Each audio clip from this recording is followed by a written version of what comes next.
Hello and welcome back to our streams. We are going to play our favorite game of all time, Final Fantasy XIV. Because today, September 30th, 2024, is the 14th anniversary of the original 2010 release of Final Fantasy XIV. The release that was so god-awful that it led to a public apology, a complete restructuring of the development team, the game going free for over a year, and eventually being relaunched entirely in August 2013 as Final Fantasy XIV: A Realm Reborn. It went from the most hated Final Fantasy game, at least in the main series, with horrible sales, terrible reviews, to the most profitable and one of the most celebrated Final Fantasy games of all time. A legendary feat that no other game can compare to. Not even No Man's Sky, not even Cyberpunk. No one did it like this motherfucker did it, okay? Our favorite game of all time. We're wearing a Final Fantasy XIV t-shirt. We're sitting in front of our Final Fantasy XIV shelf. We have Yustola. We have the original Collector's Edition. We have a Realm Reborn Collector's Edition. We have several versions of the game here. We have the 10th anniversary exclusive to Europe release here. We have a special little sign that a partner got for us. It says Lesbiandrea. We have the Encyclopedia and Eorzea. We have the manga. We have the light novel. We have the journal collecting story. We have the Dawn Trail Collector's Edition, the Viper statue. I can't really see the Viper statue right now because it's so dark, but that's okay. We love this game. This game is so special to us. And we even have a Final Fantasy XIV controller. It's this controller's 14th birthday as well. Sadly, this controller doesn't work anymore, it seems. We wanted to play with it for the stream, but Windows refuses to recognize it, so that's sad. It's very sad, because it's a nice little controller. Actually, it's pretty bad, but like it's pretty. So, how are we going about this? We will be playing Final Fantasy XIV, starting from A Realm Reborn, because the original game can't be played anymore. And we'll be playing through the entire main scenario quest line. That's A Realm Reborn, it's Heavensward, it's Stormblood, it's Shadowbringers, it's Endwalker, our personal favorite, and of course the recently released Dawn Trail. And this will be the first time we're playing through this game from the start in something like 4 years, maybe? And it's actually going to be the first time we replay some of these expansions at all. So that'll be fun. We will both be doing pickup groups as well as duty support runs. It'll be fun. If you don't know what that means, that's fine. If you're new to Final Fantasy XIV, that's fine. But before we do anything at all, first off, bring up the game. Which we have in the settings window right now. It felt kind of strange to kick off the 14th anniversary celebration of Final Fantasy XIV by just going immediately into A Realm Reborn. So, before we do, we're gonna mute the game. And we're going to change Windows. Something else. Namely this. Let's watch the original 2010 Final Fantasy XIV opening cinematic.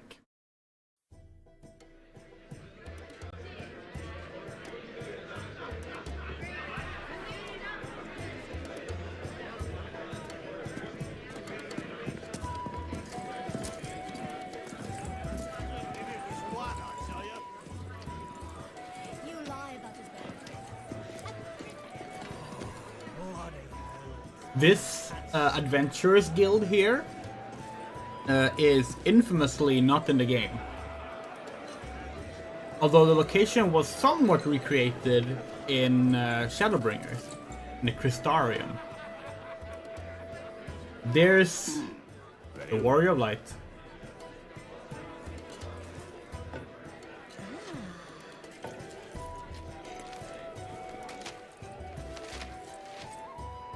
How long must we wait?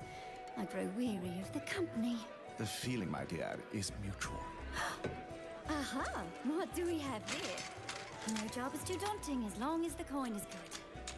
Bah, you'd sell your own mother if the coin was good. My father, too. Now quiet down and help me decide. I've no particular preference. And why does that We also have a map. surprise me?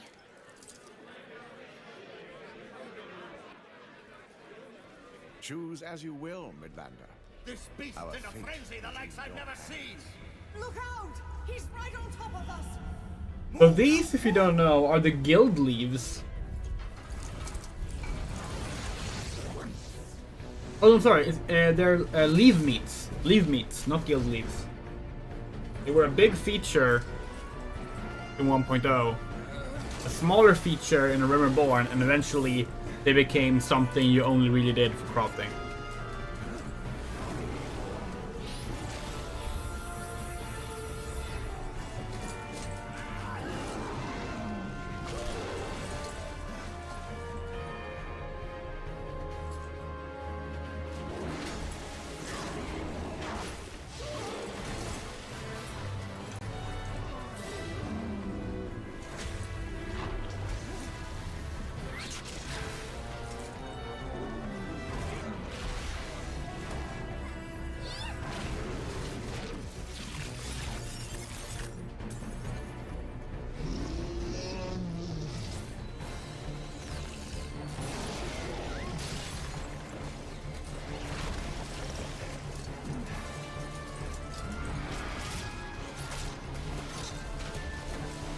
But you like, even now, like,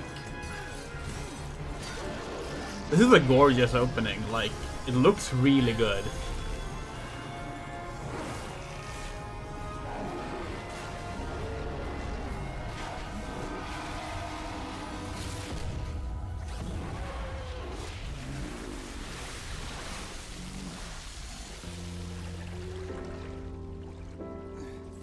Yeah, so this is the entire adventuring party, and if you play Shadowbringers, you will have seen them more recently. But they do appear in this opening cutscene. They appear in the REBORN opening cutscene.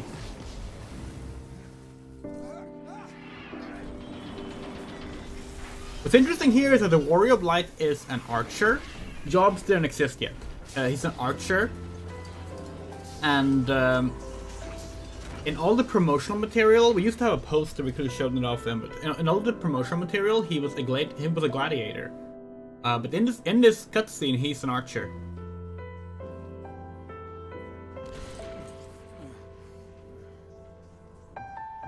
The music in this is of course by Nobuo Uematsu. Masayoshi Soken wouldn't take over as composer until REBORN, and of course other composers as well, but as the lead composer. This was the final Final Fantasy game for which Uematsu was the main composer. He actually came back to do this soundtrack after departing Square and going freelance after the release of Final Fantasy X, you want to say? No, 11. This game was largely billed as like a spiritual sequel to Final Fantasy XI, which is also a great game. Same director, bunch of the same stuff. Unfortunately, and we'll talk more about this as we get into it, but the reason this game fell apart was basically that they refused to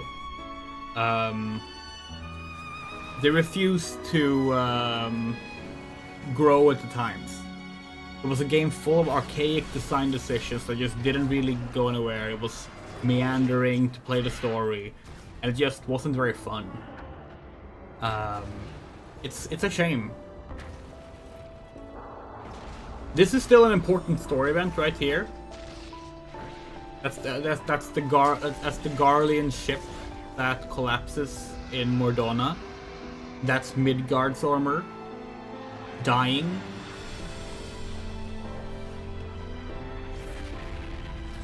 That becomes the Keeper of the Lake monument that you can see in game and visit.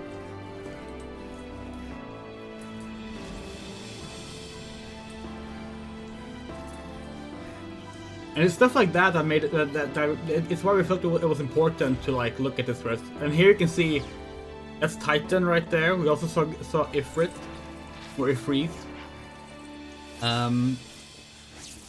Also things that we will be seeing in the game going forward.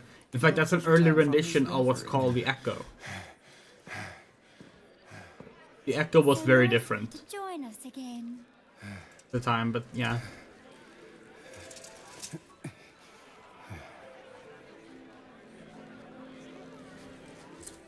Well, don't keep us in suspense.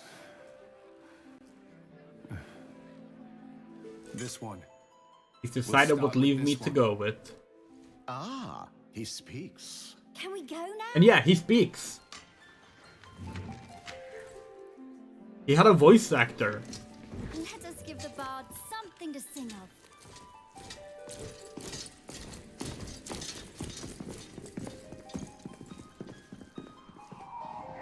The trailer Warrior of Light / Adventurer does not have a name, but fans like to call him Meteor. We don't like that name personally. That's the original intro to Final Fantasy XIV. Wasn't that cool? Okay. And with that...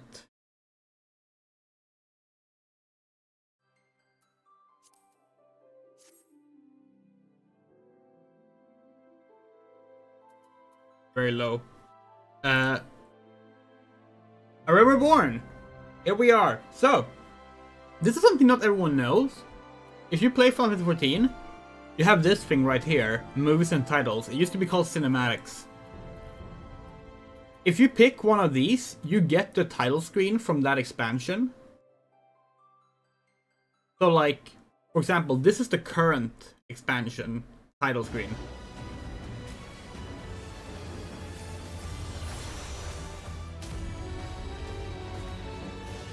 And we have gone back to this one from 2013. We're surprised how many people don't know about that, because it's right there on the title screen. You can do that. A lot of people complain about the new title screen, like they want to see the old one. It's like, you can. So, we're starting a new story. We're gonna let the poll go a little bit longer, because we're not quite there yet. We're gonna start by looking at the opening movie. This is the opening movie that everyone gets to see the first time they start Final Fantasy XIV, even today. It's the end of the world in Final Fantasy 1.0 and the start of the world that we will be visiting. It's basically what they did was they not only did a soft reboot of Final Fantasy XIV in 2013, they ended the world in a way. So, let's watch that.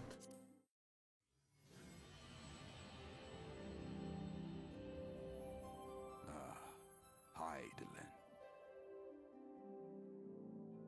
A vibrant planet blessed by the light of the crystal. Amid azure seas, encompassing the westernmost of the 3 great continents, there lies a realm embraced by gods and forged by heroes. Her name, Eorzea. The annals of Eorzean history chart the rise Oh, of a succession that's the opening title we just watched. each one enjoying an age of peace, the astral eras. To date, all have proven ephemeral.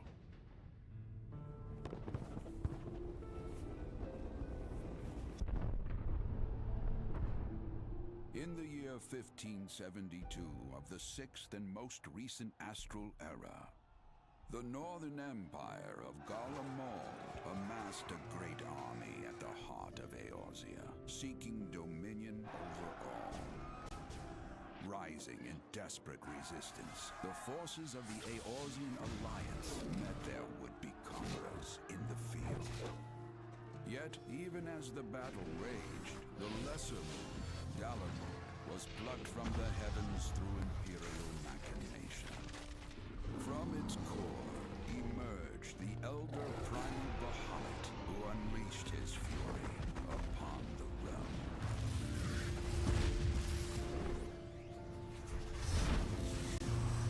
Yeah, this was the end of 2010's Final Fantasy XIV. Its knees and the era to its end.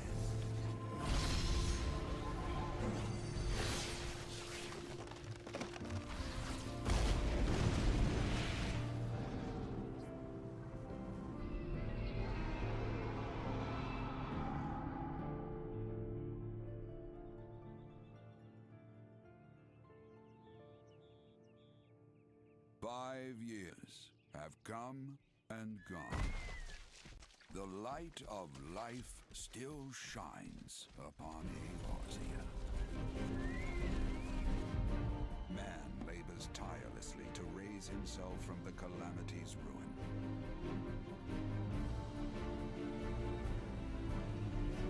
The realm is forever changed, a stranger to him once more. Yet heedless of what lies ahead, he shall press on. Spurred by the promise of peace and prosperity.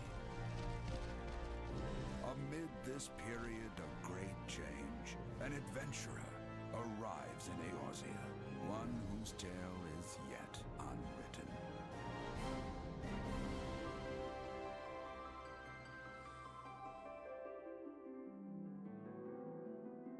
Okay. Seeing your store's original design such a whiplash from what she looks like today. Yeah, Walk we have her here. in the light of the crystal.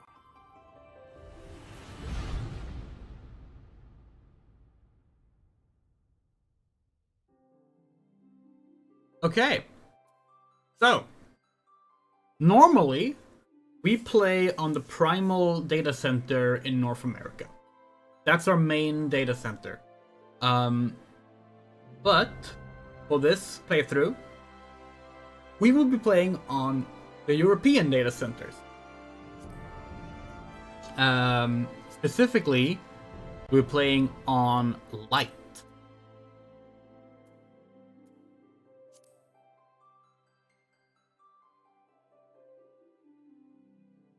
We have a lot of alts already, but we're not gonna place any of them. Here's one. He's currently at the end of Heaven's Word. As you can see, we also have one on Zodiac. This is actually our... You wanna show up? There we go. This is actually our regular character, our North American main character. We made her in on the European data center as well. When we feel like playing with friends there, we can play as our main character there.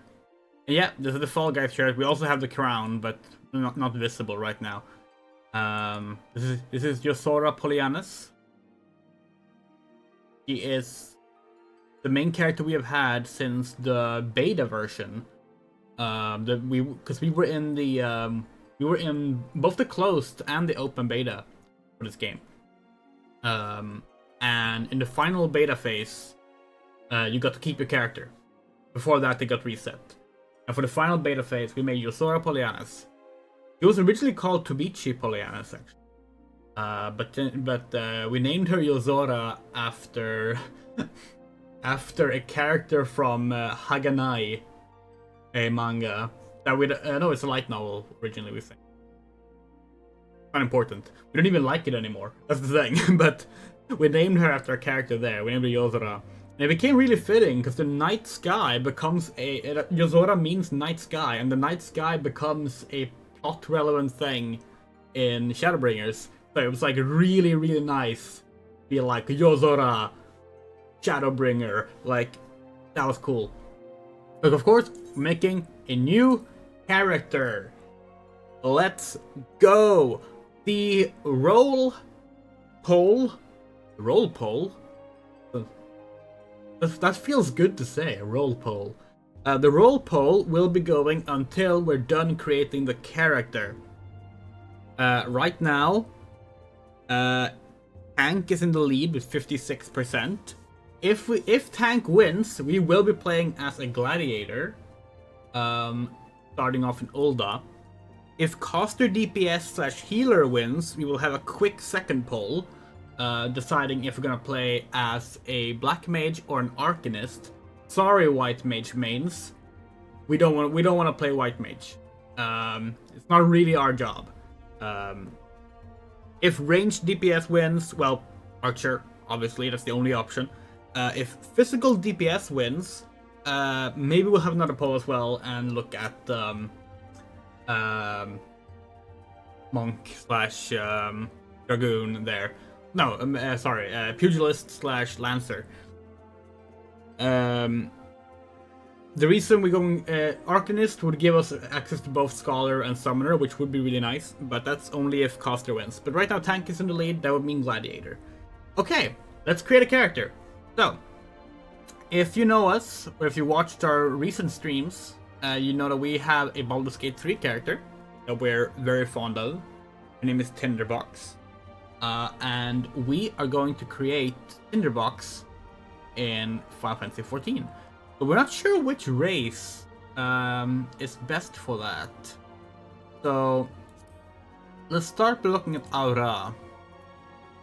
The thing about Tinderbox is that she has a light gray skin, which is not super easy to get in Final Fantasy XIV. You can kind of have this. That's pretty good. That's actually really good. We do kind of like that. Tinderbox size is closest to Lalafell. That is true. Tinderbox is originally a pixie. Do we have our... Yeah, we do. We have our Final Fantasy XIV fan festival bag here. And in here we have the our sketchbook. Here's a drawing of Tinderbox. From our Dungeons and Dragons play sessions. She is a pixie. She is like 20 centimeters tall, but Lalafells can't have gray skin, and we're not gonna play a pixie, so it's fine. Although it would be cool if you could play as a pixie, we would love that. You need hair color. The one problem with hair color in Final Fantasy XIV is that you can't have like bright red, so we might have to settle for like pink. Isn't the worst, like, obviously. But you know, like this could be a lot worse. Is the orangey red better than the pinkish red? Sure. I'm genuinely not sure.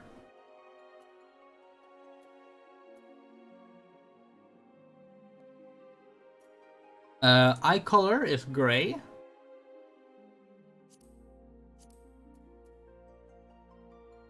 Oh yeah, the limb ball rings. So Aura can have limb ball rings, the little glowy parts of the eyes. We basically never play as Aura, so we're not sure how that would look in this character.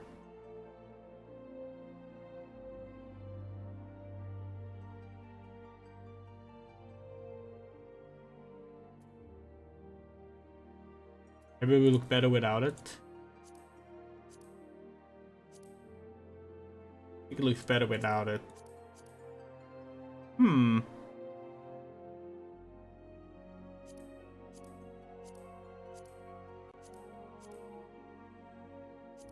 Yeah.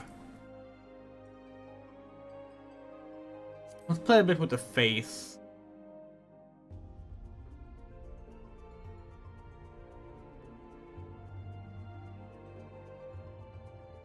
Yeah, so Face and Ara also decides your horns.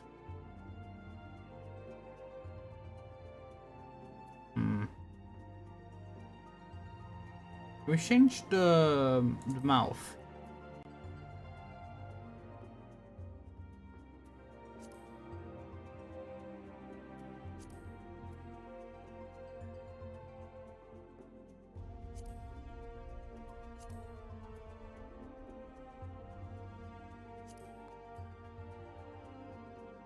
Eye shape.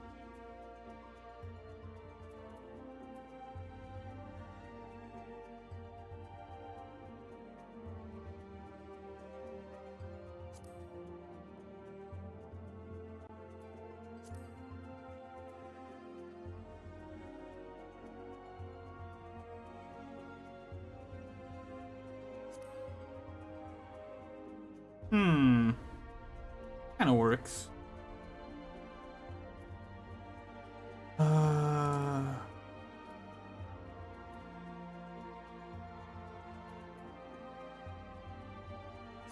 Lip color, we want grayish lip.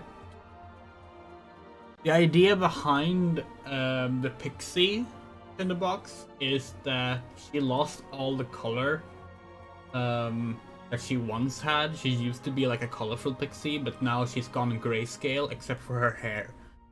But it's kind of difficult to depict that in other games, so we have to get creative. I think I like that tail the most. Although the Thagomizer here is pretty nifty. That would count as a Thagomizer, right? It's 4 spikes.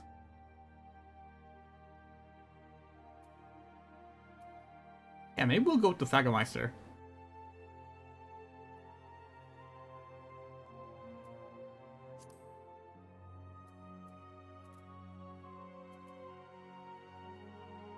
$75 long, seems pretty good. Yeah, we never even looked at the height. Should we make her as tiny as possible? Since she is based on a tiny character, maybe? Bust size. Small clothes.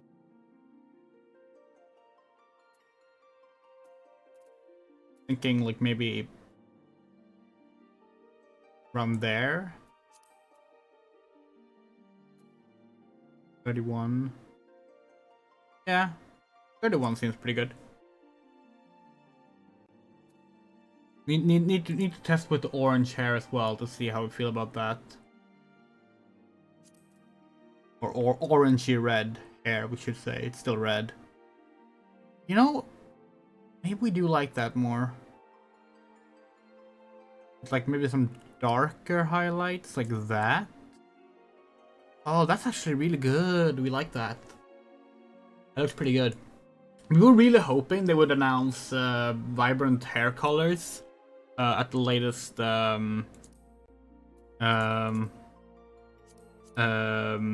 live letter. You know what? We're sold on the Limball rings now. With the new hair color, it looks better. We're really hoping they were going to announce like vibrant colors, and the reason we're hoping for that is because there are NPCs with vibrant hair colors now. We thought maybe that meant that they would announce them in like the first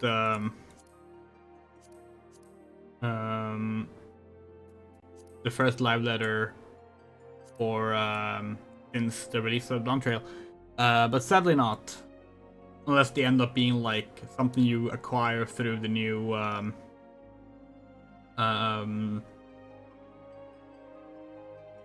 what's it called?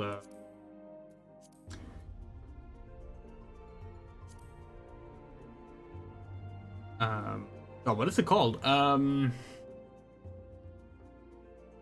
Delivery. The delivery quests. Not impossible. Do we want eyeshadow or do we want freckles? Feeling eyeshadow. We love freckles And we tend to like always give our characters freckles, just slightly just slightly barely visible freckles, so that like you only see them if you look close on the character, but not sure if that's right for this character. Could we go? We could go. Maybe is this a better grayscale? What do you think, chat? This is the current one. This one is slightly more blue toned, which might make it look more actually like grayscale. We're kind of sold on it. Maybe we should try some different lighting scenarios. A little bluish, but not bad. Not bad at all. Yeah, we kind of sold on this bluish one. Doesn't look quite as good in the darker environments, but like it looked really nice in the other environments.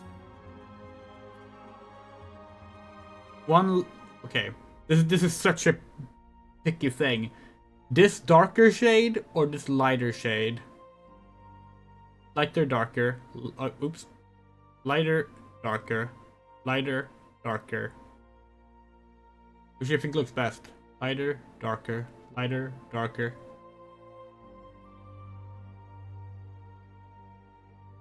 Leaning towards the darker one. They both look really nice.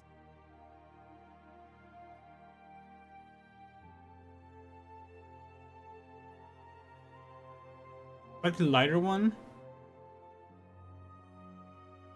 I'm gonna go with the darker one. Actually, no. We're gonna go with the lighter one. Pale as a ghost. Okay, now we need to actually pick a hairstyle. This was a temporary one. It's passable, but we might be able to find better. Tinderbox has short red hair. This one we used to have on Yozora for a long time. I actually do like that one a lot. That one looks really nice. That might be it. Cute. Cool. Also good. This is probably the one we had the longest on Yozora, so we're not gonna have that just because we don't want to use the same one that we used so long on our other character. Not really. This is a new one in Dawn Trail, the bun. It is nice, but we don't want to use a Dawn Trail hairstyle right now. We're going back to the past. No. That one's kind of nice. Go back to the really early ones. Oof. Some of these look really bad. The new hair texture helps, but some of these... That's actually not bad. Oh, if that was the other eye... If that was like on the other side... That would have been like actually really solid. We do like that a lot. That looks nice.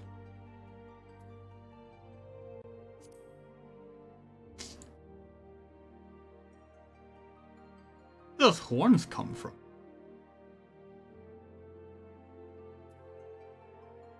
Seriously, where did those horns come from?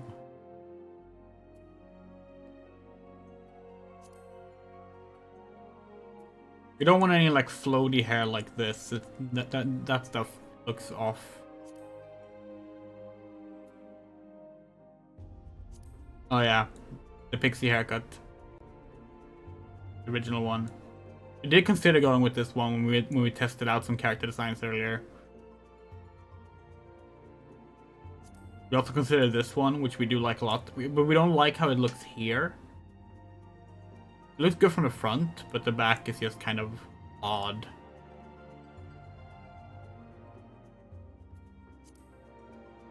This one is okay.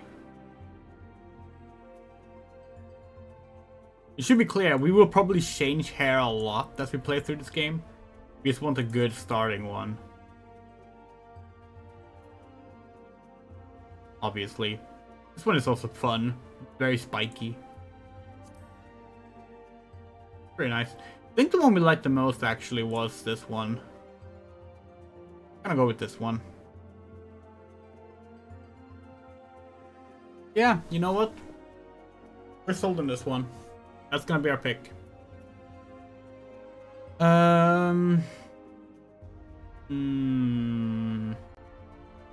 Eyebrows.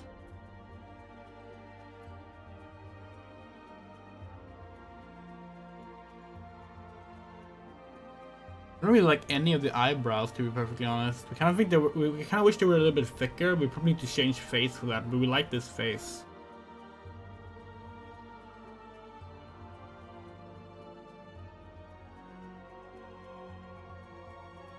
Yeah, let's go with what we had instead.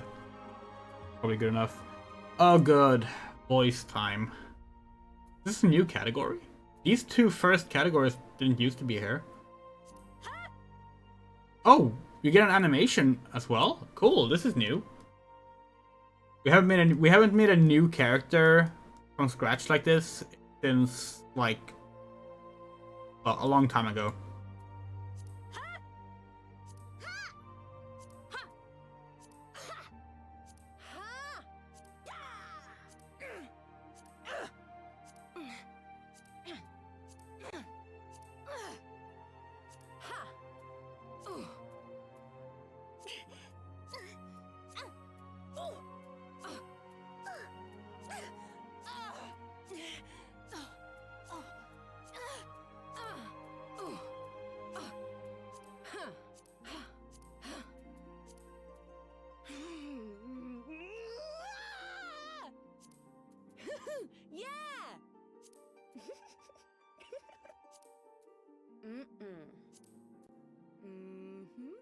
Yeah, I think that's it. That sounds good, actually. I'm actually very happy with this. This ended up being a better tinderbox than we thought we could make in this. Our original tests actually were like disastrously bad, we thought, but this is not bad. This works. We like this. Cool. Save appearance. Yes. Oh yeah, we don't have too many characters saved at all. Tinderbox. Yes, they are saved. Yay! Ooh. All right, we need to pick a birth date. Forgot about this.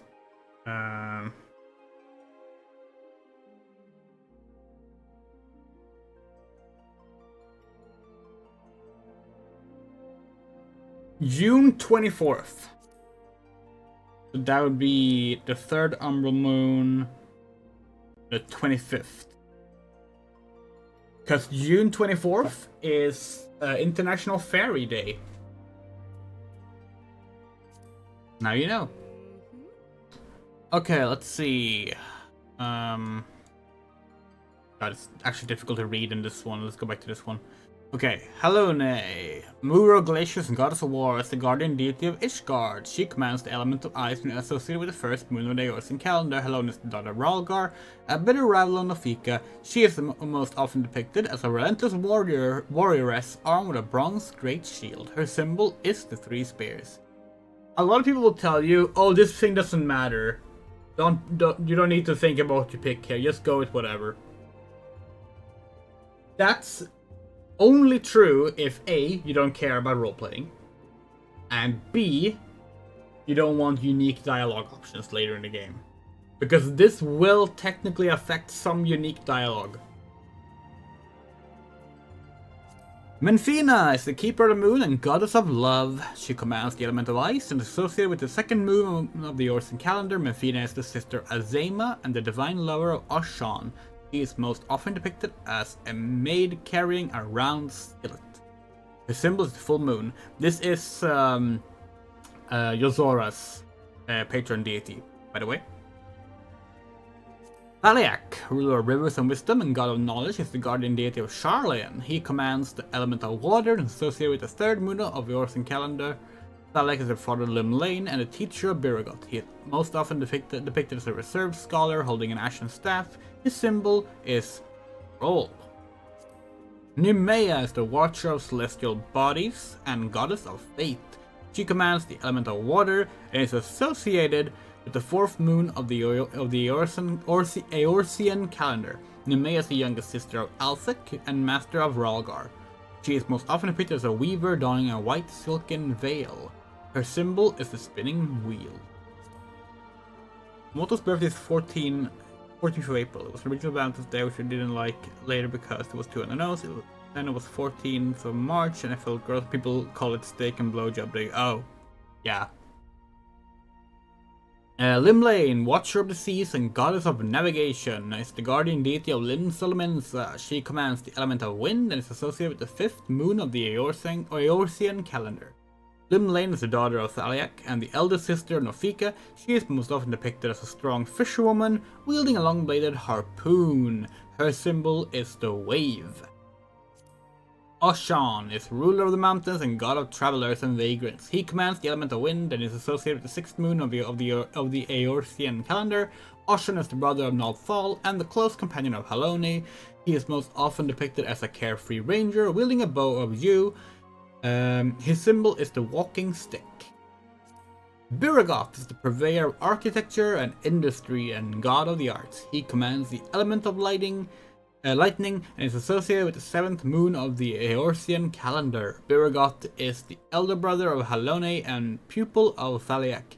He is most often depicted as an ardent smith with a two-headed hammer. His symbol is the hand. Rhalgar, Breaker of Worlds, is the god of destruction and guardian deity of the now fallen nation of Alamigo. He commands the element of lightning and is associated with the eighth moon of the Eorzean calendar. Rhalgar is the father of both Biragoth and Halone and serves as attendant to Numea. He is most often depicted as a magus carrying a staff of bronze. His symbol is the striking meteor. Azema is the keeper of the sun and goddess of inquiry. She commands the element of fire and is associated with the ninth moon of the Eorzean calendar. Azema is the daughter of Althek and the elder sister of Menfina. She is most often depicted as a noble lady holding a golden fan. The symbol is the radiant sun. We're probably gonna go with Azema for Tinderbox. Nalthal, overseer of the underworld and god of commerce, is the guardian deity of Ulda. He commands the element of fire and is associated with the 10th moon of the Eorzean calendar. Nalthal is a single manifestation of the deific twins Nald and Thal. He is most often depicted as a discerning merchant holding a balance. His symbol is the cowrie, an ancient shell currency. Nofika, tender of soils and harvest, and goddess of abundance, is the guardian deity of Gridania. She commands the element of earth and is associated with the 11th moon of the Eorzean calendar. Nofika is the daughter of Azema and the younger sister of Limlane. She is most often depicted as a jubilant farmer holding a scythe of steel. Her symbol is the spring leaf. Althek is the surveyor of change in space and god of time. He commands the element of earth and is associated with the 12th moon of the Eorzean calendar. Althek is the father of Azema and Menfina, and elder brother to Numea. He is most often depicted as an austere emperor wielding a mithril great axe. His symbol is the hourglass. Yeah, so we're feeling either Azema or possibly where did she go? Where did she go? Where did she go?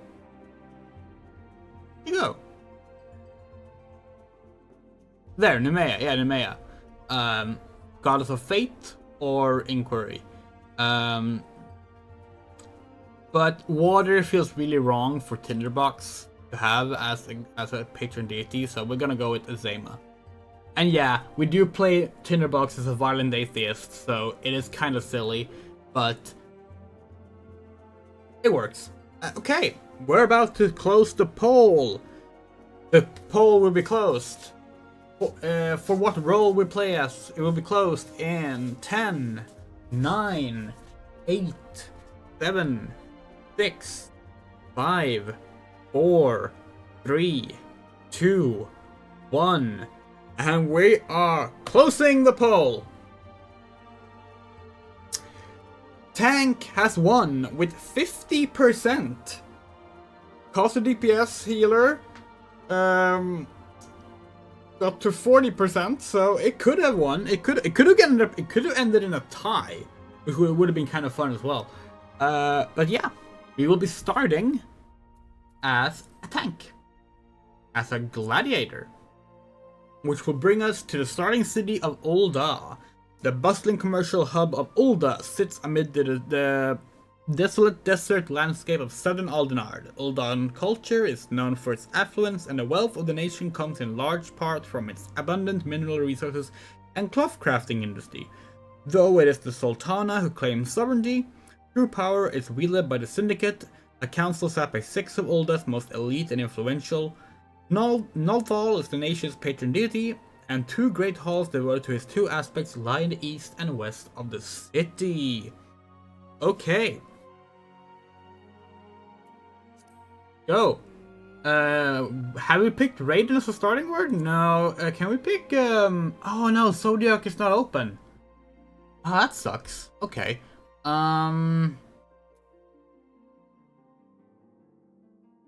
Maybe Shiva then?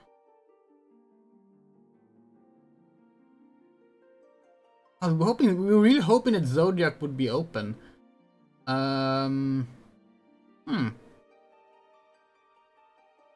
Well, we can always move the Zodiac at some other point.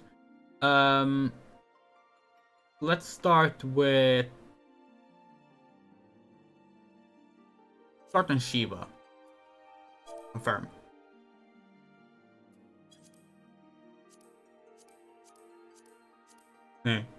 Okay. Tinderbox. Did you pick Gladiator because of Ul'dah? Because the class story is not as fun as Marauder. So here's the thing. We like the Gladiator story more than Marauder. We also like playing as a paladin more than we like playing as a warrior. But we also like Ul'dah as a starting city the most.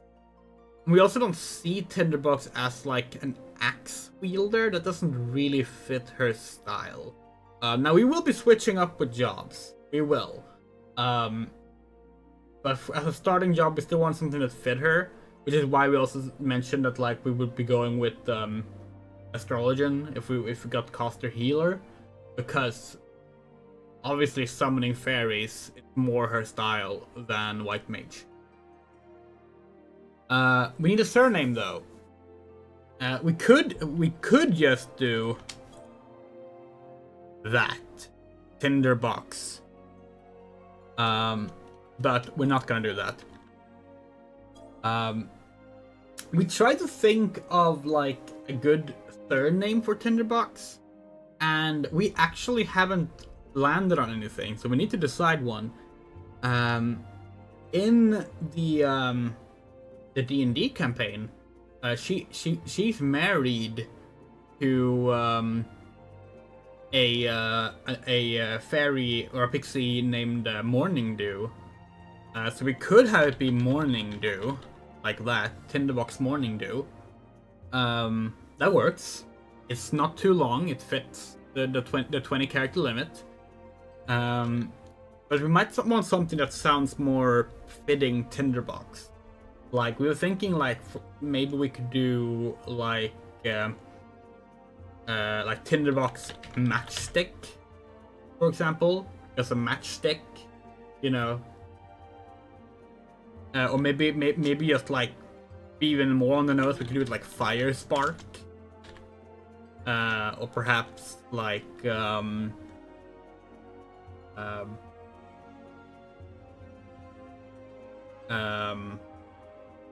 we had something else in mind. Something like Ash. We had something with like Ash and oh, we already forgot about it now.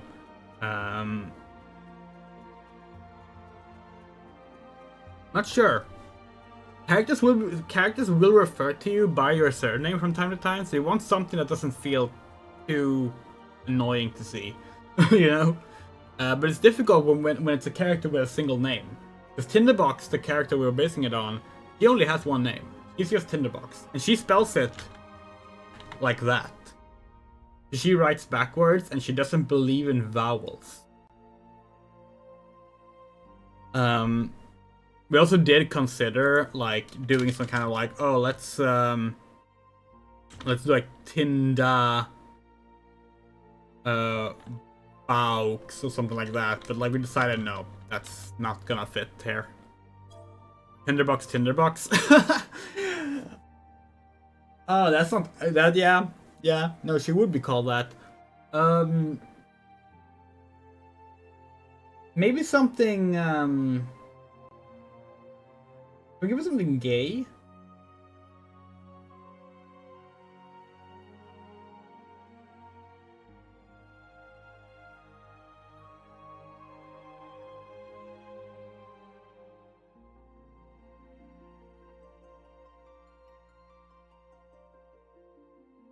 The fairy you missed in Baldur's Gate 3 is called Dolly Dolly Dolly. Oh damn, really? I'm gonna have to meet them next time we play.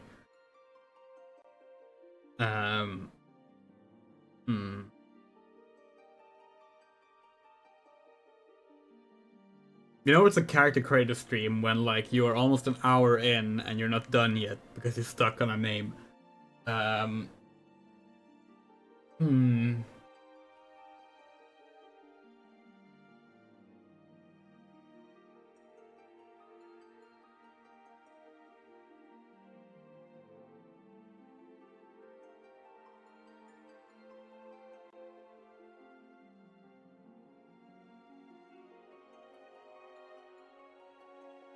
We could do like Ojizora, that's Starry Sky, which like it's Japanese and like the aura are like thematically based on Japan. A lot of aspects of them are.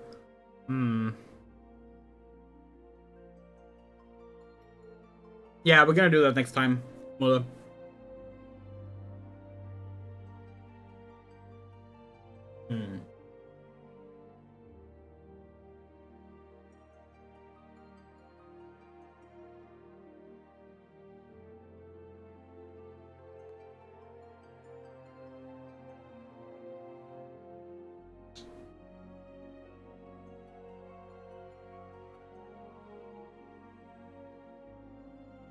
Hoshizora, like in Pretty well, Hoshizora is a surname in Japan, but it means starry sky. Cinder Tinder. Hello, Carl Boysen. Something with Cinder might actually work. Cinder Sky. Cinderbox Cinder Sky. Maybe.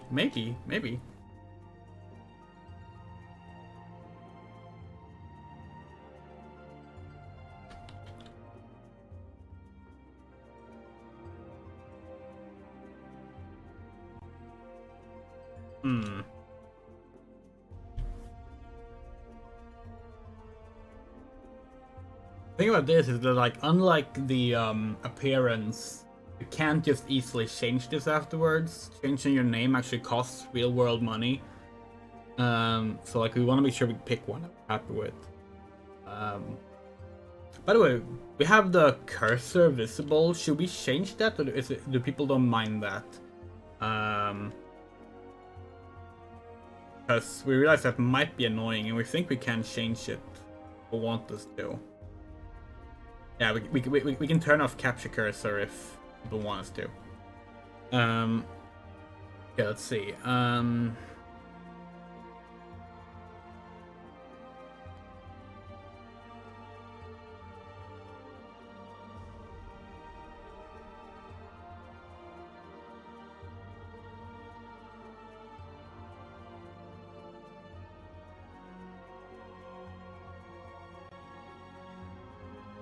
Give the cursor on so we can shame you when you don't use hotkeys. Valid. We are actually recording all the gameplay in a separate OBS window. We have two OBS windows up, and one is just recording gameplay without any commentary or anything. In that one, the cursor is not visible.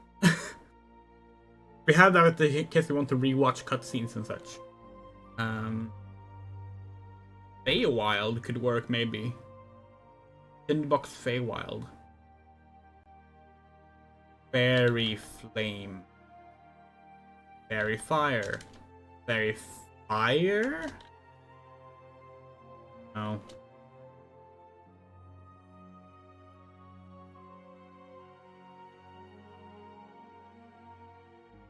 Fire breathe.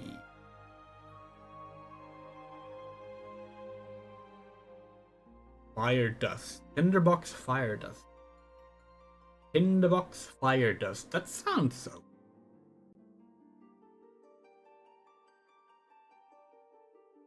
Tinderbox Fire Festival.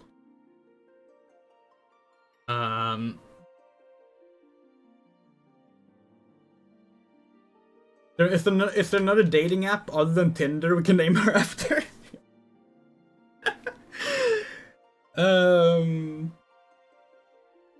Tinderboxmatch.com. Oh god, it fits.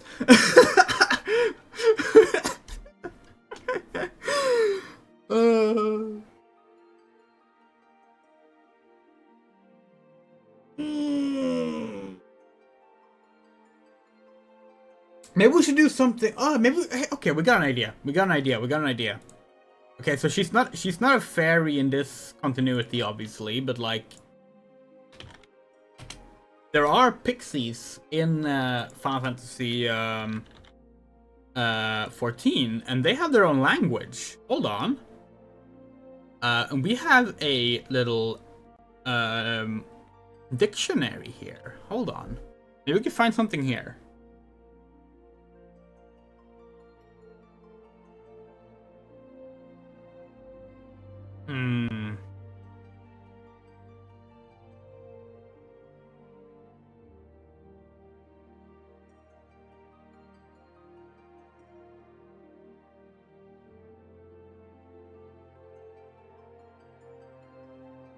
No, not really. None of these really works. We could just go with like EO. That means star.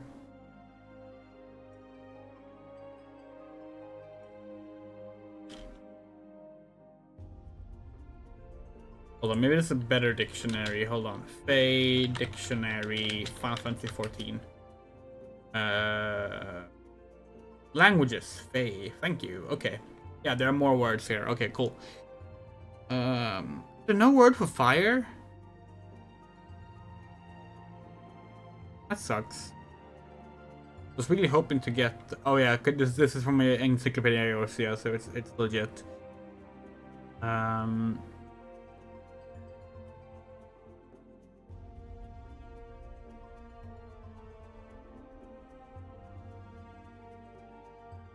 well. It was worth a try.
Dusk Spring. In the box, Dusk Spring. Dusk Spring. No, that's hard to say.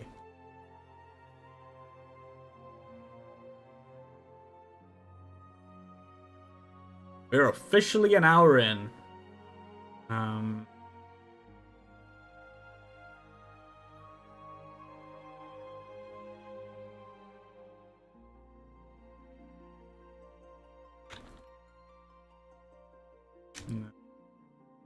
This is the hardest part of any character creation, though.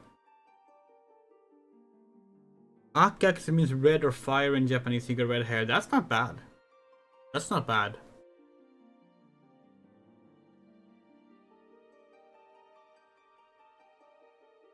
We haven't even thought of using red, actually.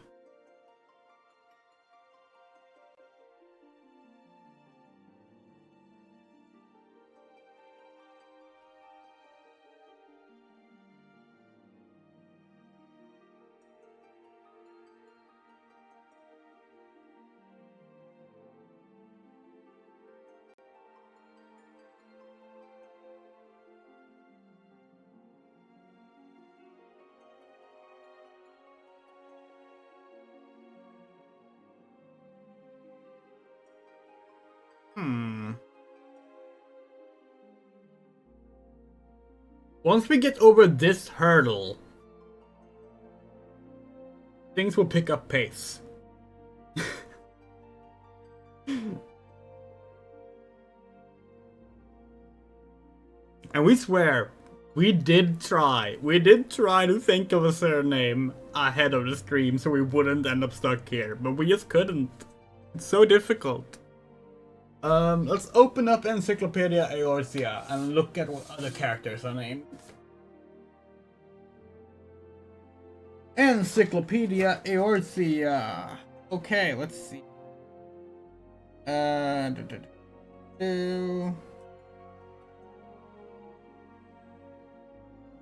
187 were the characters.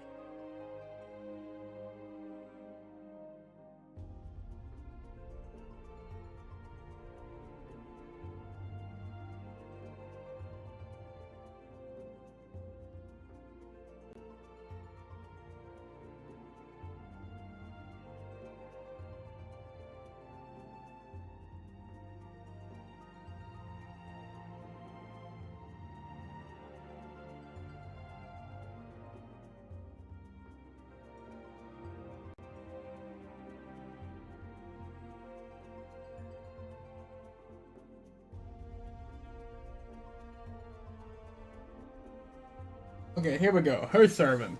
Okay. Morkesh, Taru, Dalebor,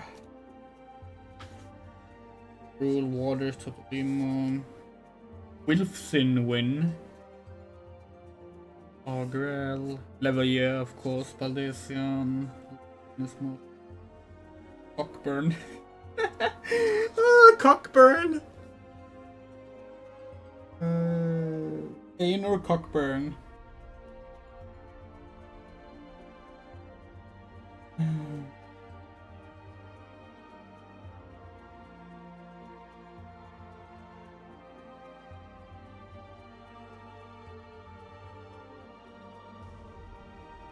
What is the word for like?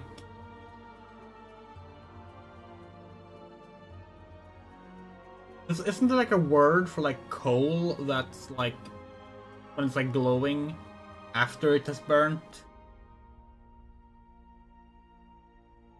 It's so bad at this.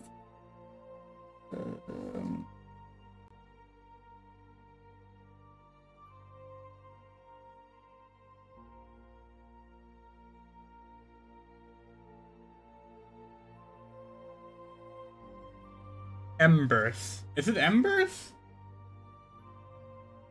Tinderbox M. Tinderbox embers. Tinderbox M.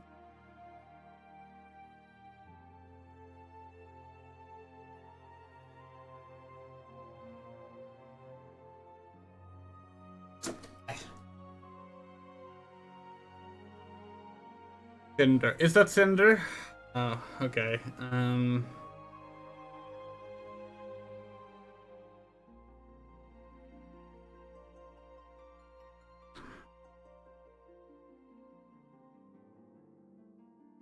Cinderfell. Too rhymey.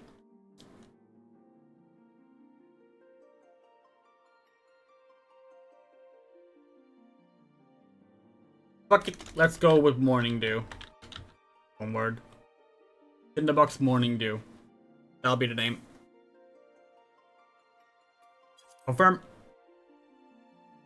God, if they had pulled the "that name is taken," we would have been so upset. Begin a new game with this character? Okay, this is the part where we ask, is the audio level okay? Do we need to up the volume on the game at all? Or lower it, perhaps? Tell us now, before we start the game proper.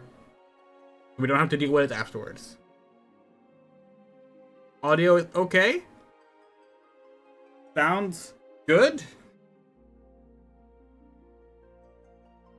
So here's how this will work. Final Fantasy XIV is partially voice acted. A lot of the dialogue is not voice acted. Now, when playing Baldur's Gate 3, for example, we have not been reading out all of the player dialogue that isn't voiced. Sometimes we do, but we haven't done all of it.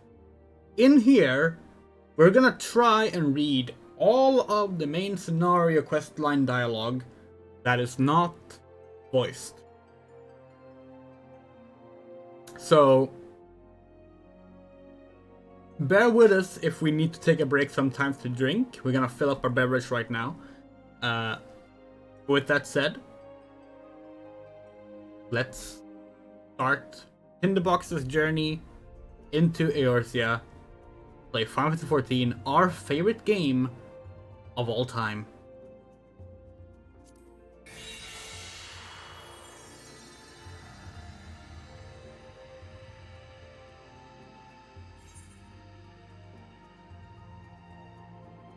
Of course the server is congested.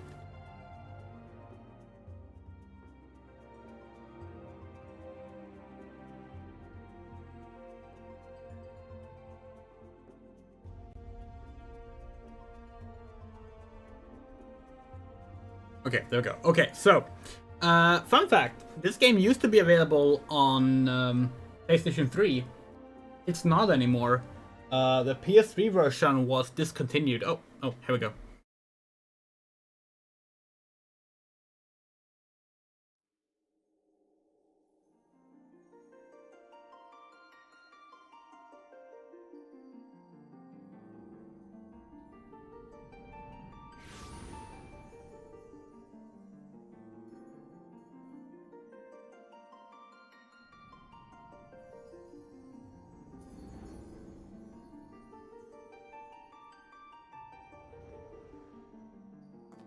Here.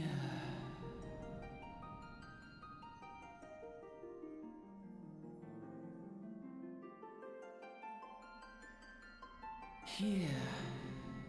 Feel.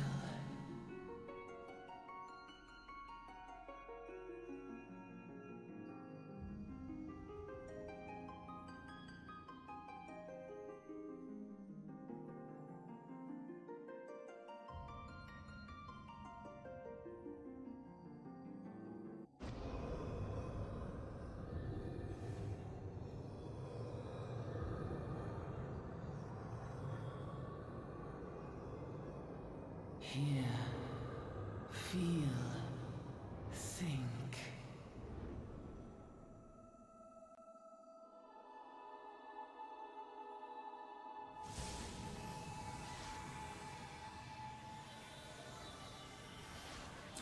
She's never gonna be dressed like this, by the way. That is not her style.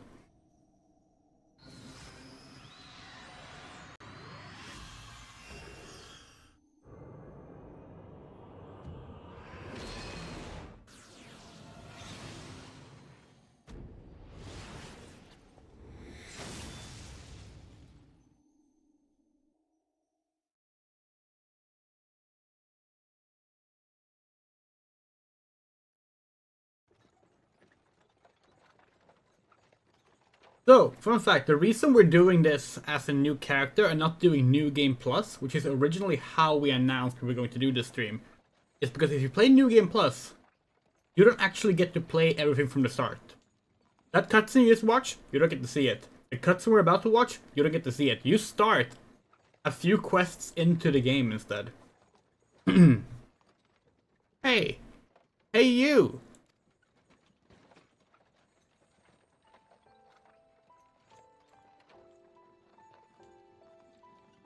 You alright, lass? You were moaning something fierce for a while there. Feeling the effects of the ether, I reckon. We'll get used to it, though. Don't worry.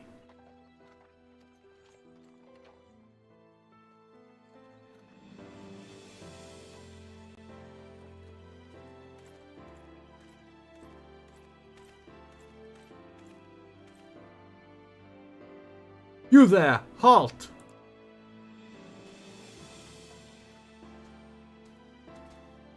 What's this all about? Inspection. Men, search the carriage.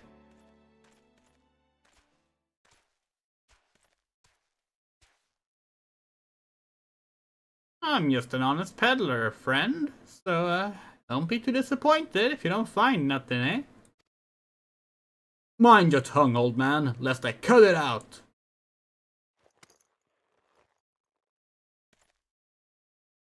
Sir, look! Somnus! Honest peddler, was it? Since when do honest peddlers deal in prohibited herbs? You're in a lot of trouble, old man. You'll rot in a dungeon till the end of your days, unless you can afford the fine. Business as usual.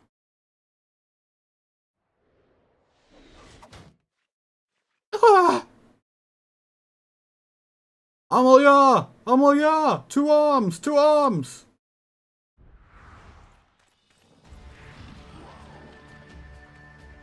Seven hells! Consider this a warning. Now go! All of you!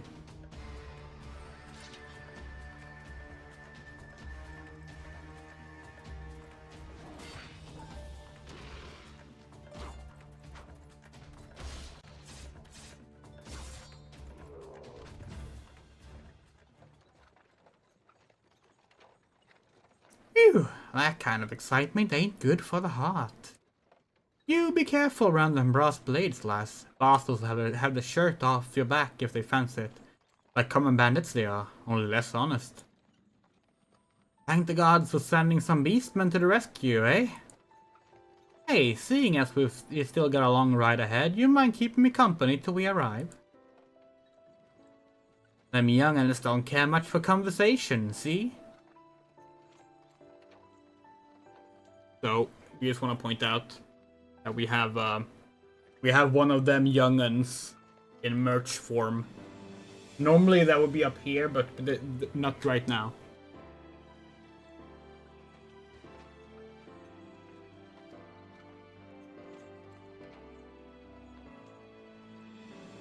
Brent's the name, and peddling's my trade. Judging by your unusual garment, I'll wager you're one of them new adventurers. I knew it! Going wherever the wind blows, seeking fortune and glory. Now that's what I call living. As long as you can avoid dying. Ain't no secret adventure is a risky business, these days especially. What was it first attracted you to it? We are going to... We're getting our first dialogue option here. We're gonna pick. We don't have an answer. We don't really know. Well, if you ain't inclined to tell, I ain't about to pry. Might be as old Brent's a chatterbox, but he sure as hell ain't no busybody. We all have secrets of 3, don't we? Me? Doesn't. I'd rather they stayed secret too. Which is why I don't go sticking my nose where it ain't welcome. Just remember though, there are more important things than fortune and glory, such as breathing. Ain't no profit in being dead, and that's a fact. By the by, is this your first trip to Ulda? Let's say yes.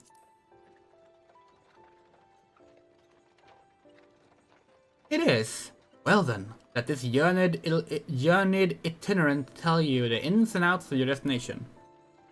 Moti, you have both coasters still? Yeah, we actually gave away one of our coasters to a friend. So we only have Alice left, and she got off, you know.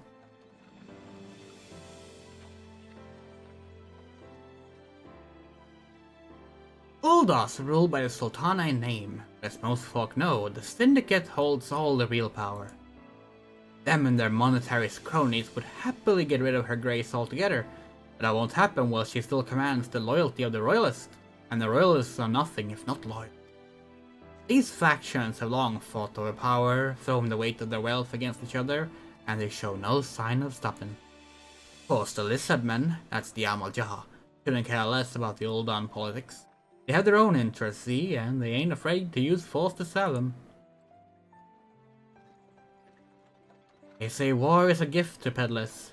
Need, breed, and profit. And though it shames me to say it, I'm inclined to agree. Ah, at long last. Behold, Ulda, Yule of Analan, where folks turn sand into gold. Deep in the sun-baked south, surrounded by the shifting sands of an endless desert, she rises. A solitary rose amidst the dust and rock, a symbol of defiance. Her name, Ulda.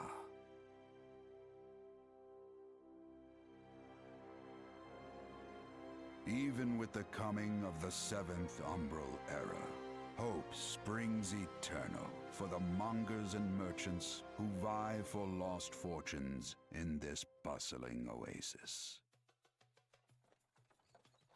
As the twin faces of Nold Thal maintain their vigil over all that has been and shall be, the present proffers a brave soul.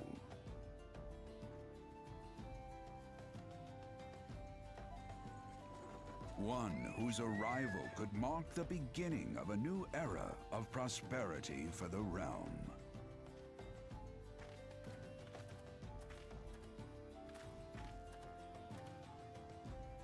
And here's where we part ways, lass.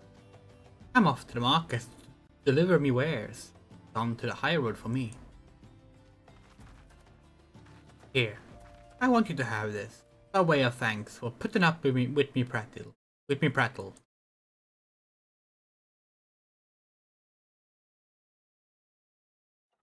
You never did tell me your name, though. Hey, but here's an idea. Become the sort of storied personage I can brag about having met, and I'll consider us square.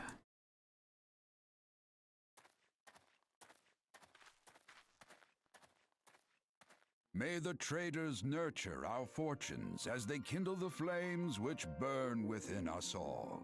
Is that the Soul Calibur 2 announcer? Fire are we reborn.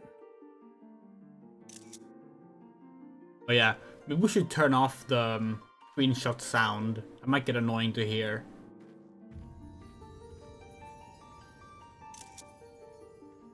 Final Fantasy X Line V.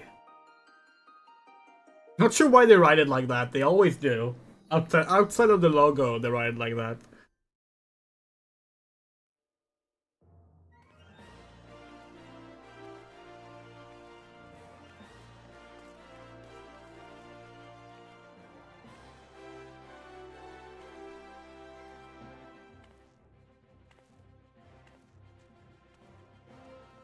She walks in here with no melanin.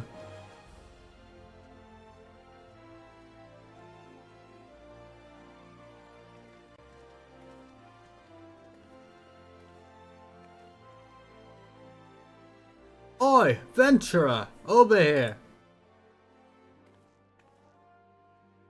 I mean you. Fresh off the carriage by any chance, eh? How can I tell, huh?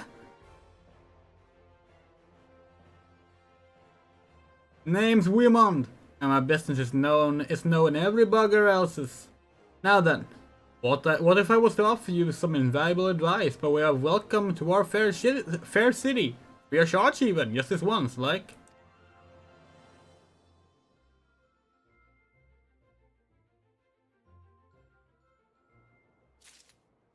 Yay! We're in game! Okay, let's get through all the important stuff.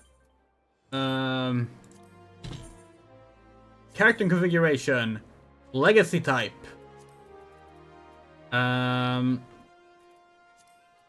Yes, maintain camera distance.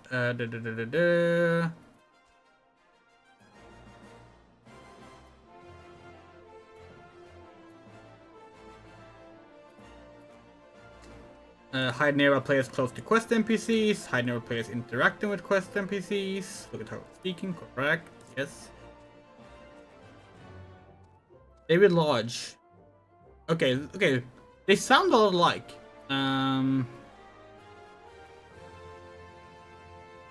That's correct. We can deal with filters later. Display headgear. That's also manually fixed. Manually adjust visor. Yes, please. Auto sheet delay. Yeah. Idle animation probably works. Randomize. Yes, please.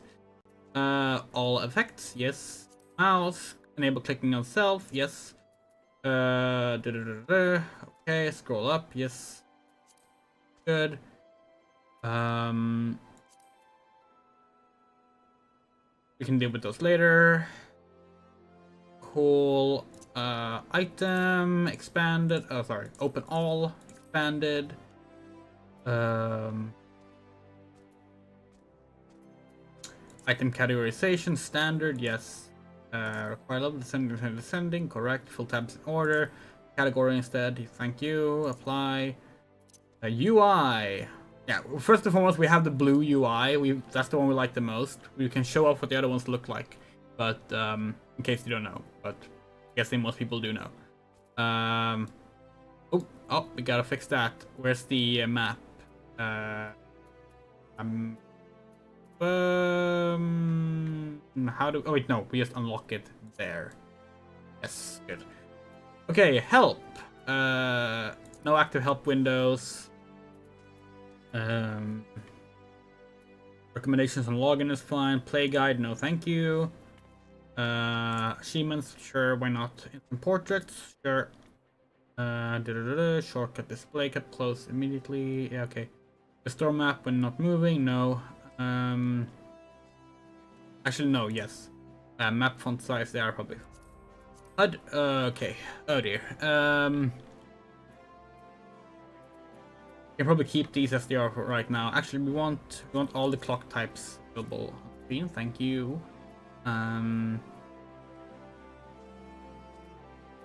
Display HP percentage. Thank you. Okay. Hide main scenario guide. Actually, we don't even want main scenario guide on. We don't need it. We don't want the inventory grid on.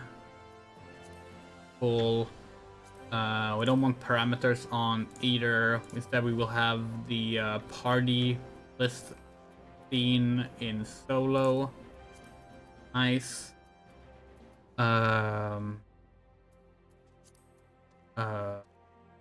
Surname abbreviated works.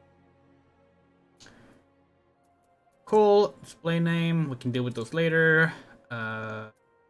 These will absolutely be dealt with later, although we do want to have a few shared hotbars set already. The 6 through 10 we want shared. Want to make sure we have one shared display. Let's go with the first one, that one. Cool. Apply. We want so much work. Hide unassigned slots. Thank you. No hotbar cycling button. No hotbar numbers. Thank you. Okay. HUD layout. We want to take hotbar 2. Let's see. We want to make hotbar 1 slightly bigger. Hotbar 2. We want to set.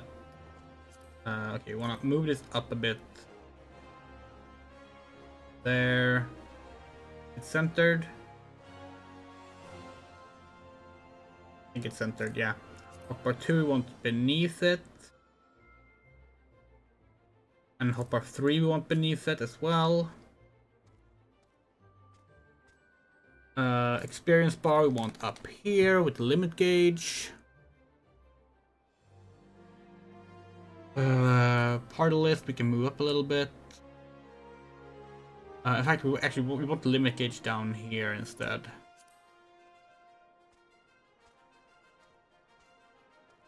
And we can have the experience bar all the way up. Our list up there, great. Progress bar, we want just above the hotbar, down there. Good enough. Is this really the center?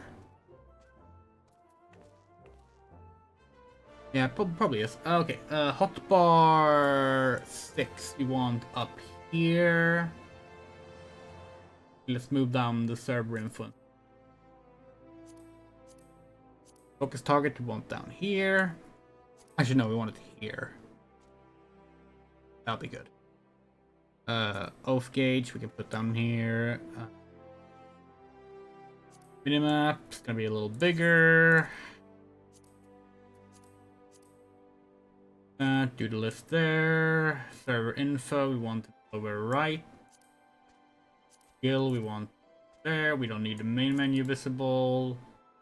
Actually, no, the main menu can be nice to have visible now. Got it. Yeah, let's keep the main menu visible. Put that above the guild, actually.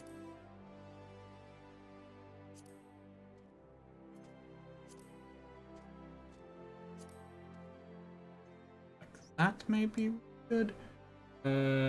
Okay, where's the hotbar 6? There's hotbar 6.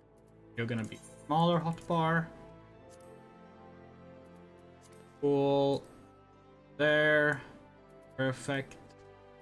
We don't need to think about the pet hotbar right now. That's probably good enough.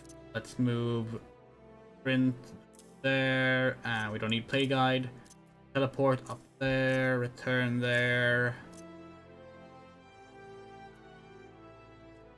Yeah, let's keep.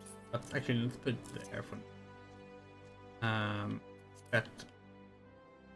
Keybinds, hotbar 5, no 6 is the first one, yeah 6, so number 10 should be F. Good. What do we have here right now? No, thank you.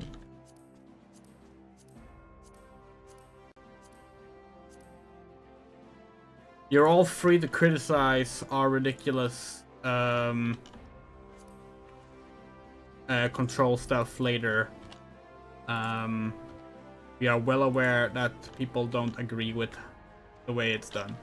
That is okay.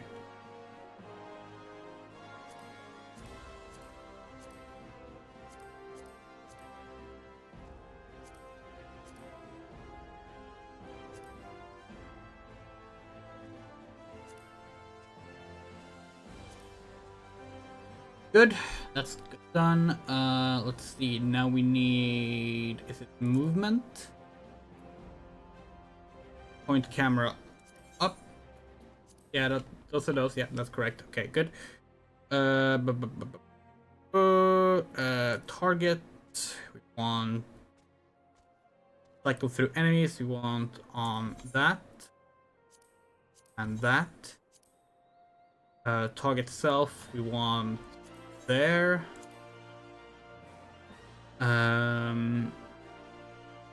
We want, where's focus target? Okay, that's not here. That's fine. No, there it is. Set focus target. Good.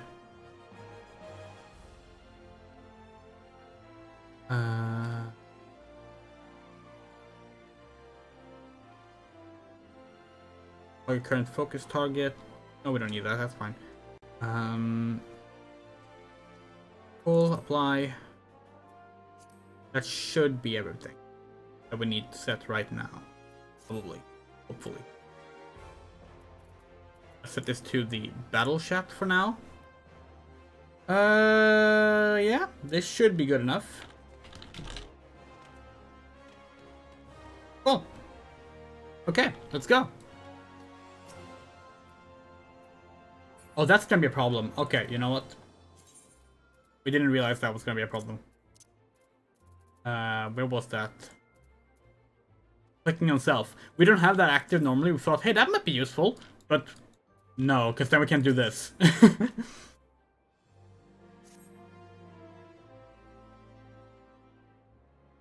Just plain to anyone with eyes, you don't know your way around here. let you go wandering off to the nearest dark alley, you're certain to get mugged or worse, and I don't want that on my conscience.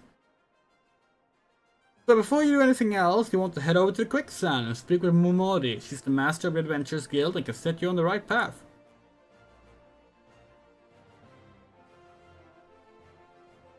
Take those steps over yonder and pass through the double doors. You'll find her inside. Not as much as you're getting for free.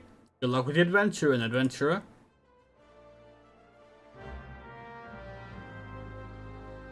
You have begun a quest.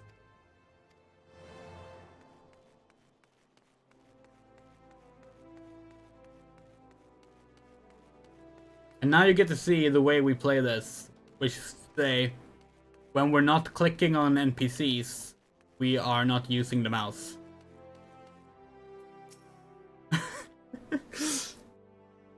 We play double-handed keyboard 99% of the time, so feel free to be annoyed at that. Why, hello there! Who might you be? If you're looking to join the Adventurers Guild, you've come to the right place. Name's Momori, and I own this fine establishment, if it please you. I also manage the Adventurers Guild here in Ulda. You might say that looking after green adventurers like yourself is my vocation. And lucky for you that it is. Without someone like me to steer you right, you'd soon find yourself out in the middle of nowhere, caught up in business you don't understand. Like a conflict with the Amaljar, for example. They've been plaguing the Sultanate for nigh on, forever now. Then there's the Gallian Empire. None can say for sure what they're plotting these days, only that they are. Oh. Distracted by pretty girls. Aye, the probable drink and make merry, but underneath it all, there's worry. Worry and lingering feel of loss. Little wonder, it's scarce been 5 years since the Lesser Moon cracked open like a giant egg, releasing an abomination intent on turning the realm into an 8th hell. So much was lost in the blink of an eye. It was like the end of the world had come at last. But then things begin to get foggy. Everyone's got their own version of what happened next. Some of them 2 or 3. You'd think people would remember something like that, but the fact is, they don't. Nobody does. There is one thing the survivors agree on, though. The part played by a band of adventurers who laid down their lives for a realm that wasn't their own. They fought valiantly, and like so many others, they never returned. Deeds worth remembering. I'm sure you'll agree. It's a shame our recollections of those brave heroes are as jumbled as those of the calamity itself. Never we tried to call their faces to mind. It's like they're standing between us and the midday sun, permanently silhouetted. I bet that sounds poetic to you, doesn't it? Well, it's not. It's bloody infuriating. Even if we can't remember them, we'll not let them be forgotten, and so we call them the Warriors of Light. And they'll forever stand as shining examples of what adventurers can achieve. That's why I welcome new arrivals like yourself to our fair city. All I ask is that you lend a helping hand and try to leave Ulda in a better state than you found her.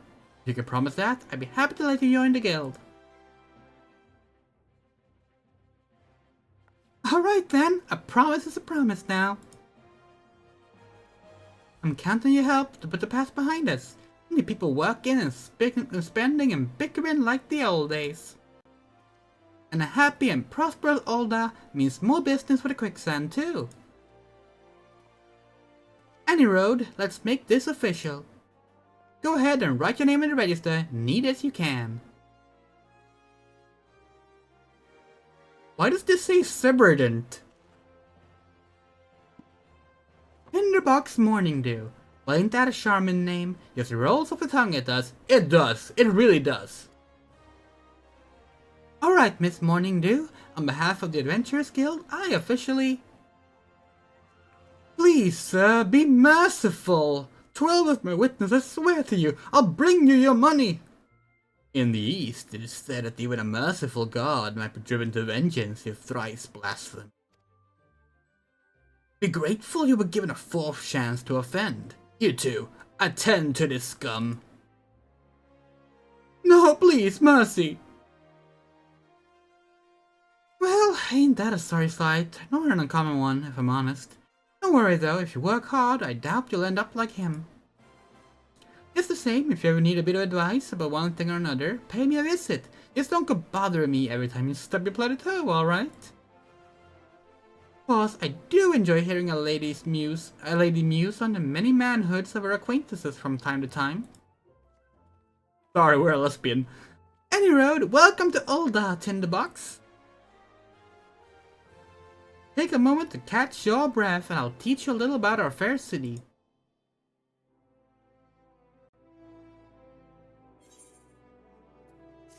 Quest complete! Ba-da-da-da-da-da-da. We are now actually in the game. Before this, we were instanced away from the rest of the players, but now we can meet other players. So we can like go in here, and we can like go to play search, and we can search for like Alice. Oh look, Alice Brown is online. She is a level 100 white mage. She doesn't have an adventure plate apparently. But oh god, she has 100 everything. Cool. We can add players to our friend list and such. Before we start the quest, we have something important to do. Oh, we don't have any gold, so let's do another quest.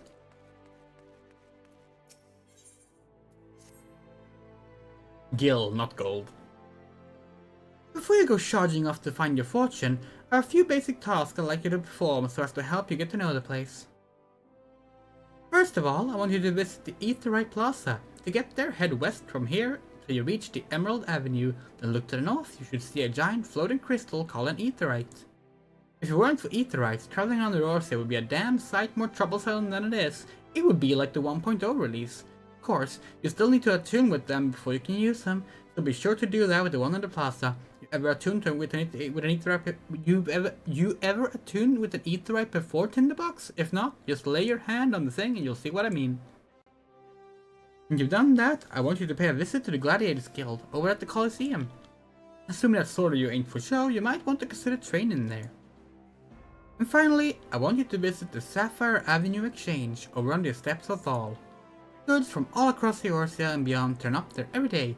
They have no trouble finding armor, weapons, or anything else a fledgling adventurer like yourself might need. You might say that everything's for sale here in Olda as long as you got the guild. Just make sure you don't pay more than you ought, Tinderbox. There's plenty as won't scruple to swindle unsuspecting foreigners like yourself, especially if they think no one's looking out for their best interests. Which is why I'm giving you this letter. When you visit the exchange, find a gentleman named Cesaroga and give it to him. He'll be happy to tell you about the markets once he's read it. In short then, visit the Aetheryte Plaza, the Gladiators Guild, and the Sapphire Avenue Exchange. Simple. Oh, before you go, a word of advice. There's more than a few unsavory characters out there who'll try to take advantage of you. There are also some with honest to goodness problems who you should consider offering a helping hand to. A lot of folks are lured to the city by the promise of wealth and power. What many of them fail to realize is that instead of chasing after guild the moment they get here, they ought to be making friends. Let it be known that you're willing to give as much as you get, and opportunities will come your way. Speaking of which, you speak with Smith over yonder. Those lads always have some good advice for up-and-coming adventurers. Otherwise, that's about it for me. It's past time you get going. Oh, and let me know when you're finished, will you? That way, I won't spend my days worrying that you're down to your small clothes without a guild to your name. It is the tutorial, guys. They were added in after release. We probably won't be doing their tutorials. We don't need to. But yeah, the Smith is this symbol here, the sprout symbol, means that you're a beginner player, and they offer tutorials. Anyway, no, sorry, any road. Let's get going.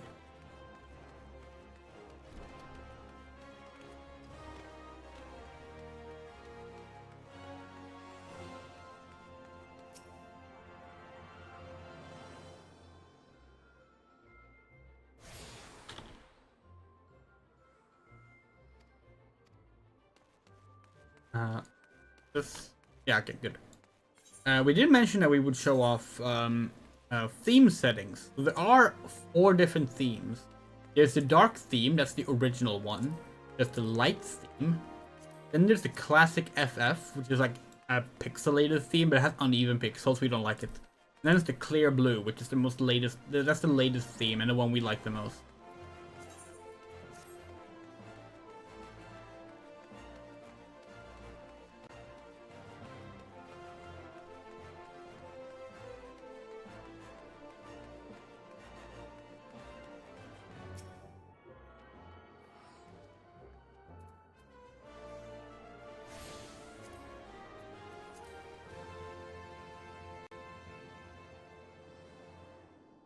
Hail, adventurer! Might you have come at the behest of Miss Momodi of the Quicksand? Excellent, which brings us to the matter of the attunement fee. That'll be 100,000 gil if you please, madam. Apologies, but I do so relish the opportunity to make that jest. The look on your face was absolutely priceless. But the fact that you were so easily deceived suggests to me that you were unfamiliar with the use of aetherites. Allow me to explain. These crystalline agglomerations tap into ethereal energies and are primarily used as means to travel swiftly from one place to another. Perchance you've heard of return and teleport? Well, these transportation spells make direct use of the aetherites and their connection to the flow of ether. Given that there's an aetherite in almost every corner of yours, any adventurer with a mind to explore the realm will wish to seek out and attune herself to each and every one. But even if you have no intention of wandering beyond the Sultanate's borders, it would be prudent for you to attune yourself to any aetherites you encounter from now on. I pray you find that informative, and should you wish to learn more about the aetherites or transportation magic, I should be happy to answer your questions. Fun fact, when you use teleport, it costs money, and that's actually like, that's not like just a gameplay mechanic, it's also like accurate to lore. If you talk to Nenebaru here, you can learn more about it. It's a fee you pay to help with the maintenance of the aetherites.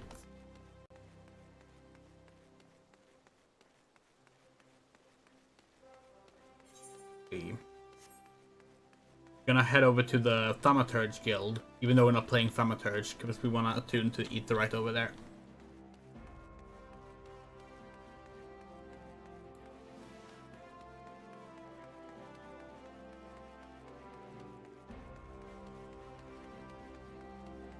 If anyone is online and on game now and wants to join up with a party for like some leveling and stuff, once we get there, y'all are free to hit us up. By the way,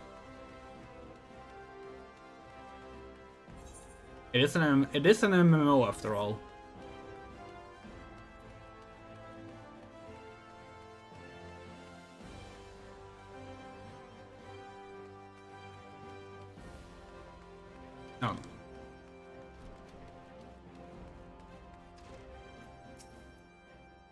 Welcome to the Gladiators Guild, friend. Tell me, are you new to the thrills of Mortal Kombat? No, we're not gonna do it. Well, whether you are or not, you are new to us. If you will take your place in these hallowed halls, you must be willing and ready to undergo the most rigorous training. You must endure cuts and bruises beyond counting, like it's not far worse. Daunting prospect, I concede, but there is no other way if you mean to take to the bloodstands one day. And why wouldn't you?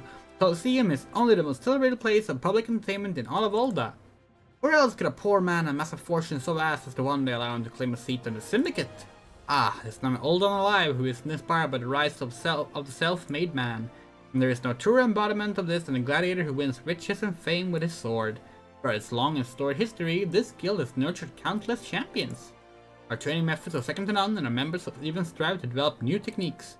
If you desire true glory, to fight and triumph amidst the roar of 10,000 voices, then this is where you belong, adventurer. Think of it. Think of your legacy. If your soul stirs, join us. Yeah, you don't actually have to join Gladiators Guild if you don't want to. You just have to visit it. And here's the thing. We don't need to be like in good shape to run things until we do party stuff. So we're gonna do all the job quests and such all at once together when we need to instead. We're just gonna leave it for now. And instead we're gonna go attune to more aetherytes.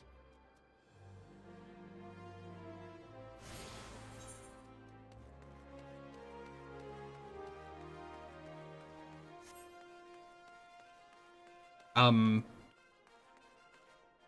some reason we thought they were dressed as Santas, but they weren't. They just had red turbans with white brims on them.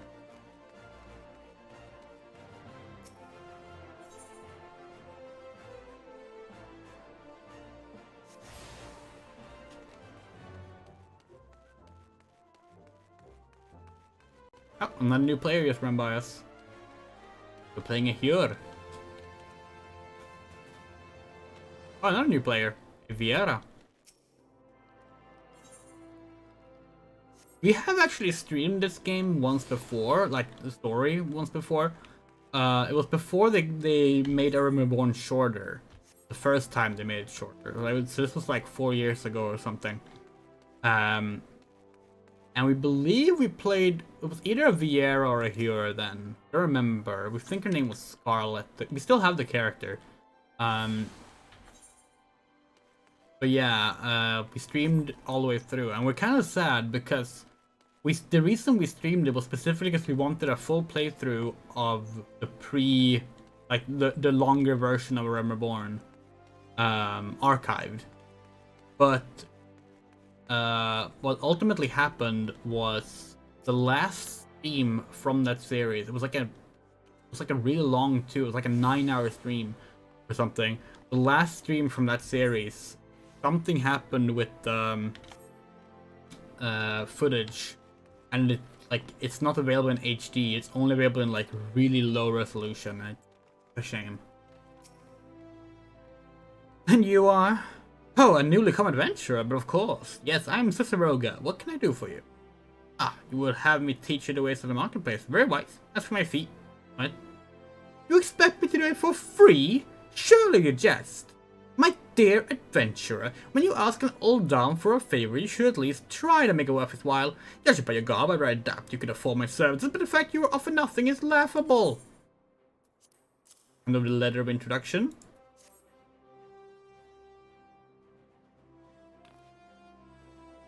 Oh, Mistress Momodi instructed you to seek me out, did she? Consider yourself fortunate to have such influential friends. I shall be brief, and you shall be attentive. You stand in the Sapphire Avenue Exchange, the busiest and most profitable marketplace in the Sultanate.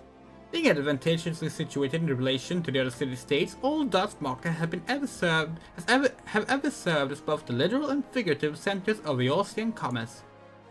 All the great overland trade routes lead to our city, and the majority of maritime trade between Vilbur and Aldenard passes through our ports.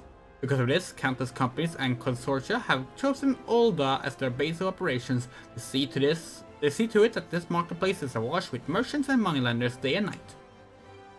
Anything a man could ever desire can be purchased here, provided as he has sufficient funds. Surely it is something you seek, adventurer. A deadly sword, perhaps, or a shiny trinket. Whatever it is you want, the exchange will have it. To the north, you will find merchants peddling armor and accessories, curatives, and crafting materials. To the south, you'll find weapons, tools, and an assortment of other useful items for sale. Seek out a particular merchant or browse to your heart's content, but do try to remain aloof should you find something that piques your interest. Decisions made in the heat of the moment are usually unwise, especially where coin is concerned. That is all the complimentary aid you shall have from me, and far too much for my taste. My regards to Momodi, now off with you. Cool. Actually, maybe we should pick up the maybe we should pick up the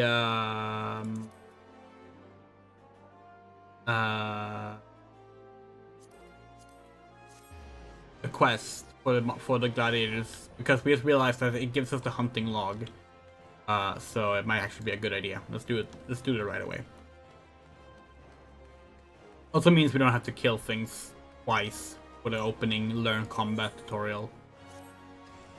What will it be? Will you rise above the masses and inscribe your name in legend, or will you resign yourself to mediocrity and die in obscurity? Join Gladiator's Guild? Yes. A decision you shan't regret. One moment, make your way for Tinderbox Morning Dew! Fresh meat coming through! Now then, before your enrollment may be considered complete, you must present yourself to First Sword Medal, seek her out, and obtain her approval. Hi.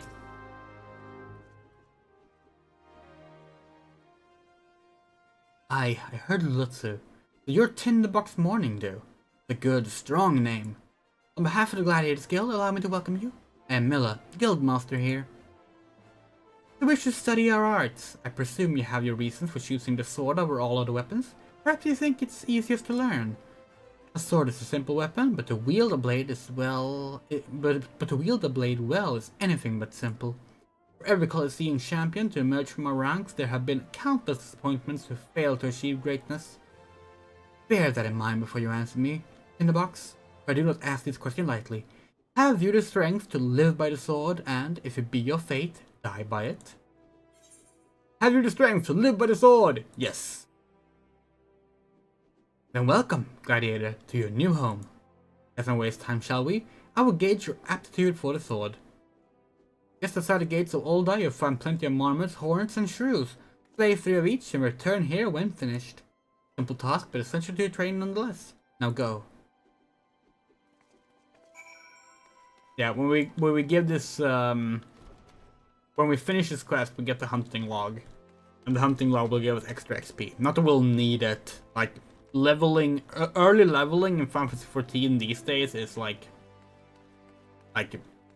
you basically are given the entire, like you're just given all your levels for free basically, which is not necessarily a bad thing. Like it used to be that you got levels quite slowly, but these days it's better. Although we didn't pick a server that had the bonus. Because there are servers where if you pick those, you get even more XP. You get the, what's it called, like the Road to 90 or something bonus. But we don't need that.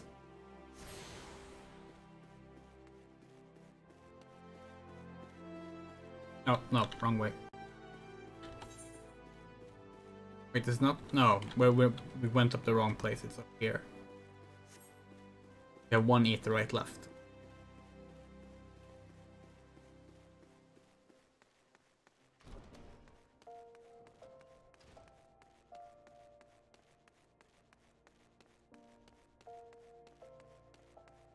So Ulda is actually our home city in the original, for our main character, Yozora. She is a black mage and she started as a thaumaturge. So this is the city we know the best. And honestly, we think this is the best starting city out of the 3. We think starting here both gives you the best like narrative foundation for what happens later in the story, and like it just feels like a nice place to start. But most people tend to find Gridania as the best starting. Each their own. Here. Oh yeah, now you get the map instantly. You used to have to actually like run around and gather the map. Not anymore.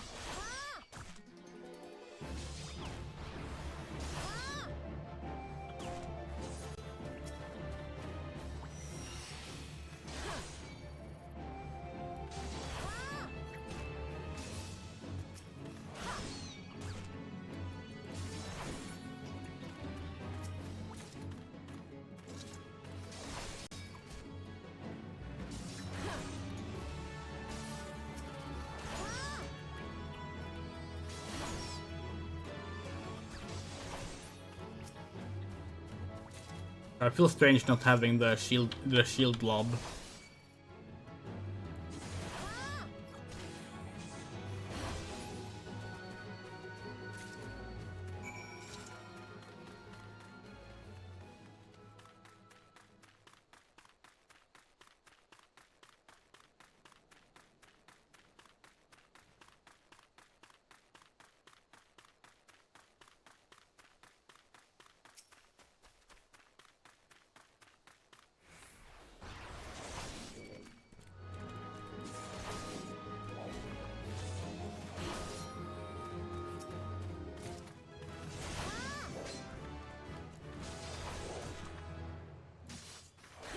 Yeah, like attaining level 3 before you finish the like first quest, like the first quest you're given from Gladiators Guild. That was not like that just didn't happen back at launch. But it's fine. It's good actually. Like it's not just fine. It's good. It's a good change. Because the early game is the least interesting. It's still good though. Some people are like really down on a Reborn and like suggest that it's like worth skipping, and we don't think that's true at all. You should not skip a Reborn. You'll miss so much good stuff there. Heavensward is a lot better, yes, but that doesn't mean a Reborn is bad. Reborn is a good game. And like obviously that's subjective to some degree, but like basically like if a Reborn wasn't good enough to overall be good, this game wouldn't have survived because this was the second chance it was given, you know. But take this opportunity. Will I miss out on a better one? It's also overwhelming. Maybe I should mull it over at the quicksand. I'm gonna try and like speak to NPCs here and there every so often because their dialogue sometimes changes depending on the progression of the story. So sometimes you'll hear something that you can, you know, never hear again. You miss out on it. You want it. Oh, where are we?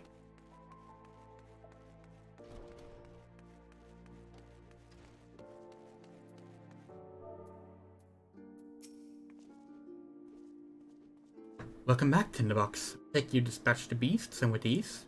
Rest assured there will be far greater challenges to come. If you wish to master the sword, you must test yourself against a wide variety of foes. To this end, I present you with this hunting log. It contains information on creatures ideal for gladiators in training. You will doubtless gain valuable experience should you seek out and slay them. It is only with such practice you will recognize and limit your deficiencies in your technique. Your training enemy shall continue once the haft sits so snugly in your hand that you cannot imagine holding aught else. Until then, Tinderbox. Until then, Tinderbox. That's how that line was probably meant to be read. Hunting log obtained! Yay! Adventure Guild.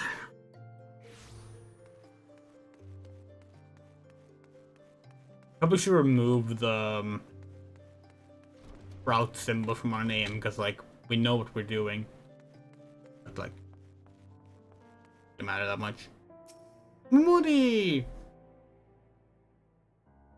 How's your tour of the city, Tinderbox? Get lost, did you? Aye, well, Olda's a big place with lots to see and do, but wandering around aimlessly don't pay the bills. If you're serious about making a living here, you'll need to remember what things are. When you go exploring, explore like you got purpose, eh?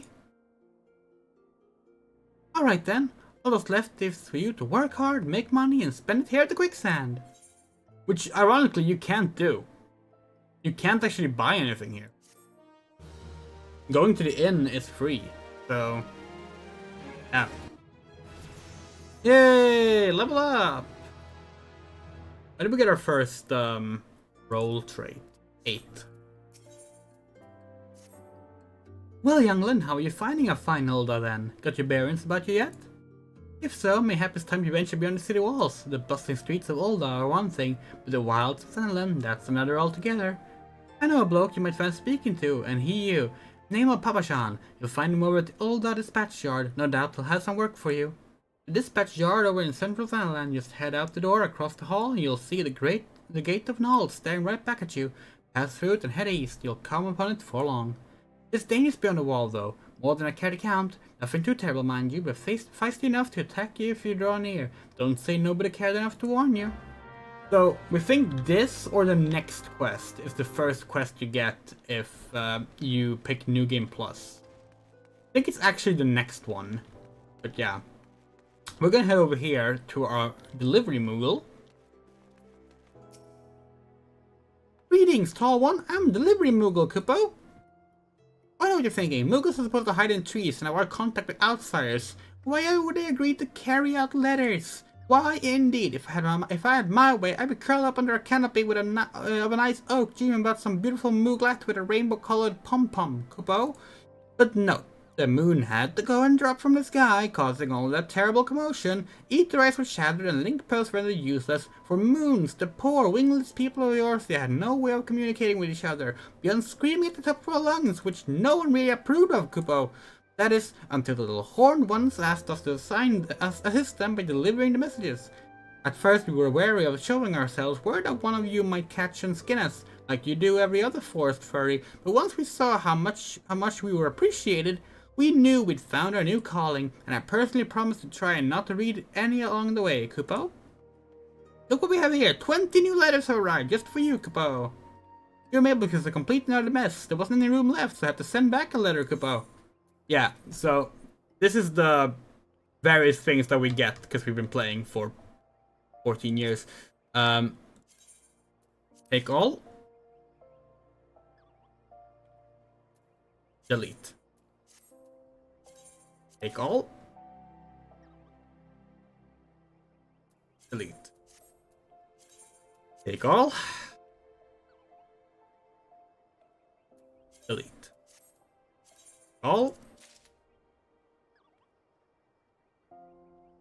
Delete. All. Delete. The confirmation is really annoying. Take all. Delete. Take all.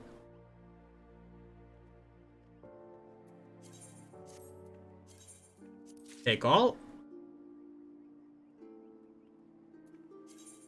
Delete. Take all.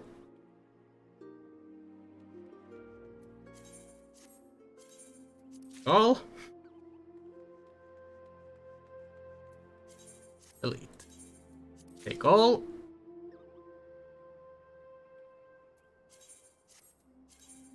Take all. So basically, it used to be that every 30 days you got something for free sent in the mug mail if you had a subscription.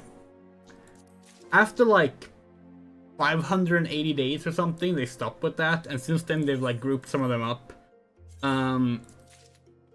But that's why there's a bunch of stuff, and the rest is also like collector's edition items, and some of it is other purchases that like are account wide rather than character specific. We have the collector's edition of every single release of 14 from 1.0 to 7.0, so there's a lot of items. Some of it is FanFest items, like we attended a Final Fantasy 14 FanFest either digitally or in person. We've been to 2 in person, and all of them digitally. Well, the rest of them digitally. Here's the Onion Helm. That's the original 1.0 collector's edition. That collector's edition is worth a lot of money. Okay. Request more letters. And we wait. Actually, while we wait, we can do this. Onion Helm! Yeah.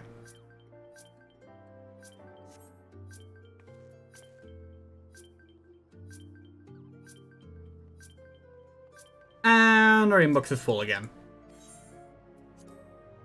Yeah, so this is now fun, but it's better to do it now and be done with it than to end up wanting to get something later and have to sift through all of it to find it.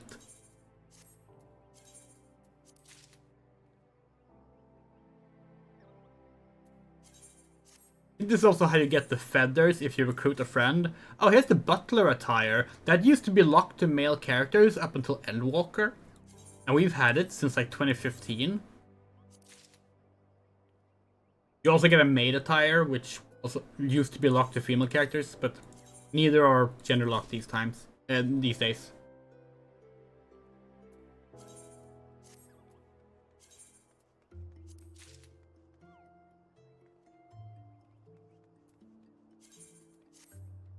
You might be wondering, are we gonna wear the butler attire? Obviously.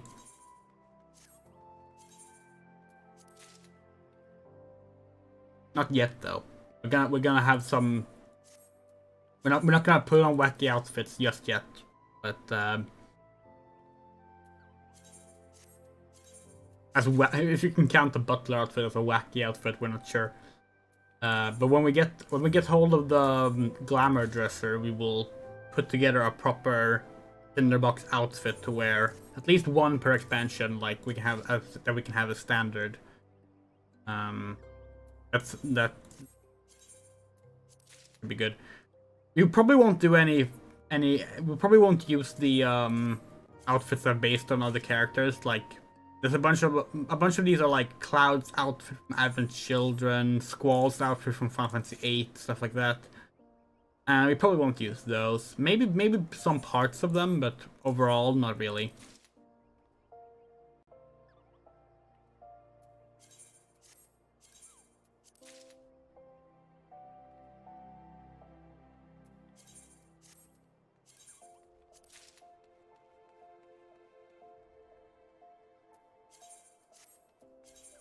Yeah, if you play Final Fantasy 14 and you like play it for a long time and then you like think, oh, we should make a new character. I should make a new character. You end up in this position where like, oh, great, I have to like get all these items again.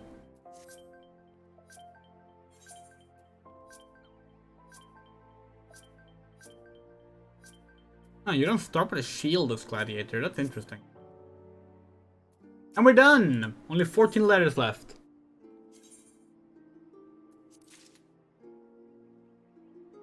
And we're actually on some Dawn Trail stuff.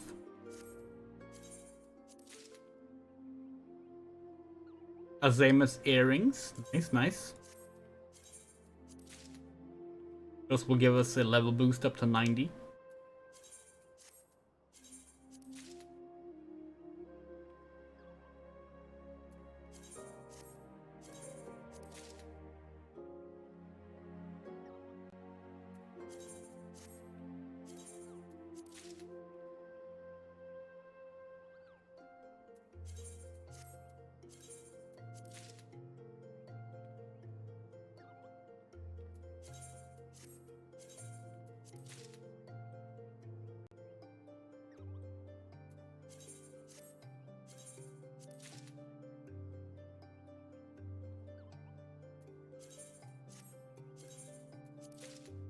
That's a Squall outfit.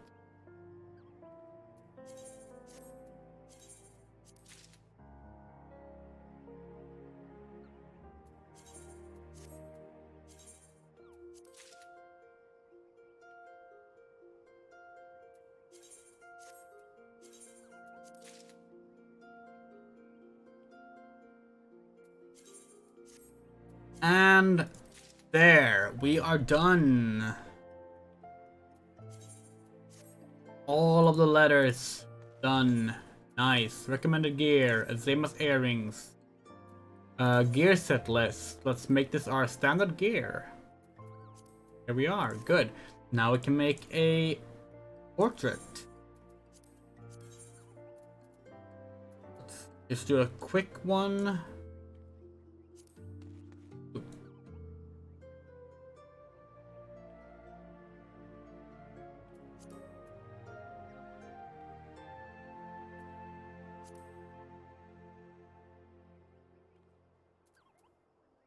We really don't like that color, but it'll have to do for now.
That works.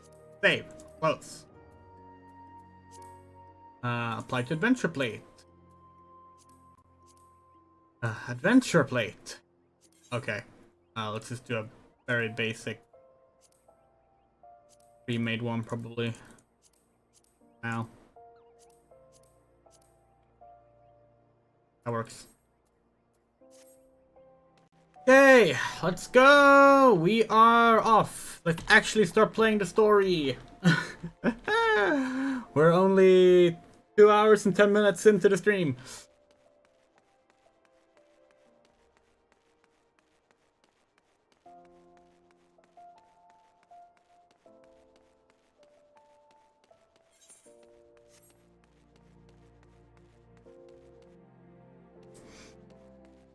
So now you can see these little like yellow markings above these enemies. That means that they're in our hunting log, which means that we get a XP bonus by killing a certain amount of them. If you bring up, is it event? No, it's general. Yeah, 1 out of 3. We're gonna avoid having the general chat up because people might just shout spoilers and shit in the chat. But it's useful if you want to like count them. We're just gonna leave it on battle for now.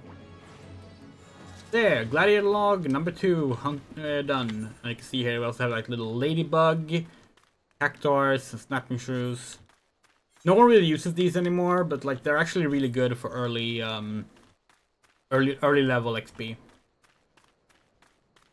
And they only exist for the starting jobs. They didn't give them to the newer jobs, which we think is a shame, honestly.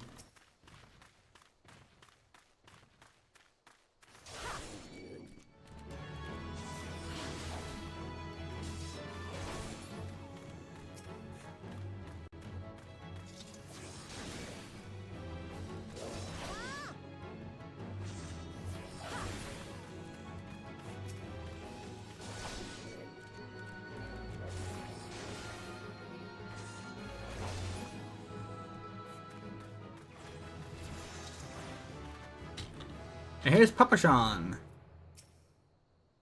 Why, you certainly look the part of adventurer, my friend. Might you be the good soul Momori advised me to expect, I am Papashan, station master of this humble dispatch yard. An empty title, I assure you. I truly am no more than a tired old Lalafell, passing his final years in quiet and solitude. Well, no, there have been plenty of both this last 5 years since the calamity struck. The devastation was vast. Yet now true old dons work together, doing all in our power to rebuild what was laid to ruin. By the sweat of our brows and the love of our home, we have rebuilt Old God to the grandeur and majesty that you see today. The railways which run through this dispatch yard too were born of the noble effort of a great many souls. But there is still much work to be done. The wounds left by the calamity run deep. Isolated areas beyond our lines of supply remain, and there are places yet wanting for relief and restoration. Old Don needs the aid of you and your brethren, friend. In fact, it never has our need been more dire. Which brings me to the point. I do believe I may have some work suited to one of your abilities. We're just gonna get them.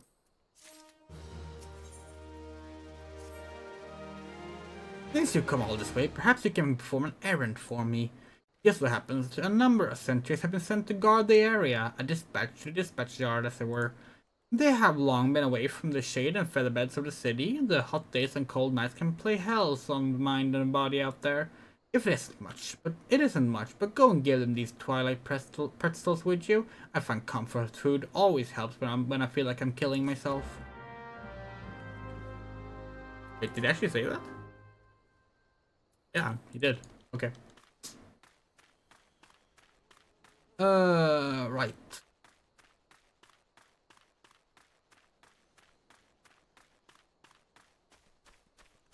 Our first busybody task.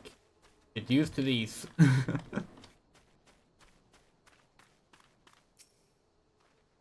Halt, madam! I'm going to have to ask you to put the pretzel on the ground and place your hands above your head. State your name and business. A twilight pretzel from Papashan. By the gods, forgive me. You could say this new post has my nerves in a twist. I'm terribly sorry for that. Yes, well, you may rest assured that the dispatch yard is safe as long as I stand watch. Please give Papa Sean my thanks and tell him that I only wish I could repay the favor.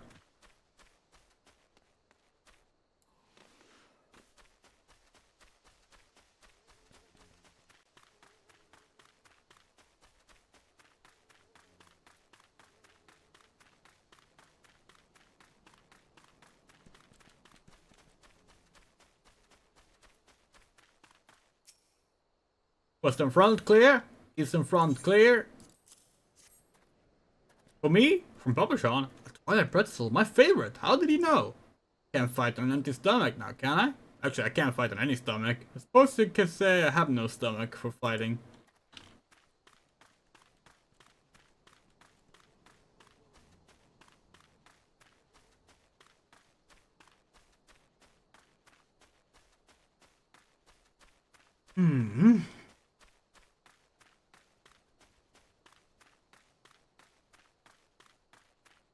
That's when it's far away.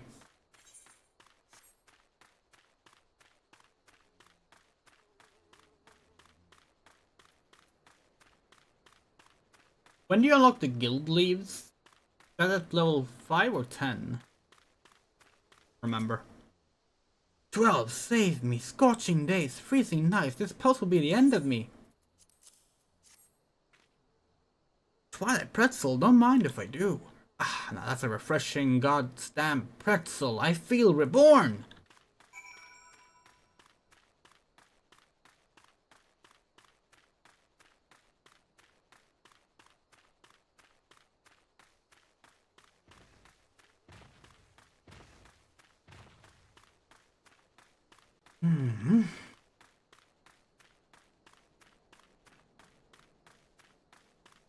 I just realized that the XP bar is not visible on stream because we put it up there. We should move it. Yeah, we can have it like below the limit gate.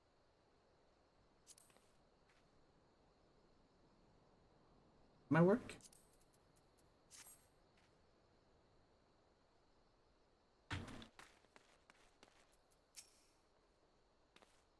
Returned with a fewer pretzels, I see. Tell me, how fare our Sultan's sworn sentries? Did they have anything to report? Anything at all? Nothing? You sure? Oh dear. Take this for your troubles and stay a moment. There is more I would ask of you. Yeah, let's get this.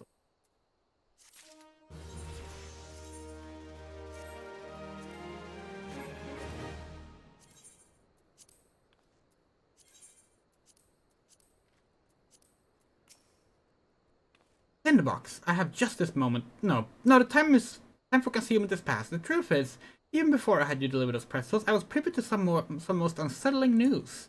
Which is the real reason I sent you to meet those Sultans.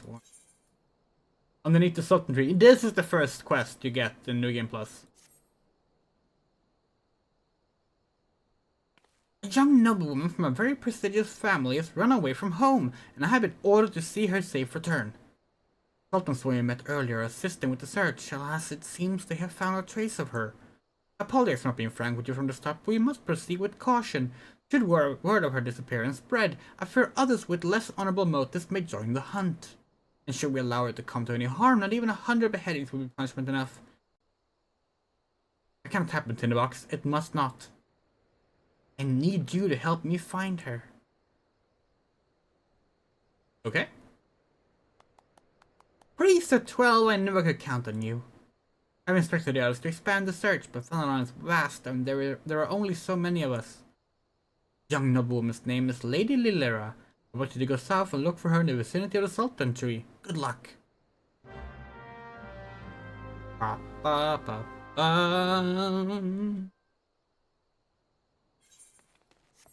Okay.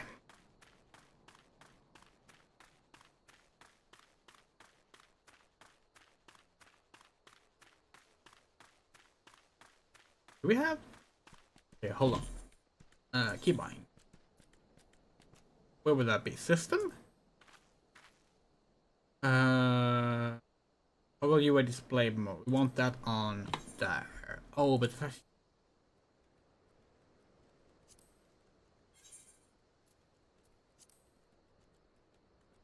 Where we want.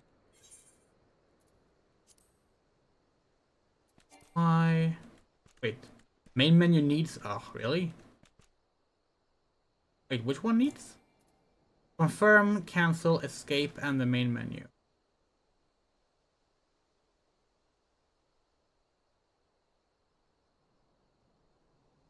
Like, target main menu one? Okay. Okay. We kinda want one on... Where's the lock?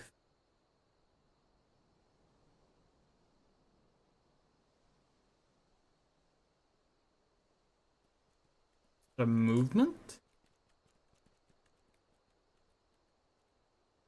We want that here. Lock camera on target. That. There. Yeah, now we can do this for nice screenshots. And we can do this for like a more cinematic camera angle in combat. This is basically the combat angle you have in Final Fantasy 16. Nice. Good. Good. It's nicer when like, just traversing like this. Be able to just shut off the UI a bit.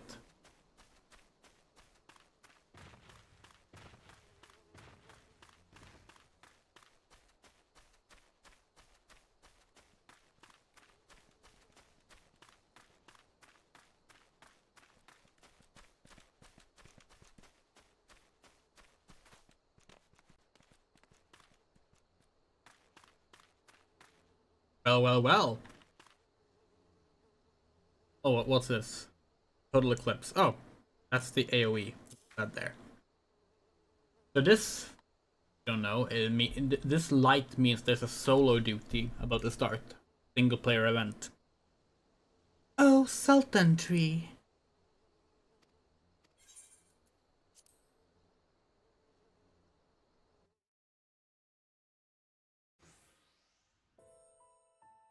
Oh, Sultan Tree, hallowed spirit of my line, forgive my weakness. My failings have cost us dear. Hello, Mikan. Welcome to the stream. We just got to the first voiced cutscene in over an hour. Ooh, yeah, so this is the first thing in the New Game Plus.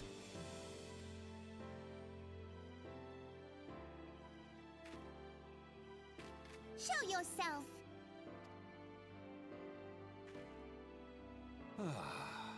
As you command, O Lilira. This man. We'll see a lot more of this man later.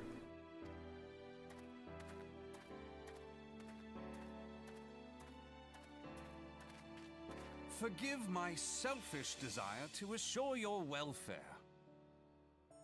I don't recall requesting an escort. Simply pretend we never met and continue on your way. We both know I can do no such thing. It isn't safe for you here alone. Yeah, we spent over an hour creating the character, and we've gone through a lot of preparing in-game. Deciding a surname, yeah. It isn't safe for anyone. Not with this etheric disturbance. It's as though the dead are watching us. And I'd prefer not to join them, if it's all the same to you. Ah, you must be the one the Papa Shan mentioned. Congratulations on finding our elusive young charge. You'll have to forgive her impetuousness. What she lacks in discipline, she makes up for in stubbornness. You should return with us. The station master will be eager to thank Lady Lilira's protector in person.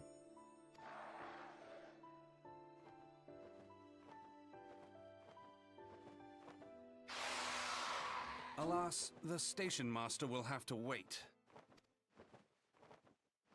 Dear Lilira, for my sake, please stay out of harm's way. As for you, dear friend, for Lilira's sake, please stay in harm's way. So, boss fight. If you don't know, they actually like recast every single voice actor in this game. Between Reborn and the first expansion, Heavensward. So like we haven't heard these voices in a long time. Thinking I should get into Amazon Line. I'll give you that pen console. Yeah, it's on PS4 and PS5, and it's on Xbox now as well. Actually, it is, in our opinion, the best game ever made. So like, we recommend it.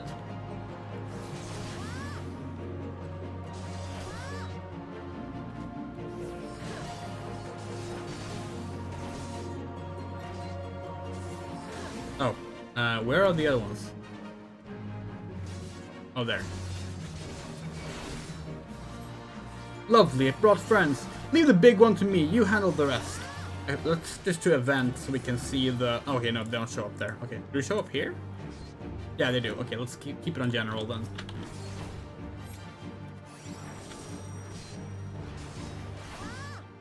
Can still play it on PS4? Yes, you can.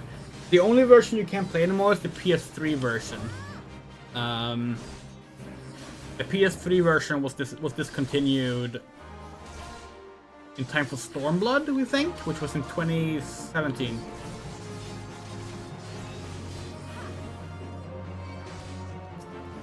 More of them? Really now, there are limits to our hospitality.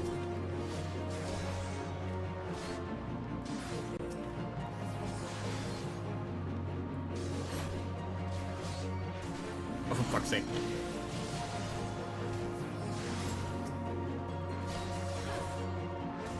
Just a little more. Yeah, if you start playing, there's a free trial. You can start playing the free trial, and you'll be most welcome to play with us. If you pick the same server, we think we're on. Was it Shiva we picked? I think we picked Shiva.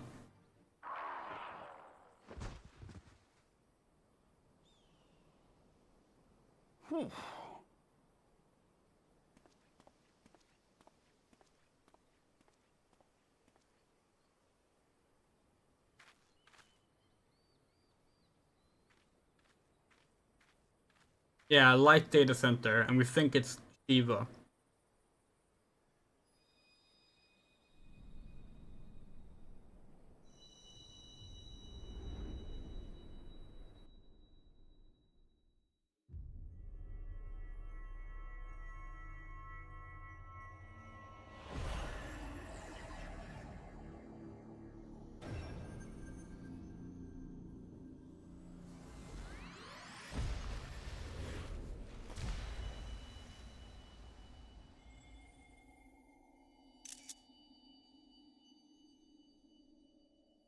Hear, feel, think.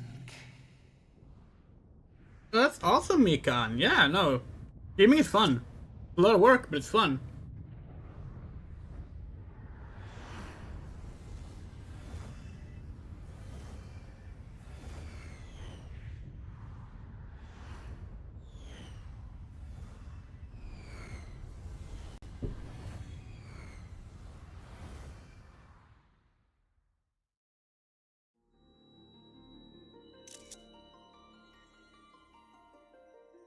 Crystal bearer.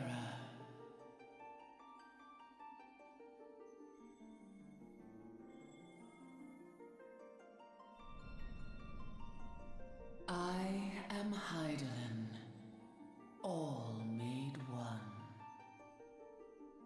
A light there once was that shone throughout this realm, yet it hath since grown dim. And as it hath faltered, so hath darkness risen up in its stead, presaging an end to life. For the sake of all, I beseech thee, deliver us from this fate.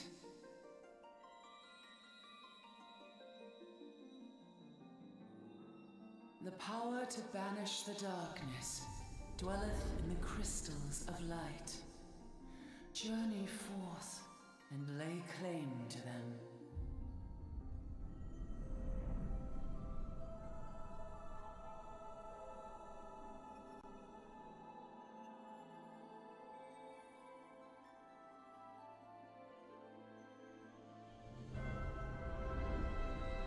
There she is! Idolin, the Mother Crystal! By thy deeds shall the crystals reveal themselves to thee. Crystal Mommy herself. Only believe, for the light liveth in thy heart.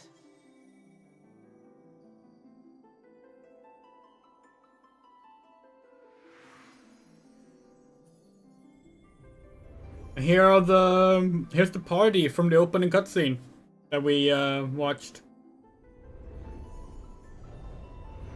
We love this cutscene specifically because the whole point of this is showing, look, there are other warriors of light as well. There are other adventurers heeding Hydaelyn's call. You are not the only one. Like, the other players are literally like included. The fact that it's an online game is like considered here. We like that. All creation.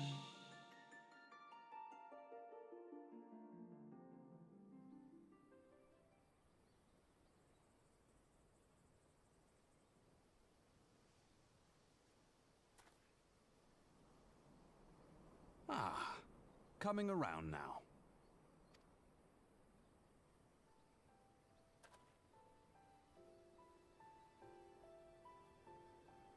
Would you mind telling me what that was? If I only knew. A denizen of the void at any rate. The void sent? Here? But how?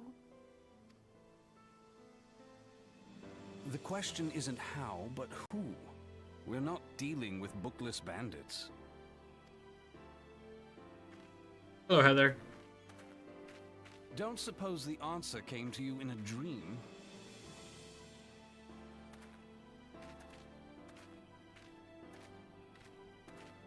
No sooner did you fell the beast than you fell asleep. Too much ether, no doubt. Interesting. I hadn't considered the crystal. But of course, this changes everything. Oh, just thinking aloud? At any rate, we haven't a moment to spare. I must return and report this at once.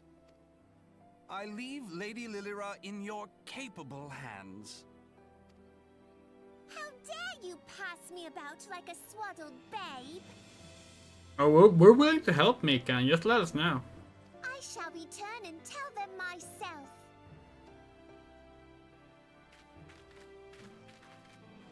Lady Lilika is great, by the way. We love her. As By the you way, wish, remember, chat, Your impetuousness. those of you who have played 14 before, no spoilers. Don't talk spoilers in the chat. Just because we know everything that happens doesn't mean everyone watching knows what happens. I suspect we shall meet again before long. Yeah, same motto. We're entirely self-taught. Oh, well, okay, we have attended film school technically, but like it was after we were already doing that shit. Until then, do try and stay awake. Film school, media program.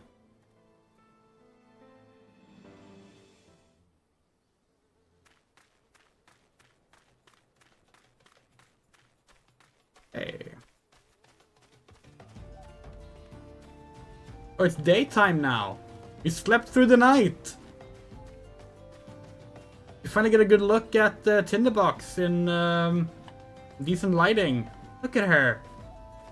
Oh, she's so pretty.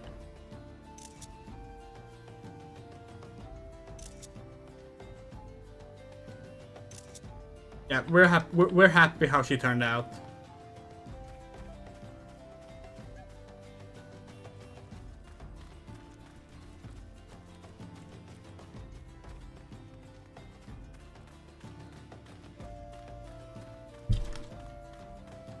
We can't wait to make Tinderbox in other games now. Like the moment we made Tinderbox in 2 games, Dragon's Dogma and then Baldur's Gate 3, we've just been like, oh, what other games can we make her in? We want to make her in everything now. See how close we can get.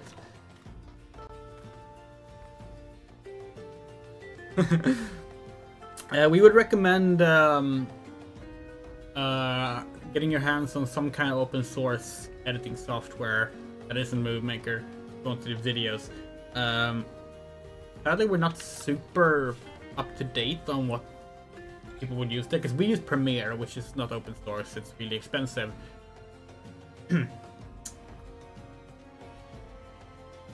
Because everyone definitely uses legal copies of Adobe products all the time. No one would ever pirate them.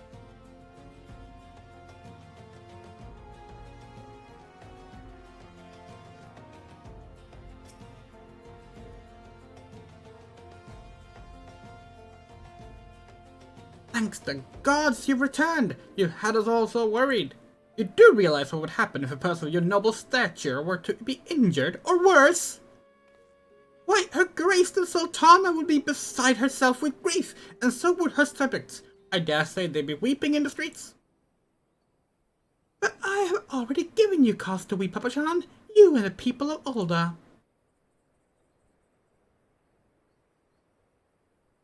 Please, you're not to say such things. We will find, I swear to you. It's not my place to make demands, my lady, but I beg you, please, stay out of harm's way. I apologize for causing you undue worry, Papa Chan. I shall refrain from traveling unescorted in the future.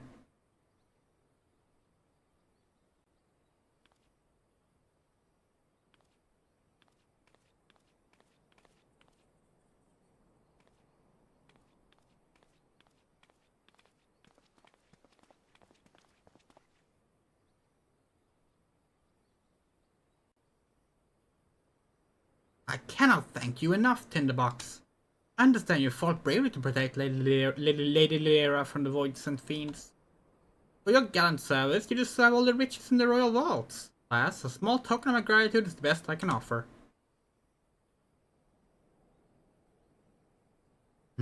Sarcastic man with a strange contraption strapped to his shoulder? I see you met Thancred. He's a scholar who spends his days investigating the oddities in the ether. Better too fond of the sound of his own voice for my liking, but perfectly harmless. As for you, Tinderbox, you're just the sort of adventurer we need around here. I pray you show the same kindness to people of Thailand as you did to us today. Yay! We get the 132 gil. Ba-da-da-da-da-da-da.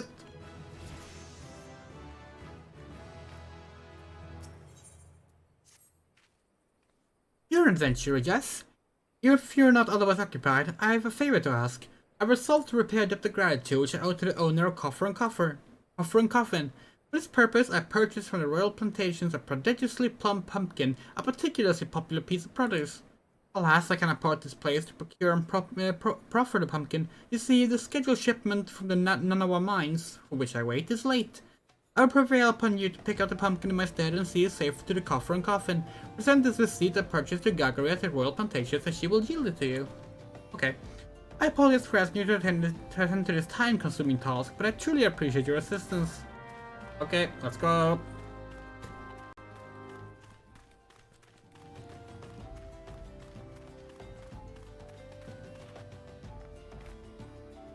That's a lot of alliterations. Yeah, that's Lalafels for you.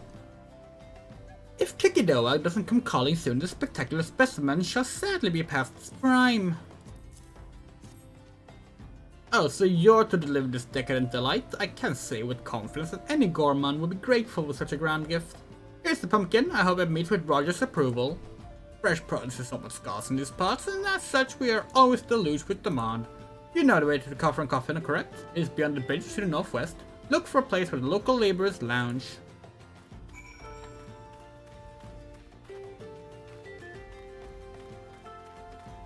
Now that it's daytime, we get some actual music in Final Land too, which is nice.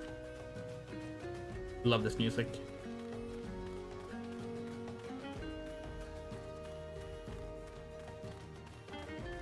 Oh yeah, Taru are much worse. So, we have both been playing Final Fantasy XI lately, Moto and us. Not together, but we have both been playing Final Fantasy XI. And when we play Final Fantasy XI, we've been in a Discord call with our friends, and we've been voicing all the dialogue. And Taru are so fucking funny because of all their fucking rhyming and alliteration, and that stuff. Mr. are also fun because of all they roll all their R's all the time because they are cats. Yeah. Yeah, they also end words with Taru. Taru end words with Taru, so they would be like, oh, we're going shopping, Naru. Here's really pretty, Andrea. The game's too cozy. It is a really cozy game. And then you find yourself crying for hours because of the beautiful story. And yeah, she turned out really well. We liked that we went with like the white horns. You can go with white or black horns and tails. But because you picked white, it kind of looks like they're the same color as the skin. Which makes her look like she's all this like almost marble white. And we like that. It fits Tinderbox well. Drink for your lassie. You won't get a better ale or spirits for your coin than at me place. How's that? We kick it over. I asked you to bring this here for me. Ha ha! So even the foul-mouthed drunk knows the meaning of remorse? Reckon this is for the time I carry these drinks on the nose back home. Or hell's the honest to God's pumpkin for the royal plantations. I can't wait to see what the cooks will do with her. The lads here scoffed down beastly amounts of meat and started to tell on the health. It'd be good to get some more vegetables in the bellies. Assuming I can get the stubborn bastards to try something new. Thanks for the help, lassie. 11 is great. How have you gotten to Chains of Promethea yet, Otto? The Chains of Promethea, we think it's Chains of Promethea, is the expansion where like the story, in our opinion, went from this is good Final Fantasy to this is good Final Fantasy. You start Chains of Promethea, nice.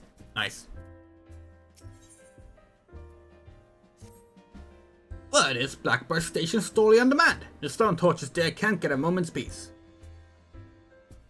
Oh yeah, that's true. Well, you can always try your computer. The game is old. Bloke by the name of Warren is hoping to bolster their numbers for a short-term assignment or two. If you fancy putting a few extra gil in your pocket, you could do a lot worse. Yeah, so this used to be an annoying quest line. Because it used to be that you didn't get all of this at the start for free. And also used to be that you had a belt that you also didn't get for free. And you needed, for this quest, you needed to wear a piece of equipment in each slot to continue.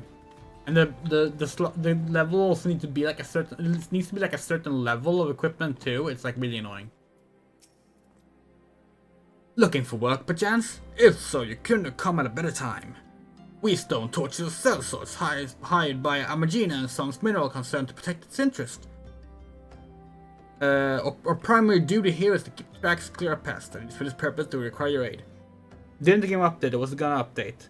Yeah, you're right. And we upgraded our computer in time to play the new game, but it still runs on old computers, just not as old as our old computer. I should point out, however, that it can be messy work, and liable to get messier if you're ill prepared. A single piece of gear can mean the difference between life and death. I'll not have it on my conscience that it's an ill-equipped adventure to an untimely demise. See it that your arms and armors are in order. When you're ready, present yourself to me again. Okay, here we go. Equip your head, body, hands, legs, and feet with gear of item level 5 or above to return. Okay, so you don't need to do the accessories. That's good. Yeah, it used to be that you needed a belt at level 5. But now you start with everything except the helmet. We have an item level 11 helmet, so it's fine. Old trashy laptop from 2017, that might be good enough. Download the benchmark or the free trial and test it. Like, it doesn't cost anything to test that. The benchmark is probably easier, but that will test the game at its most advanced. So you're ready for inspection? Good. Everything appears in order. Yet, know that not is guaranteed in this world. Fate's a fickle mistress after all. At any rate, capable adventurers like you are few and far between. And I would not have you throw your life away. I've had to bury too many comrades to brush aside cracks in their hauberks and dints in their helms. No matter what you face, do not disregard the importance of your gear. Yeah, you gotta keep your gear repaired. And we are officially ugly. Actually, this is out of all the starting gear you can get, this is among the better. Let's get to it then, shall we?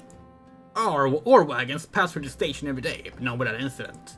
Wagons coming and going from the dispatch yard to the south once pass through a tunnel by Fesca's watch, a tunnel in which some genius saw fit to put an ore storehouse, creating ideal conditions for a goblin nest. So now the ore-loving beasts have taken up residence in the tunnel we dug, and we're practically delivering meals to their doorstep. But no more. Inside the tunnel in question you will find a narrow fissure where the goblins hide. Use this silver ore closet to lure out the creatures and slay them. Just us. Does this dude look a lot like the cutscene Warrior of Light? But again, most heroes look the same.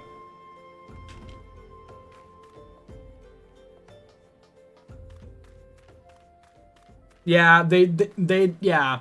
So like what Moria said, you get gear and it's like dyed mismatching colors, and like it used to be that you couldn't dye your own clothes until you were like level 50. No, sorry, dyeing was level 20, we think, and glamour, changing the look, the like models, was 50.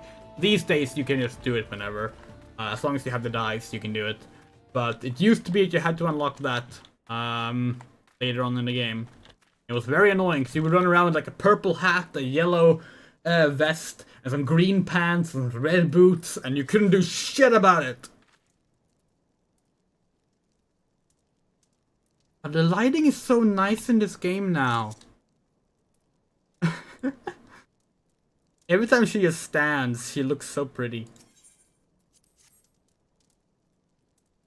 Oh, we have Rampart now.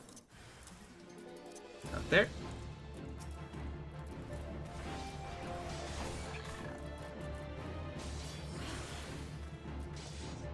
This is a game pick homage to all the Final Fantasy games. Yeah, this is like, you know us, we don't like when things are like, hey, remember this old thing? Most of the time this game isn't that bad with that, but it does sometimes get into that kind of like, hey, remember the old thing? Remember this old Final Fantasy? To a point where it's kind of annoying. Most of the time it's very nice little level-headed homages. And a lot of times they do something really cool, which is they take a story or a character from an old Final Fantasy game, and rather than just having you meet that character or seeing that story, they adapt the character and story in a way that makes it a whole new thing that still feels reminiscent, but not like a copy of the old thing. For example, in after Heavensward, the first expansion, you meet a character named Kryl Baldesion. And Kryl Baldesion is originally from this game, Final Fantasy V. He's not on the cover, so we can't show her, but he's originally from Final Fantasy V. And she has like some visual similarities. But she is a new character, and she feels like a new character. And like, it doesn't just feel like them trying to like make you value it purely on nostalgia. They do a really good job with that. There are some exceptions. When we get to Omega, the Omega Raid series, we will talk about that. But yeah, the Omega Raid series, aka let's use the Cydia models. Well done. It shan't be easy work to keep the tunnels free of goblins, but our wagons should be able to go unmolested for a time. Disruptions of 2 ore shipments threaten not only the interest of Amalgina and Son's mineral concerns, but of Ulda herself. One might liken these train tracks to veins that bear a nation's lifeblood. If only we had more women like you to lend a hand. Sword, please. You.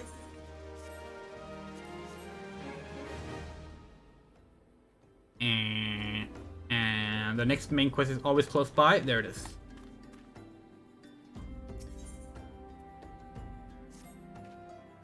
Ah, the altruistic adventurer. I was hoping we'd bump into each other. Why? Because the most fascinating piece of news recently reached my ears, and I'm eager to share it. May I? Rumor has it that there is a vast untapped vein of ore beneath the ruins of Silde. But that is not all. Inconceivably, the concern appears to be entirely ignorant of its existence. Even as we speak, a young upstart, a self-made merchant from Stone's Throw of all places, is moving to claim it. The fellow's name is Weestan, and he is a very, very ambitious young man. Not only does he intend to secure exclusive excavation rights, but they say his master plans to use his new fortune to curry favor with the Sacrarium. Of course, the Thaumaturgus only considers the opinions of the most wealthy when drafting the laws of Ulda. If you would have your voice heard, you must be prepared to pay a sultan's ransom. One voice which is invariably heard belongs to Lord Olorito. One voice which is invariably heard belongs to Lord Olorito. He has long lavished yield upon the Thaumaturgus, and some claim that he devises new laws with the express intention of ruining his competition while protecting his own interests. Tough it is to say, if Wisdom thinks he can compete with the likes of the Syndicate, he is in for a rude awakening. That eventually may yet be a little way off. For the present, he is moving ahead with his plans and assembling a team to survey the site. I'm told he is at Coffer and Coffins right now, recruiting able-bodied adventurers to escort his prospectors. Warren said you were looking for work. Mayhaps you should meet Weestan and volunteer for his expedition. Go. Oh, Hammerbeaks.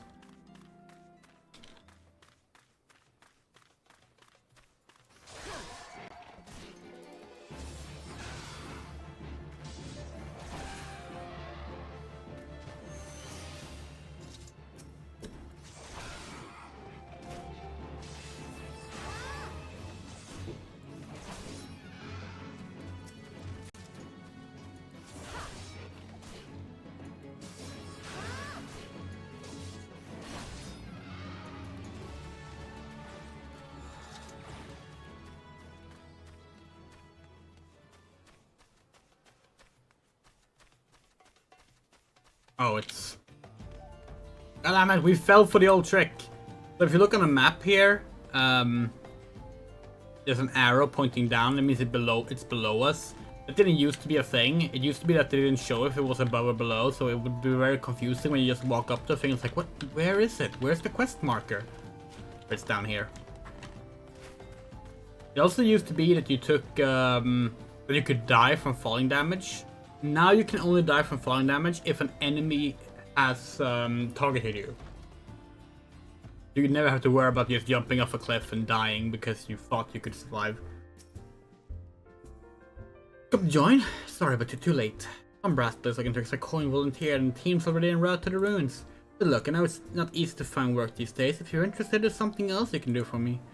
There are these children outside, the little ones from Stone's Throw. I look after them from when I have time to spare. And so they're taken to follow me around even when I tell them not to. But what with overseeing the search for the vein, I barely have a chance to visit the privy at the moment, much less entertain younglings. You give them these ginger cookies and convince them to go home for me. More cookie quests. I ain't going nowhere, missus. I'm too hungry to move. Besides, so you'll have to carry me. Have a cookie. A cookie? Well, if Wisdom really wants me to go home, then alright, but I want two next time.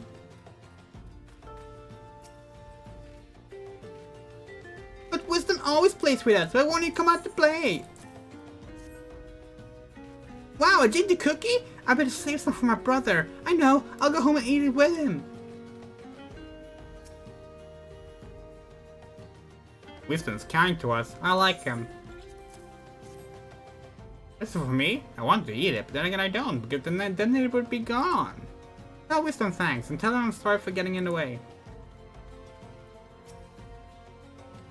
I like playing with Wisdom. He makes sure no one bullies us. Wisdom's worried about us? Oh, I don't want to make him worried. I'm a good girl, so I'll go home.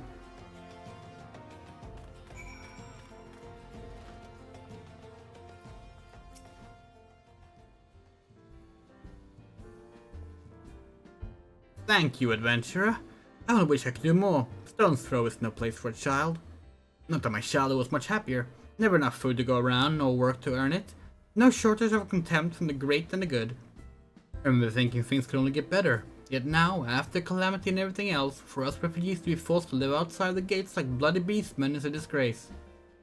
They say with enough money you can change the laws here, so I'm going to make a fortune and do just that. I'll buy the excavation rights and start my own mining business, and I'll give my fellow refugees the work they're crying out for, and pay them fairly. The mining companies have profited from our suffering for too long. In their hubris, they've grown complacent, presenting us with a golden opportunity. And we will take it, adventurer. We will reclaim our dignity, and with it our place within those walls. We found her. We found the vein. Wisdom, you must come and see. Already amazing. We'll leave at once. You should join me, my friend. Come and bear witness to history in the making.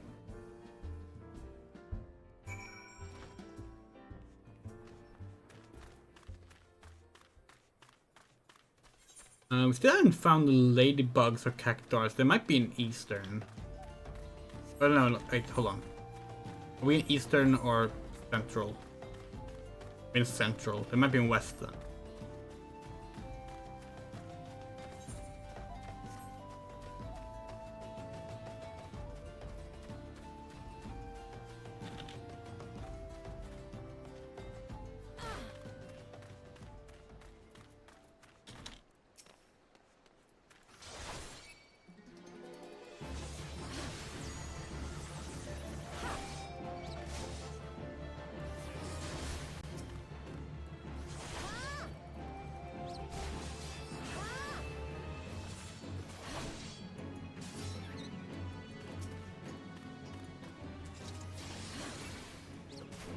With this, we will become level 10. Yay! And we get Shield Oath. Oh, sorry, Iron Will.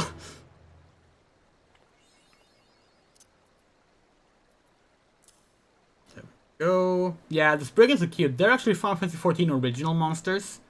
They are one of the like signature 14 monsters. So like they have appeared in Final Fantasy 11 when they have like crossover events.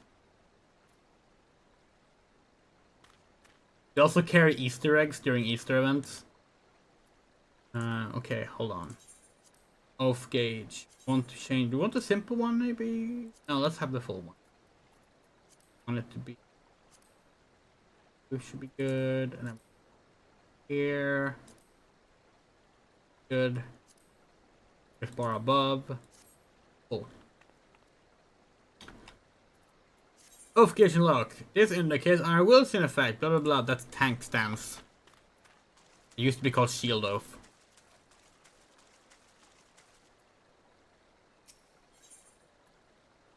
Hold on. Leave. Okay, we have the best gear. Good. Edit. Leave.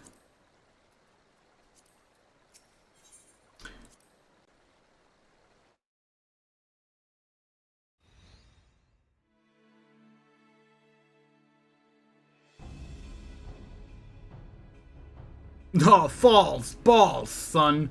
A vein of war in the middle of a ruin-blooded city. God-stamped idiot. What did you think was gonna happen? The East-dragged rich you could coast with the order, while the masters of Ul'dah looked on? No one crosses the syndicate. The syndicate? Huh, finally sunk in, has it? Well, look at this. Not all your friends would deserted you, James. Lucky boy. Now you won't have to die alone.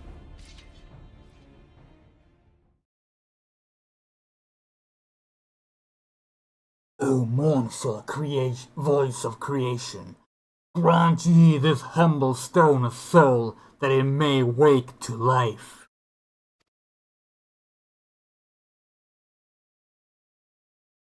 Who's that spouting gibberish? Show yourself!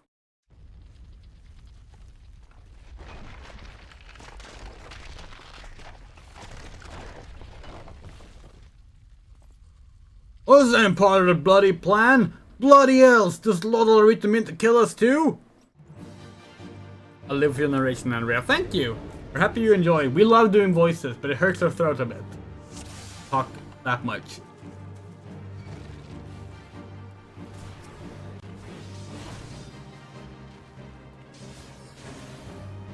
Oh, we have shield bash now, but we can't use it because we don't have a shield. You are strong, but strong enough to withstand this? Yes, is the answer.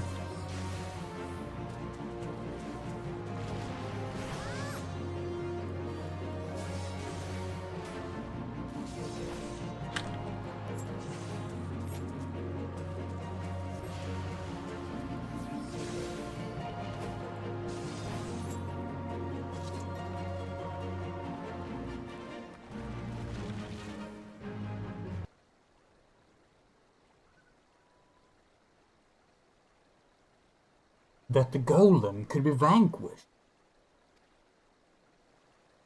That woman is no ordinary adventurer.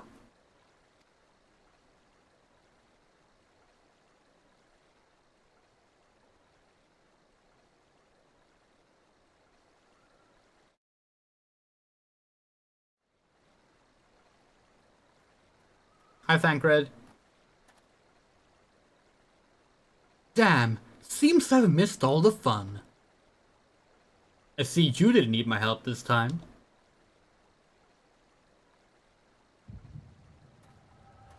Oh, headache!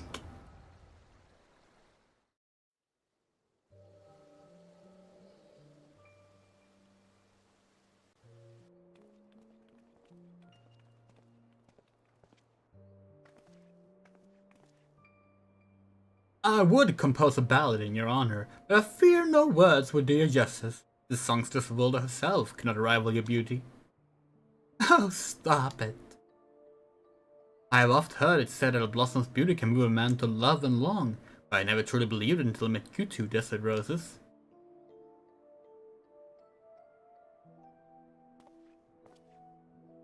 I hear they attacked another caravan. Aye, and business is suffering for it. Bloody Amalja. Stir them up, do you reckon? Let's stir them up, do you reckon? Another raid. Wager that caravan was carrying crystals, much like the last. If you truly mean to summon a primal, we must act quickly. Are you coming, love? You wouldn't keep a girl waiting, would you?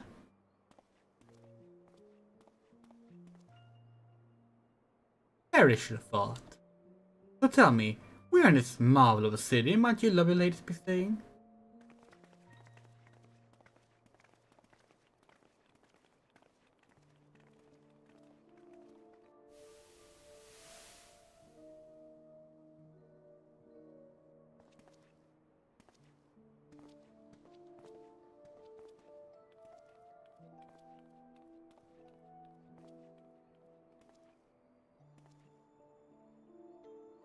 This rate, green will soon be more precious than gold. A result of the uncommonly bad harvest. We have you to thank for them, do we not? So that's Dalamud, the lesser moon. Hydaelyn had two moons. The smaller moon was a red moon. And in the final days of the original release of Final Fantasy XIV, it was literally plucked down by the Garleans. It turned out to be a giant machine that held Bahamut. We watched the opening earlier, we saw that. When you played Final Fantasy XIV in 2011, 2012, and this story was going on, with every new patch, the moon would go bigger and bigger and closer in the actual night sky. You would see this get closer throughout the months of playing, until eventually it was so close it was ready to burst out in the sky. If you haven't seen it, we definitely recommend looking it up. It's really cool to see what it looked like. Aye, this weakening of the etherical flow must surely be linked to Dalamut's descent. And of course, to the primals. Fine mess, but we must not lose hope. Louisoix will know what to do. We need only trust in his judgment.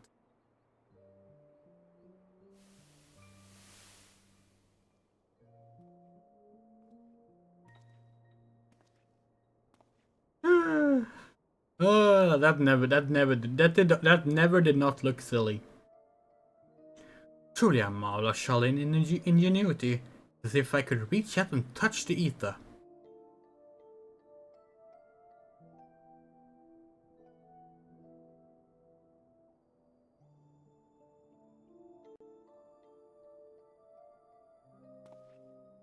Yeah, it was very similar to Majora's Mask.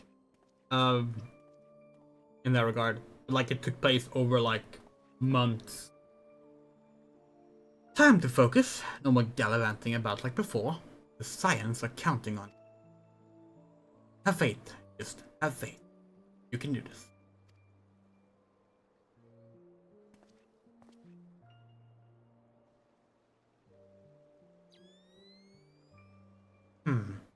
This disturbance is recent.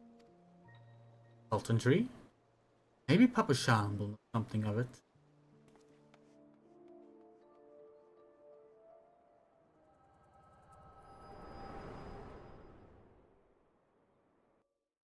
Is this Final Fantasy connected to the early online game? How does it work? Wow, that's a complicated question.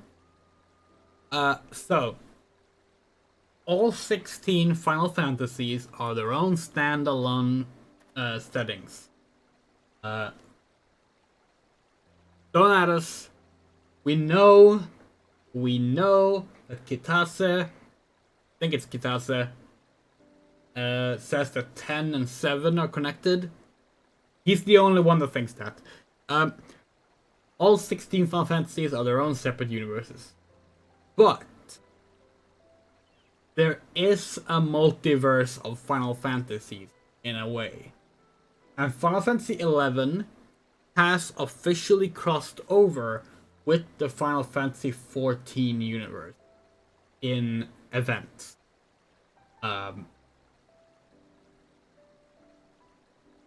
Similarly, in the build-up towards Lightning Returns releasing, when this game first came out, this reboot of Final Fantasy XIV, they had the Lightning Strikes event, which features Lightning appearing from Final Fantasy XIII as she's traveling between worlds, arriving here. So in that sense, yes, it's connected.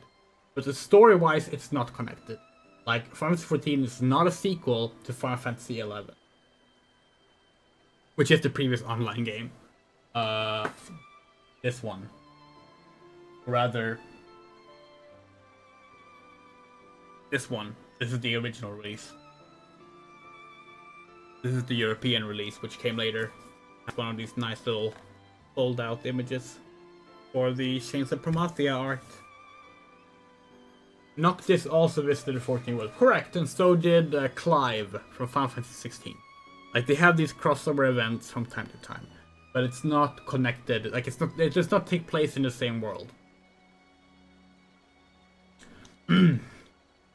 Looks like they gave you quite a thrashing. Can you walk?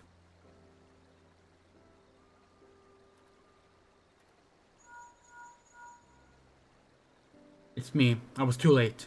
A person of interest had already quit the scene. The general? Very well, I shall be there anon.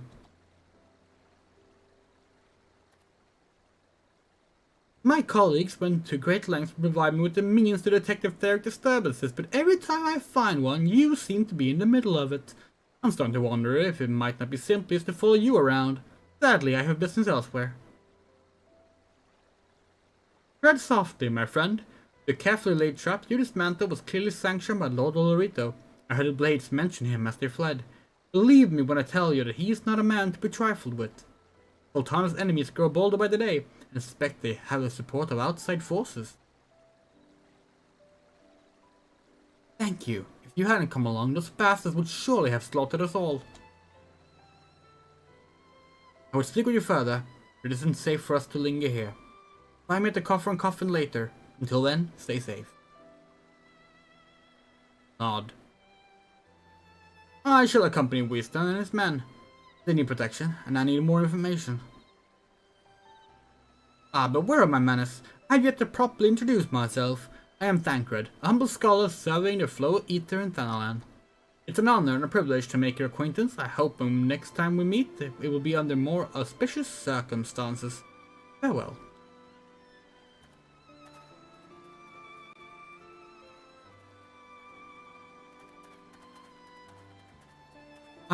Wait a moment, it occurs to me that we may have... Never mind. Very well.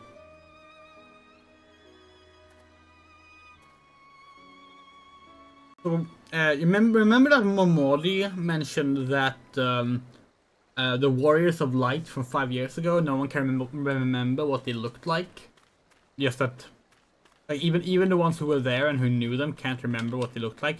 Thancred is one of the people who knew the Warriors of Light from 5 years ago. And if you, back in the day, played Final Fantasy XIV before the reboot in 2013, you could carry your character over. And if you did, you would have a tattoo on the back of your neck to indicate that you were a legacy player. And you would get a different intro where you get teleported into the present from the opening cutscene, rather than have the same intro that we watched. And that is, of course, part of what that dialogue with Thancred is alluding to, that he thinks we might have been one of the Warriors of Light, or at least we remind us of those Warriors of Light from 5 years ago. But if you did have a character from the original game, he was recognizing you, and if you didn't, you reminded him of the Warriors of Light from 5 years ago. Again, clever way to make it work in both instances. Here's someone that, like, had a much easier time settling on a name, we reckon. Just be like, yeah, let's just split up the thing we want to be called Songbird. Meanwhile, we were like, we could go Tinderbox, but that would look strange. We don't know. Well, bless you, my friend. You risked your life to save us. Betrayed by my own gods. Gods, I was a fool to trust those men. Lolorito owns the god's damn brass blades. I should have questioned their motives from the start. Even so, I could hardly predict that the wealthiest man in Ulda would want me dead for the heinous crime of seeking to change the law. I missed the merchant, for God's sake. That ruthless bastard. And what a monstrosity! Those were his own men! It beggars belief. Well, that's it. I'm finished. If I stay in Ulda any longer, I'm as good as dead. My associates, my friends, gods, even the children may not be safe if we don't disappear. And you, gods damn it. If Lolorita learns of your involvement, you'll be next.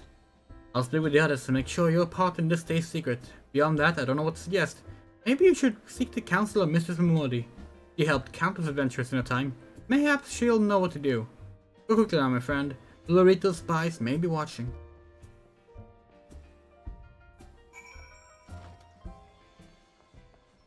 So, we could just go to Momori instantly, but instead we're gonna do this.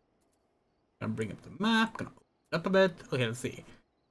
Central Fanland. What do we have in Central Fanland to get? Blackbrush, the Clutch, Horizon's Edge. Okay, so that's up here and here. Yeah, we can do that first. I'll be this way.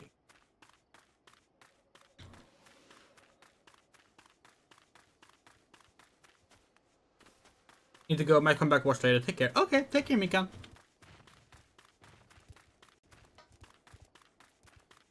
It's already nighttime again.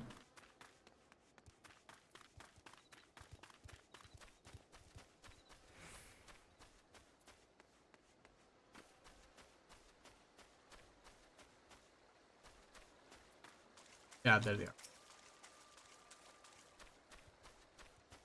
We need to get a shield. Or rather, we need to get the invisible shield glamour. We can have a shield and not think it looks strange. We don't like the shields in this game.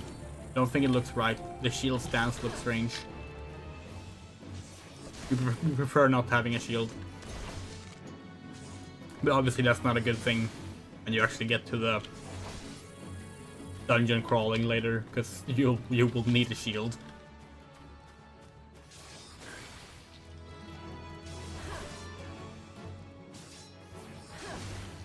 So what was the thing after this? Oh, the Shell Sweeper from Blackbrush, okay. That's to the north.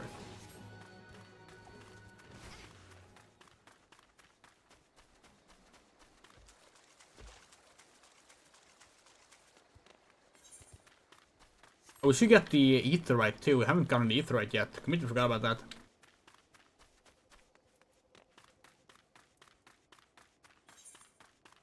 Yeah, let's get the eat right first, actually.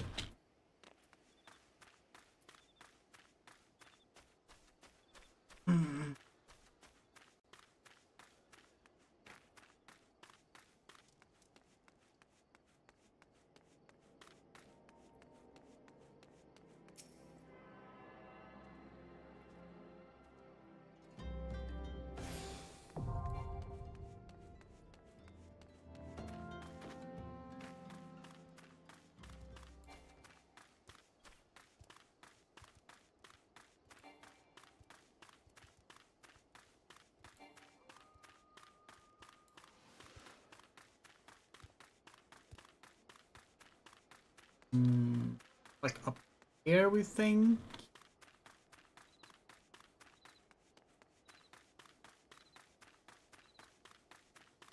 Been a while since we did the hunting logs, obviously.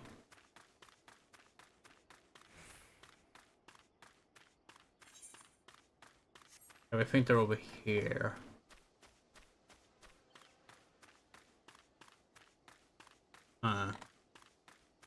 Oh, here, right. Maybe not.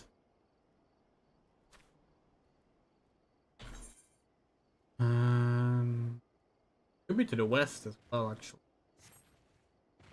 Yes, we'll just have to keep on.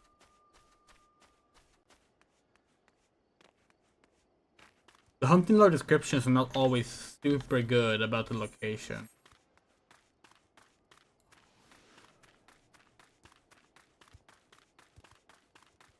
Yeah, these are just antling. Probably the western part then.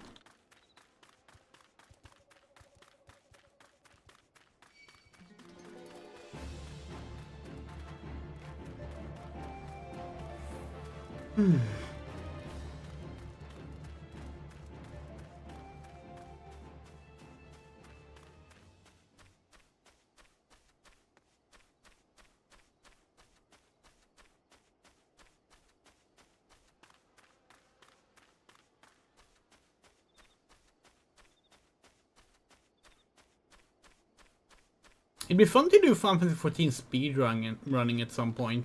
We've been looking into that. Ah, yeah, here they are.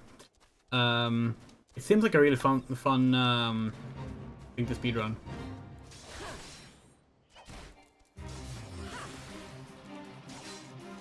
It's a very different style of speedrun because like you have to like get into parties and stuff, and you can't pre-plan that unless everyone is speedrunning.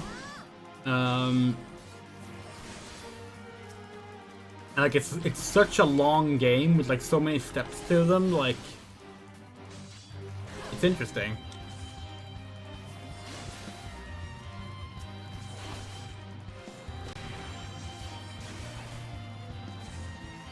What's the point of this fate?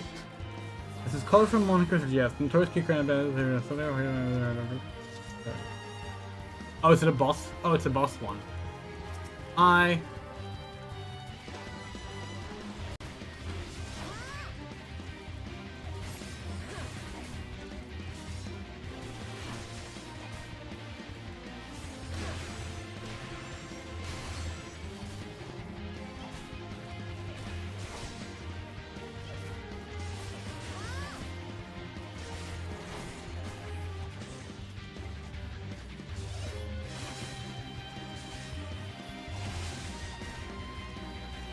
We might survive this. Yeah, okay. We won't survive this. Run away! Run away!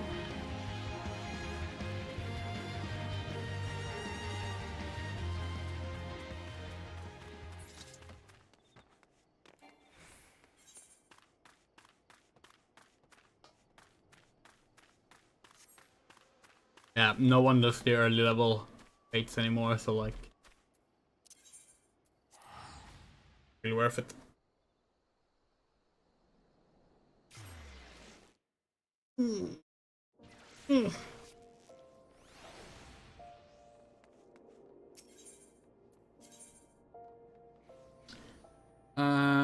Let's go here.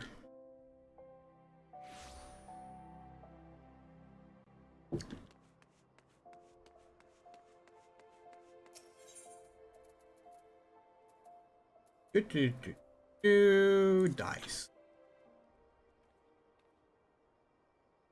Suit black.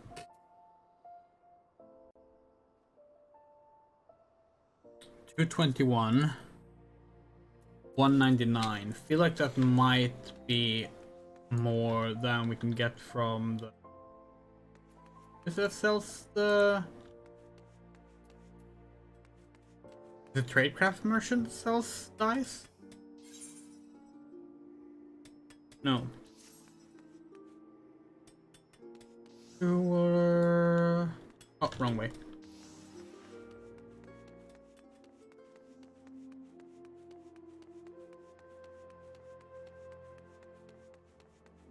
Oh, it's the independent merchant, isn't it? Yeah, okay. Charcoal gray 26. Okay, yeah, that's actually.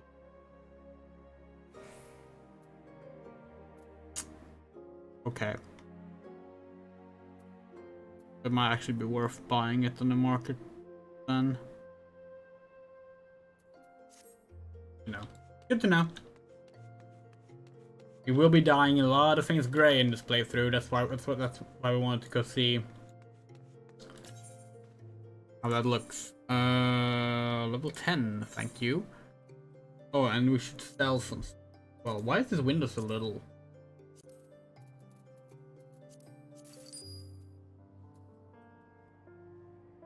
We're not gonna be crafting anytime soon, so let's. Oh, we should eat.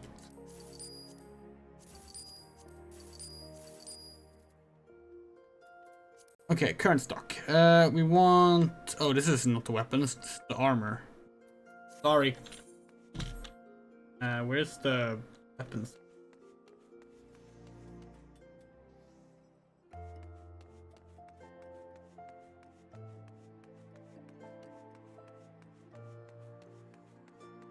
There.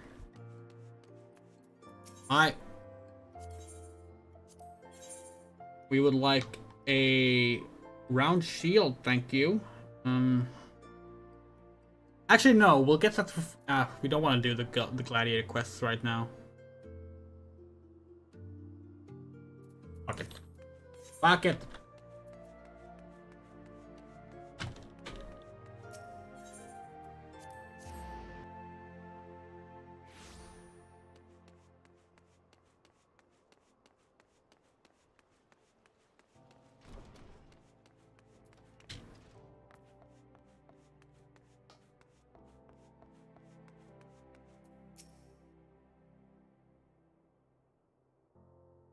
Settle down, Tinderbox. You got nothing to worry about. No one seems to know you were at the ruins. Weaston, on the other hand, is now a pariah, but is welcome round here as a rabid wolf, poor bugger. Tough to say that boy risked the wrath for the wrong man. Lord Lorito, shaman of the East Aldenar Trading Company, generous contributor to the Order on Althal, and member of the Syndicate. Didn't get where he is by leaving loose ends, that one. Which is why he ain't about killing his own men. Hells, even those blades knew what was coming. It's not that they could refuse to do their benefactor's bidding. Don't let this call you of you older, Tinderbox. It's true that there are some here who ain't afraid to crack a few skull if it gets them what they want. But most of us are decent folks, just trying to make ends meet. You know, a lot of people would call you a damn fool for risking your life to save a marked man. I believe you did a good thing, Tinderbox, and for that you have my respect. Listen, you've been through a lot lately. Why don't you rest a spell? I had the boys at Hourglass set you up the room. My treat. Have a word with Otopa Potopa whenever you feel like staying. In rooms now available! You know what that means? Well, maybe you don't, but we know that means glamour dresser! And when you get your appetite for adventuring back, consider taking on a guild leave or two. We will a lot of requests for locals looking to hire adventurers for various jobs. It'd be a good way to earn yourself some extra gil. Eustace can tell you more about how the system works, so go and speak with him if you're interested. Yeah, guild leaves, as we mentioned, kind of ended up not being popular past, like, expansion.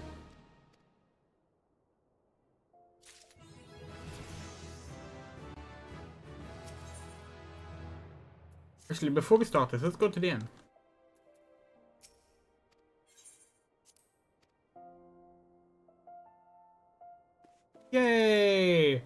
Armoire! Store an item.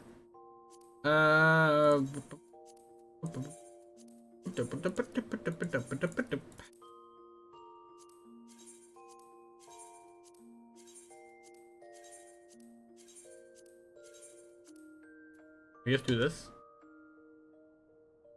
We can't.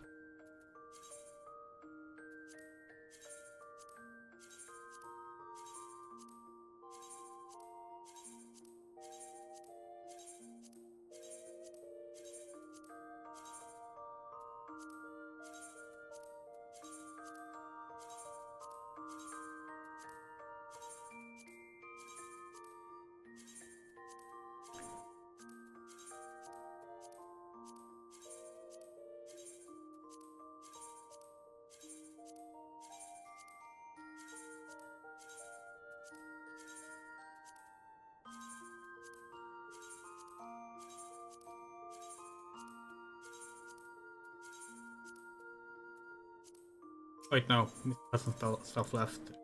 I have stuff. That one. There we go. That's it. Nice. Oh, what? No! No! We don't get to use the glamour dresser. Ah. We use these.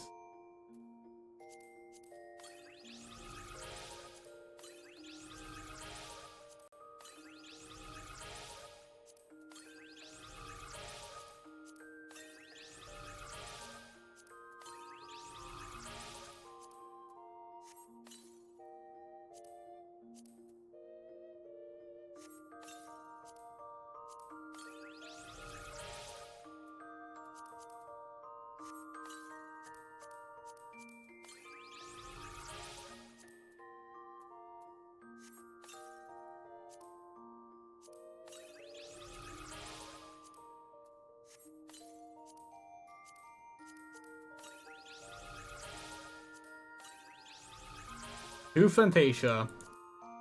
Fantasia you can use to change how what your character, like you can go back to character creation with the Fantasia.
One day they will add a use all your items that pertain to collector's stuff in your inventory button. Day is not that day. Anyway, now we have access to these mounts.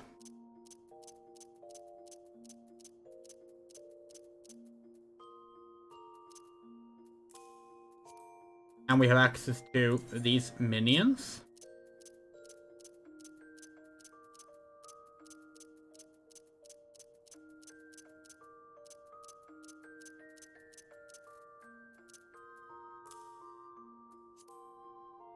We won't be using either until we're supposed to have mounts and minions.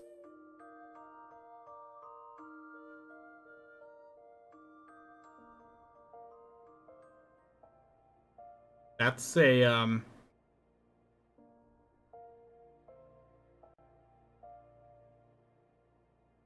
yeah.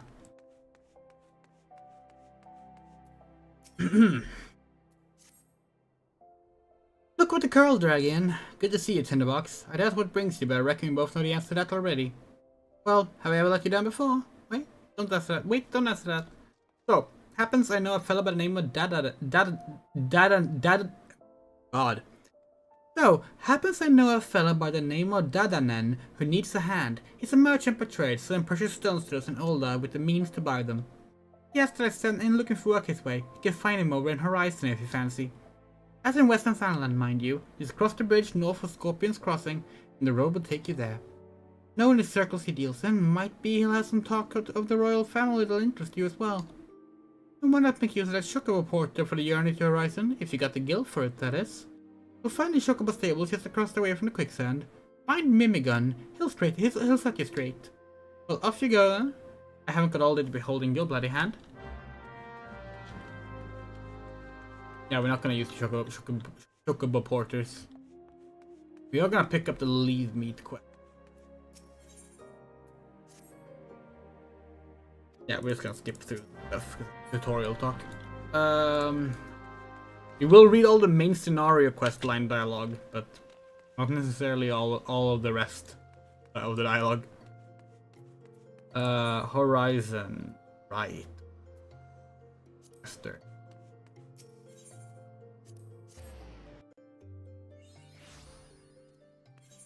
So this is where the ladybugs and cactuars are. Yes.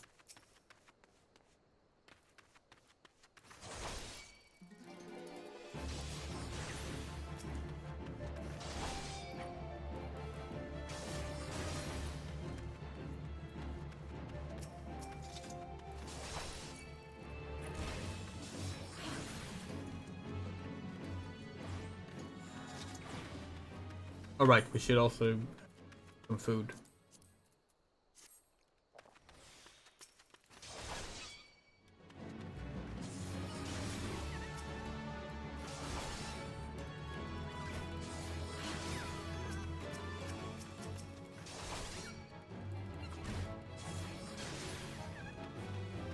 Yeah. Earth Sprites and Himalaya and Dusty Mongrels on Hammer's Edge. Okay, yeah. We will be going towards the Earth Sprites later on in the MSQ, so we can just wait and do that then. I don't know here.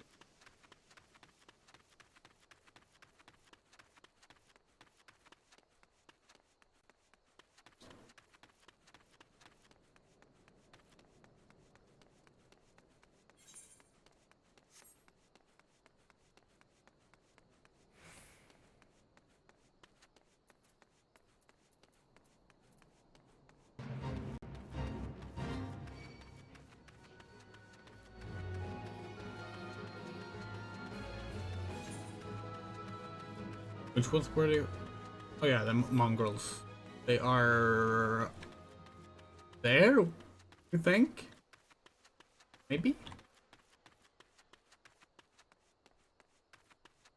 Where the bombs are? Maybe? Maybe not. Actually, they might be down in the cave. Not the cave, canyon. God, the glow of Eat the Rice is so nice now with the graphics update.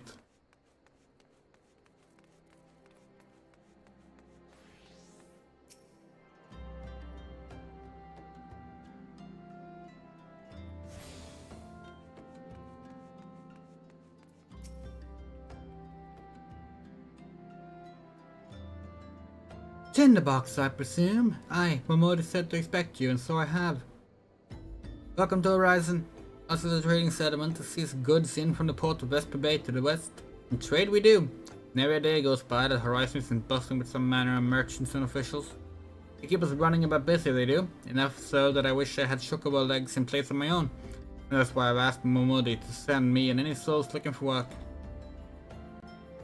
Well, no, there are plenty of it to be done around here. Speak to me again when you're ready to make yourself of some use.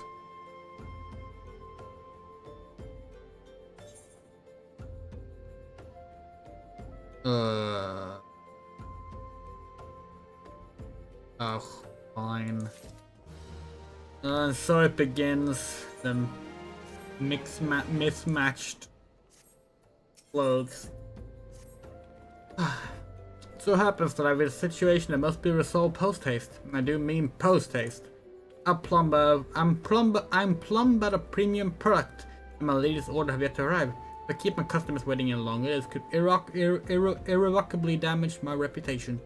What's worse, I've paid my man in advance for his services, despite his assurances that it would be a simple affair. I've had nothing since he departed a couple of mines days ago.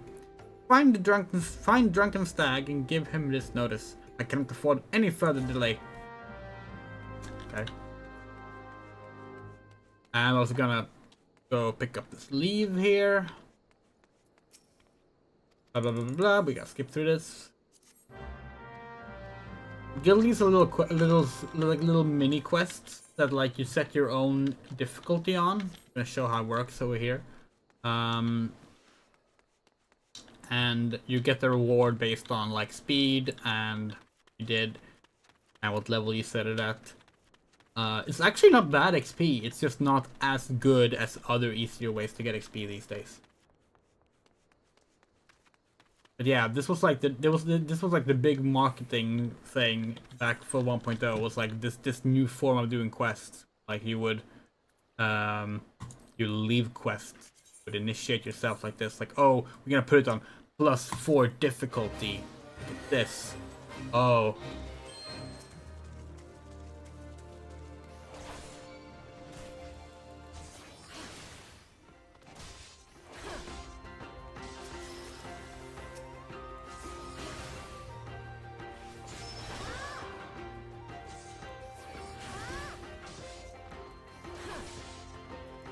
But every new area in REBORN has these leave quests, and all of them have their own individual unlock quests, and it's like just annoying to do that. But you do get some decent stuff from it.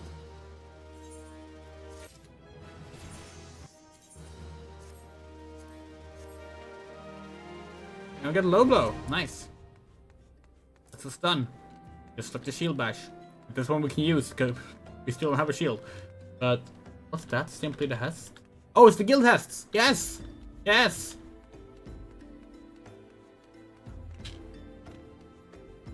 Yeah, we called these leave meats earlier.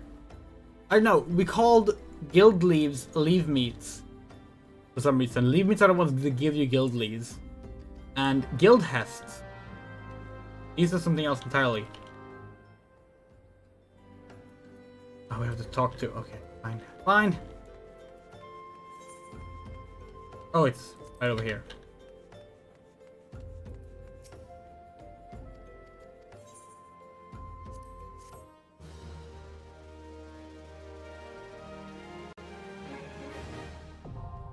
Now we have the Dude Finder. So, these also got retired after REBORN. Guild Hests. These are tiny little, these are like short mini dungeons, basically. Like, let's join this. See if we get a thing on it. If we don't, it's fine. But it would be fun to do them because no one do these anymore, and it would be nice to show them off. We say as if there aren't a million videos on YouTube of people showing off everything there's to do in this game, and we're not gonna be the first one showing anything off. But you know, still, it's our favorite game. We want to show it off because we like to show it off. We're nostalgic for the old days.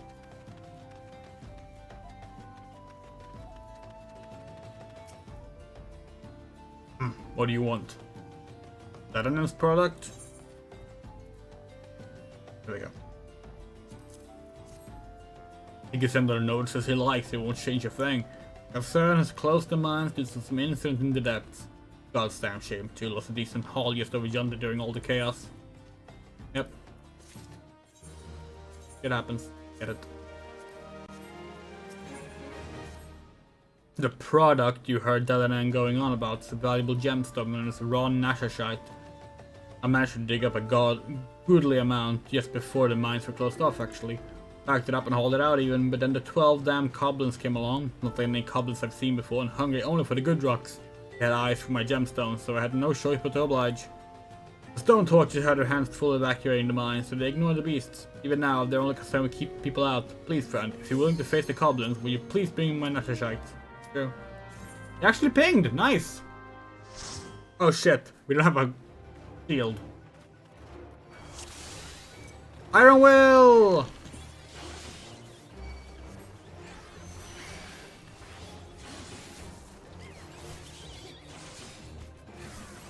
Yeah, so this is to teach you how to deal with enemies in parties.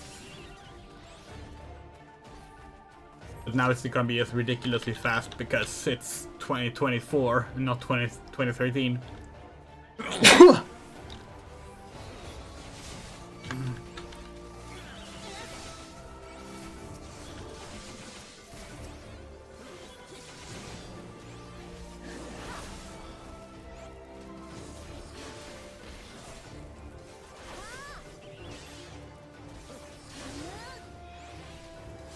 We like these though, they're nice.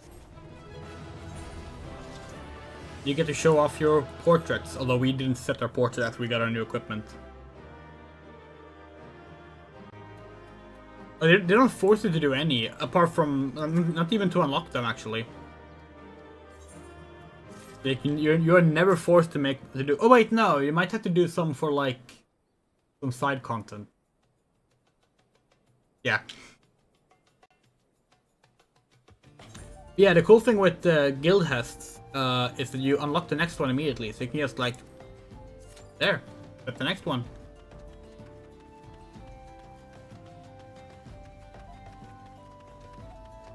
I had to do some beginner introduce. Wait, what? They forced that on you now? That didn't used to be the case.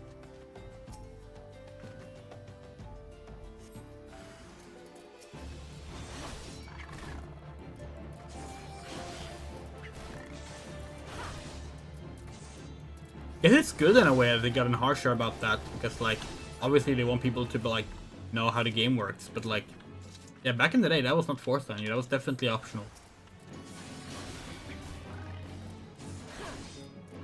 Oh, we should set our portrait.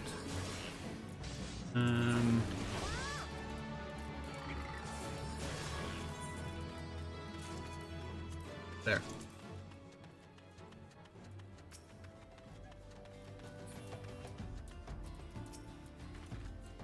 Yeah, we'll see. We'll see. Maybe we'll be forced to do it. We're fine with that. We can do it. We have done the basic training. The basic training is decent. They're actually adding a new basic training. Like I guess it won't be called basic training, but they're adding a new training that you unlock at level 49 for more high level stuff. And we like that's cool that they're adding that.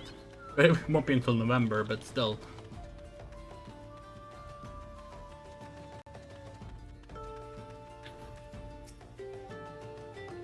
How do you fare, friend? Did you find the raw Nethershite?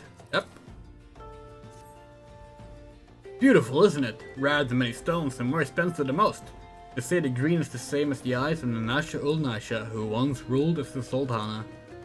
They should save Dadanan from his trouble, if there's enough left.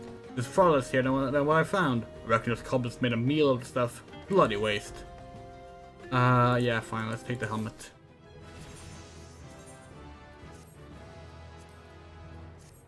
Now we have to do this again. Wait, no, we don't, because we don't show helmet. Good.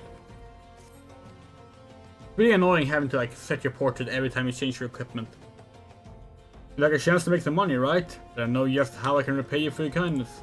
Swarms of sun mages have been harassing travelers along the road connecting Horizon to here. It's gotten so bad that the brass blades have started paying folks to keep the roads clear. If you find it hard to believe that swarms of tiny midgets could be so troublesome, you've never seen a shock be driven into frenzy by one. You've already seen some terrible accidents. Do your part and slay a few swarms. After that, let Fufulupa know. He'll reward you for your troubles. Maybe even offer you more work.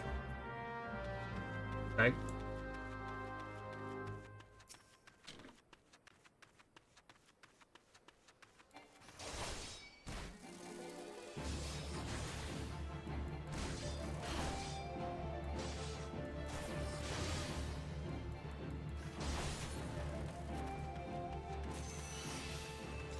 We're thinking we'll do our gladiator quests once when it's time to unlock Sastasha, because we're not going to go into a dungeon without having our abilities. But we're still a bit off from that.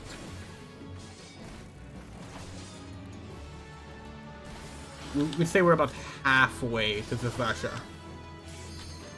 Who knows? Maybe if we skip another 3 hours, and we might. Who knows?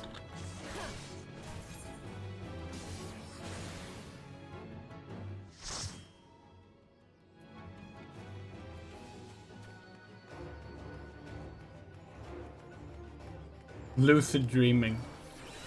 That's a skill. Or an action. Or action. Yay!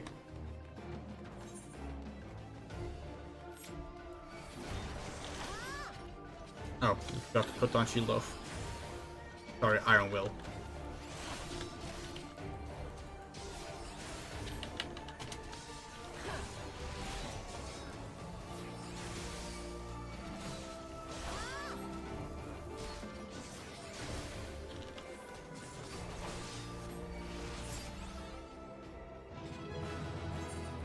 Oh, it's the same player as the last one. That's fun.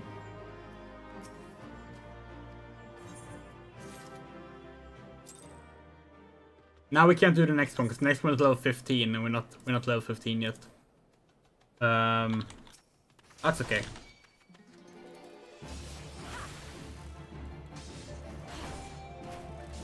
We like the Yellow Hests. We wish they would come back, honestly. Like, they don't really serve any purpose, so we get why they're no longer there. But like, having smaller scale duties you can just queue into when you have nothing else to do was just nice. And we think it was more fun to level with those little, like, many small ones than one long dungeon, personally. That's just it.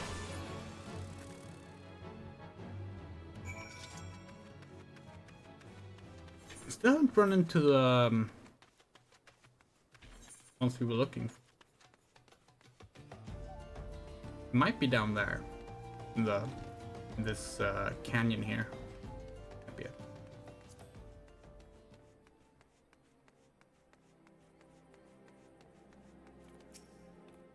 Greetings and citation, adventurer. To what I owe this.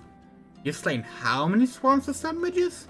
You have my sincere thanks. The brass blades have been starting to keep them in check. Your assistance is greatly appreciated. Will you be staying in Horizon long? If so, there is much and more you can do to help here. Just give us a leather jacket, thanks.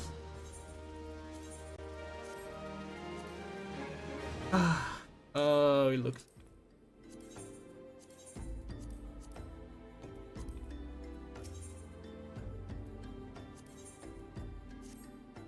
Allow me to enlist your aid, brave adventurer. I will have you ascertain the whereabouts of a missive I sent to Lost Hope the other day. Captain Leo Frick is stationed there. Ever since he was transferred, we'd exchanged letters, but never before has it taken this long to receive a reply. I fear the courier may have met some misfortune and wrote. She must have made it to Central Thanalan, or the brass blades that patrolled the roads between here and Scorpion's Crossing would have seen something. But if she made it as far as Blackbird Station, she would have surely delivered the letter by now. Lost Hope is practically on its doorstep. I suggest you focus your search on the road to Blackbird Station in Central Thanalan. With luck, you'll find her quickly. Did we take the save start? Yeah, we did. Okay, cool. We're gonna go down into the canyon here. Yeah. Where the heart is, the goblet. Oh yeah, we don't need to do it. Player housing is not gonna matter to us for a long time, so we don't need to unlock those right now.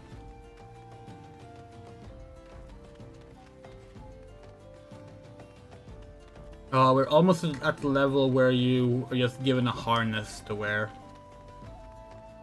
The infamous physical DPS slash... oh yeah, here they are. Slash tank. Leveling gear. It's just a harness. Hey, I mean, might look good in it. So if you remember correctly, it's always like a ghastly color. Like it's like a pale purple or something. Green. I think it's green in Gridania, or the Shroud, rather.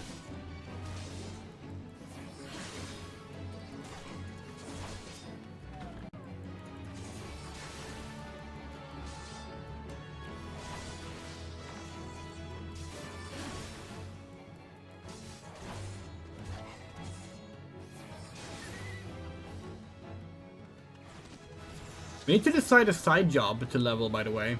We want to actively level a side job as we play this. Earth Sprite, Himalaya. Let's go there now and just get it done with. Honestly. Yeah, like we want to like have a non-tanking job that we're leveling, like running roulettes on and such, in between other stuff. Maybe we'll go with Arcanist there. Then we get both a DPS and a healer job.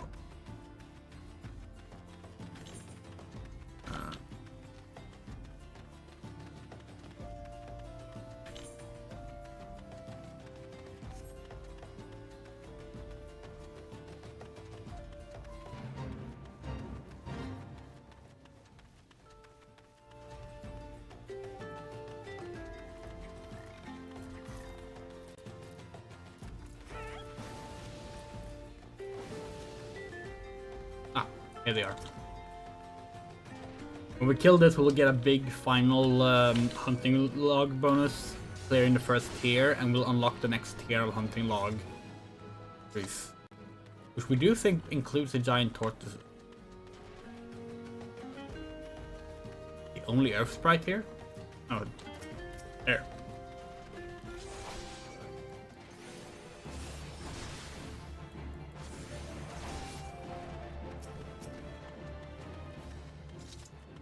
Wonder when the game will give us a shield as an actual reward. Maybe you only get those through the job quests early on.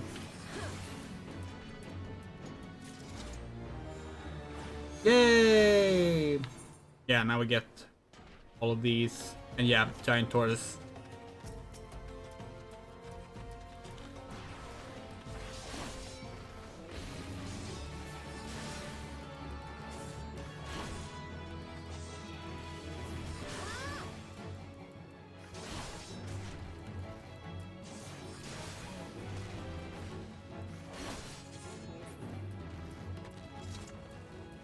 Three of those, huh?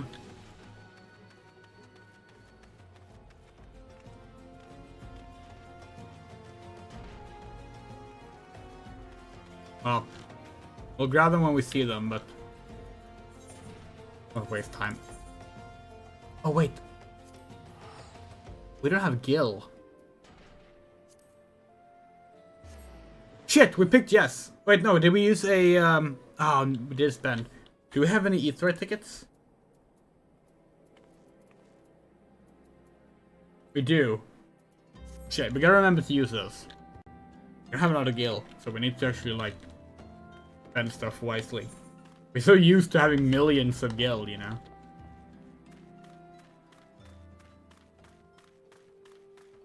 Although, even when we have millions of Gil, we have, like, sometimes been like, let's take the boat instead. When you get to the,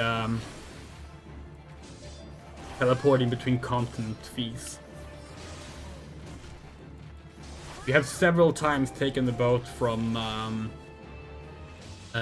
Old Charlian.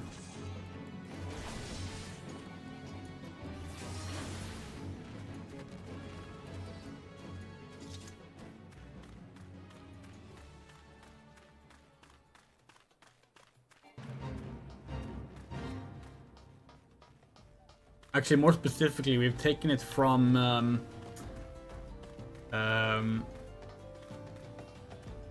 we've taken it from Toliulal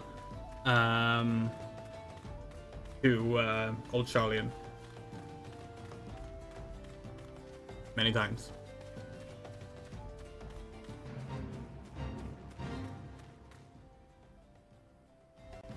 They're from manga that using the boat from Limsus how all the players did it. Yeah, it's true. It was a long time. If you wanted to go to the Waking Sands, you would take the boat. It was just faster. And running. Teleporting and running. And of course, if you go back all the way to 1.0, in that one, it was like 11, where the boats run on a schedule. You actually have to go in real time, which we like, but yeah. Huh, a letter? I haven't got Fufulupa's missive right here. I won't be delivering anytime soon though. But attend from a bird's injured leg first. Even the most minor of cuts can fester if ignored. Fufulupa sent you, right? It's the present matter. Why don't you take it the rest of the way? Lost Hope's just past Blackbrush Station to the northeast. Look for the tents by the river. Yeah, it's still that way in 11 and we love it. Like 11, we've said this a lot. Sometimes a game like a lot of people have this attitude of like a game has to respect my time. You know? Like, oh, the game should not be wasting my time. It shouldn't like take a long time to do things. And it's like sometimes that's very valid. I hate this, by the way. Like, we also have that car.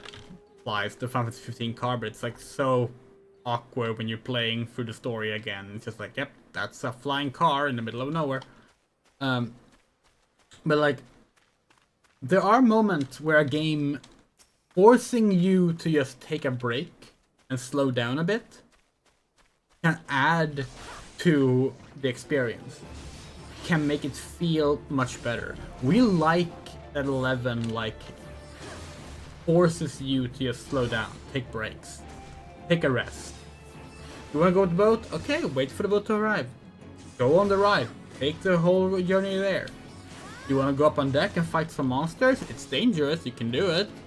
But you know, you can also just sit there and wait for the boat to arrive. And it's like it's a level of immersion that like beats the kind of immersion that is attained by, you know, ultra realistic graphics and such.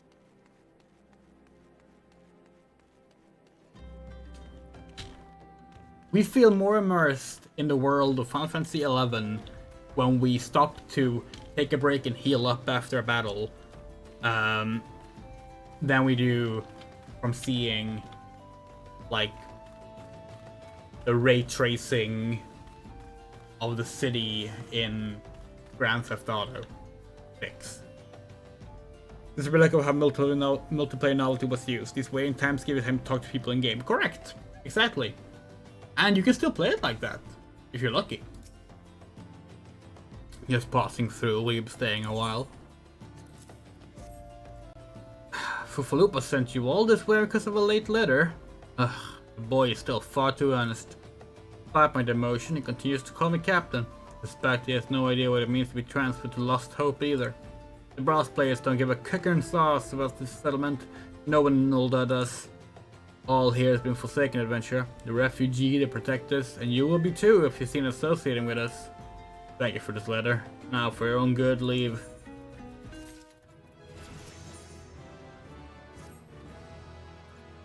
I thought I told you to get out of here. Well, looking for a chance to do some good? Ugh, I guess I can't force you to leave. Damn stubborn adventurers, a lot of you. Fine then, listen well. A band of outlaws has taken up residence at the Quiberon Manse in the ridge to the south. The leader has thought himself heir to the Aeolon de Quiberon, the syndicate member who died in the calamity. The Baron and his cronies are not more than a pack of jackals that prey on the people of Lost Hope, robbing them of what little they have left. I myself cannot act without endangering the refugees as they know my face and will retaliate against Lost Hope. You, however, are not known to the Barons or their allies. If you wish to help us, then deal with the Baron. Outlaw Skyborn. Thank you. Thank you, but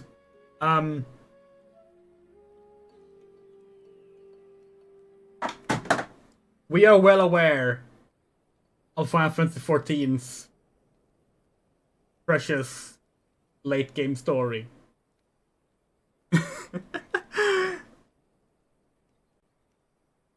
But thank you, genuinely. Welcome to the stream. Yeah, we're replaying because it's the 14th anniversary of 1.0.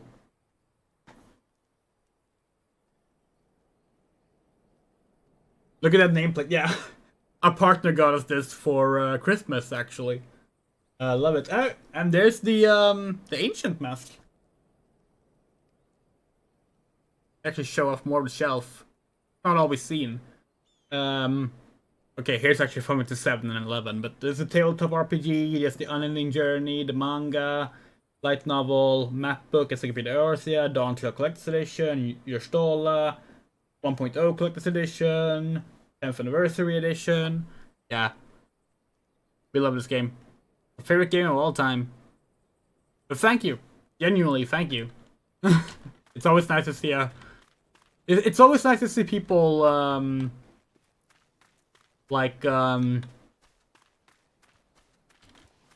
wishing new players good, you know? We need to keep this community positive and nice. Because there's unfortunately people that want to do the opposite.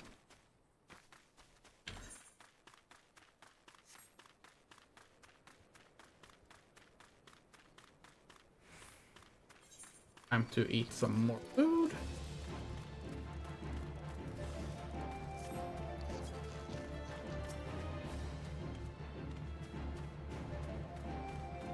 Yeah, the game, that's true, honestly, Moto. The game has slow storytelling.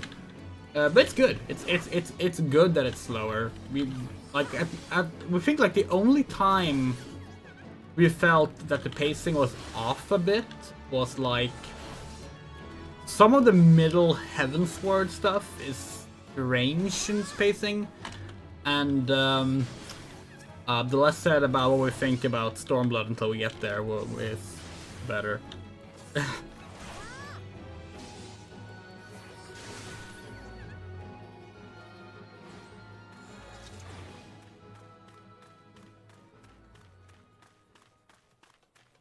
Oh hey, we can go into the next guild test now.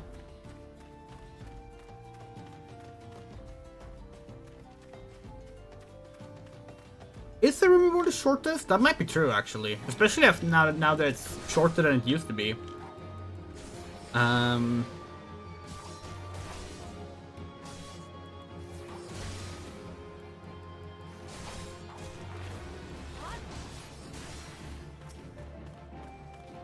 Welcome to... Thank you, Hendy Foshes. We've been playing it for 14 years, since 1.0. This is just a new character, but thank you. Yeah, we love this community too. The 14 community, it has its bad eggs, of course, as any community does, and the bad eggs are really bad. But overall, 14 has one of the most inviting communities we've ever encountered. Like going to like FanFest and meeting people from all over the world and like just sharing the love of this game is always delight.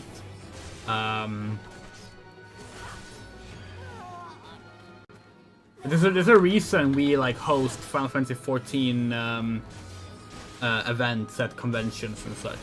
Where we started a big Swedish Final Fantasy 14 fan community because we love this community so much. Favorite Scion? Great question. That would Alice. It's the easy answer. Alice is our favorite, and she is probably like top 3 favorite characters overall for us. But yeah, Alice is our favorite of the Scions.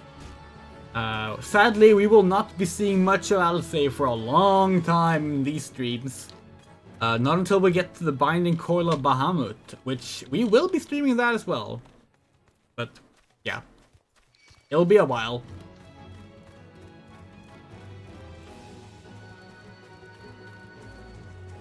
Oh yeah, yeah. There's 11 fans. Oh, I think this does not include us in this case, but 11 fans can sometimes be really annoying about people skipping ahead. Same with 14 fans, honestly.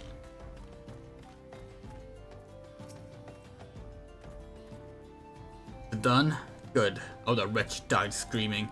Older is more prosperous than ever, some say. That may be true for the Syndicate, but none of the wealth had trickled down to the small folk. It's all a mama's farce. One day I refused to play my part, and so I was made to leave the stage. Aye, my time has passed. Brass Blades of the Rose must look to others for guidance. Bracers, thanks. Thank you.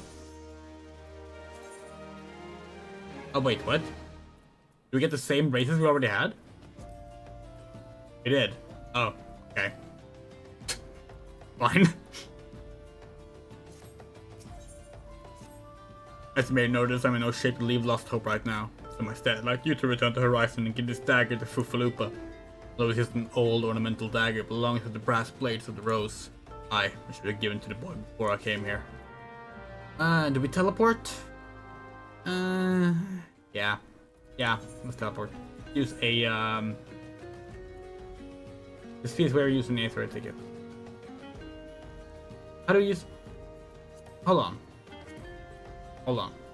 There's a setting to always use Aether ticket somewhere. Is it here? Might be in the teleport screen.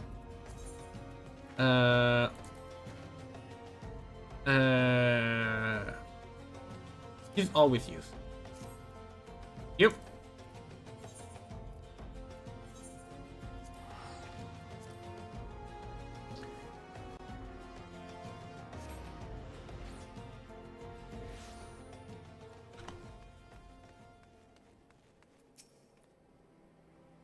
Tinderbox. I received word from Captain Leo Frick the other day. Thank you for delivering the letter for me. Why do you have a dagger? Only a captain of the brass blades of the Rose permitted to possess it.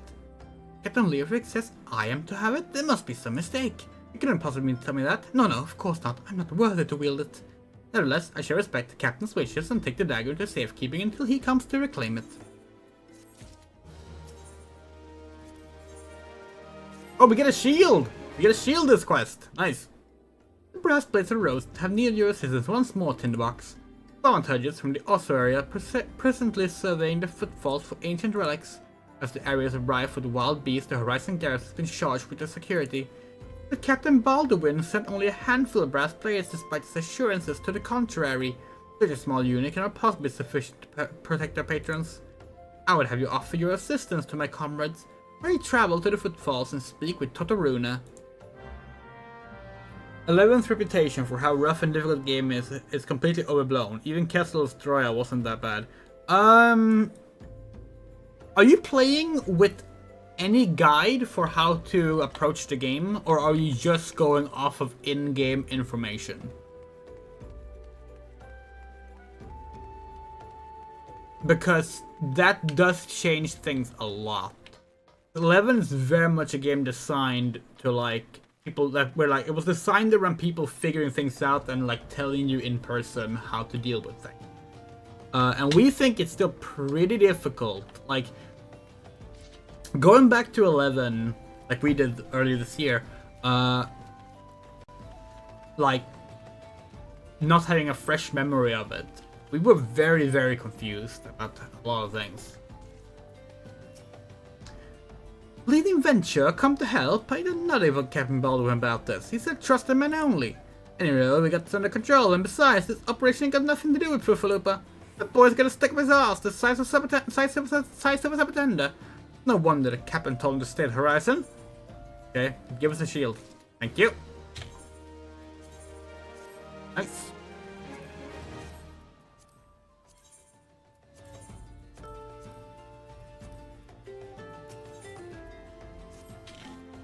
Hey adventurer, am I running a message at Crescent Cove for us? Captain Baldwin's planning some festivities for the Summit of Sea, and he wants them treated to the finest food and drink.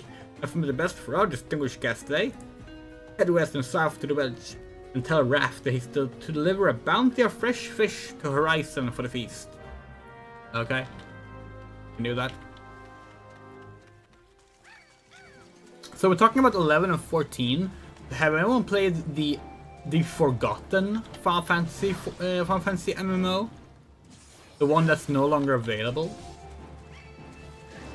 If you don't know, there was a game called, well, you probably know this. There's a game called Final Fantasy Type 0, which started development as Final Fantasy Agito, Final Fantasy Agito 13 for the PSP. There was a spin-off for that spin-off that actually was called Final Fantasy Agito. and released for mobile phones, and it was set to release for the PS Vita. And it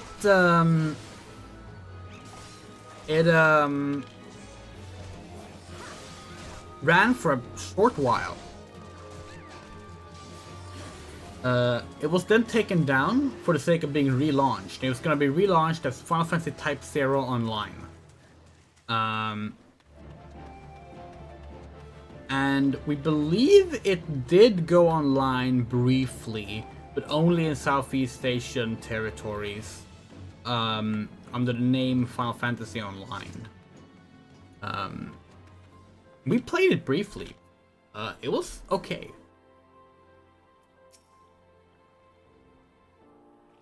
Holding a pipe. Fresh fish for Captain Baldwin? Of course, we'll do our best, madam. Unfortunately, we've had a poor catch in recent days on account of the rough seas. Our boat should be returning soon, but I can't promise that their catch will please. Don't worry, milady. The captain will have his fish, I swear it.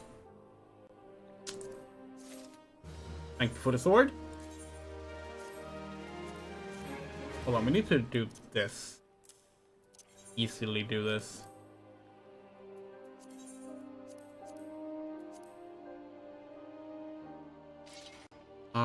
This sword is uglier. We can't use glamour yet. Oh well.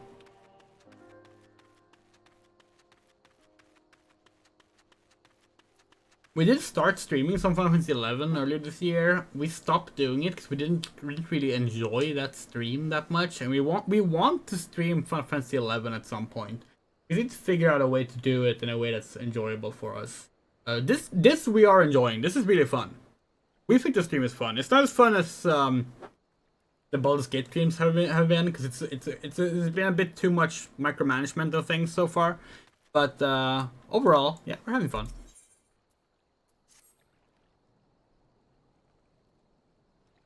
You're an adventurer, are you not? I know this is sudden, but I have no one else to turn to.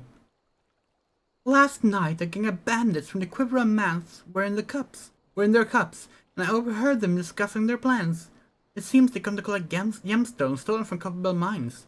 Nashashite, I think I heard one say. But to meet with a co-conspirator soon at the Footfalls.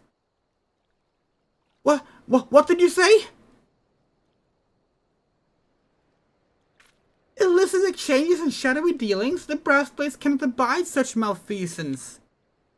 Forgive my eavesdroppings, $10. I came to Crescent Cove merely to thank you in person. I really need a bowel-destroying gimmick like the Donkey Kong streams. Oh god. Oh, the Donkey Kong streams. We should get back to those at some point. It's been over a year since we started the Donkey Kong 64 streams. Where we eat a banana every time we collect a golden banana. We just haven't had a good time to fit it in and also buy a bunch of bananas. I never imagined I'd uncover a criminal conspiracy right outside Horizon's gates. We must act quickly if we are to apprehend these thieves. I will notify Captain Baldwin at once. No, wait, you mustn't. Oh, gods. We must stop him before it's too late. Captain Baldwin himself is working with the bandits. Okay. They're way too orange right now.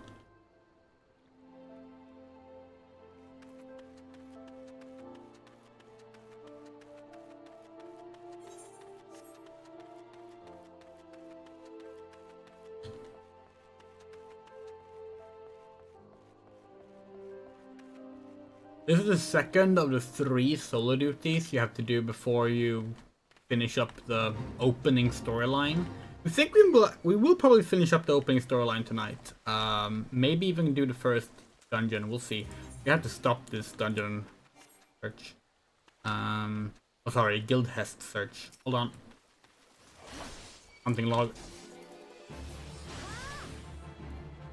Now we can do this. Yay!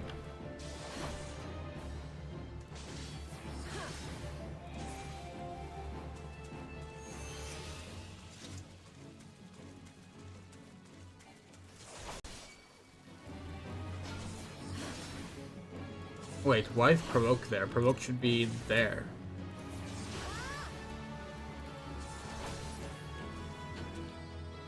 Should it be there? Hold on. Put it there? That work? Provoke. Yeah, that works. That works.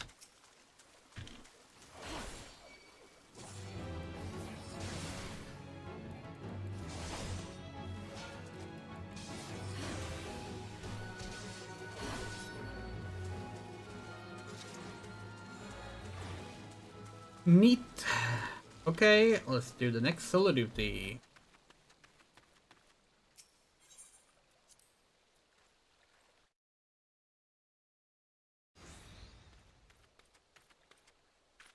Captain Baldwin, sir, I've discovered something shocking, something horrible.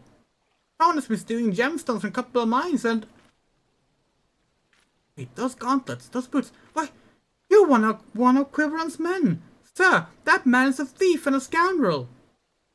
And what of it? His coin is good and that's what counts. What? Captain Baldwin, are you working with these men? It cannot be. I told you to stay in Horizon, Fufalupa. Didn't have to be like this. They get their Nashashite, I get my gill, and none will be the wiser. But sir, what if your crimes are uncovered? What if Lord Olorito finds out? Goddamn fool, don't you see? I'm acting under the authority of Lord Olorito himself. No, that can't be true! Why do you think people join the Brass Blades, Fufalupa? To serve and protect? Ha! We're not the bloody flames here. We do this for the coin. You there, adventurer, do you remember me? Well, I remember you. I am Sir Baron von Quiveron, 4th F Squire. You killed my brother, and now I'm going to return the favor. Well, that settles it. It's clear in everyone's best interest that both of you die. Okay.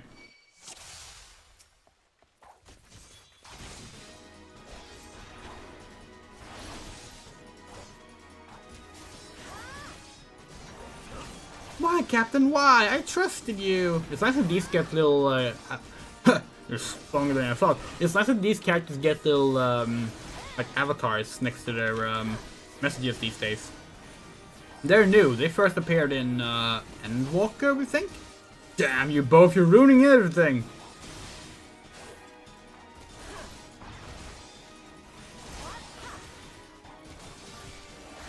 Where his spear, Tinderbox?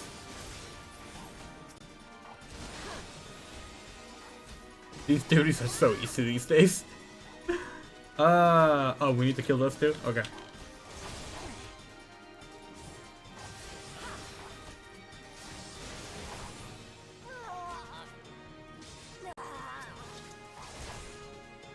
Ba, ba, ba, ba, ba, ba.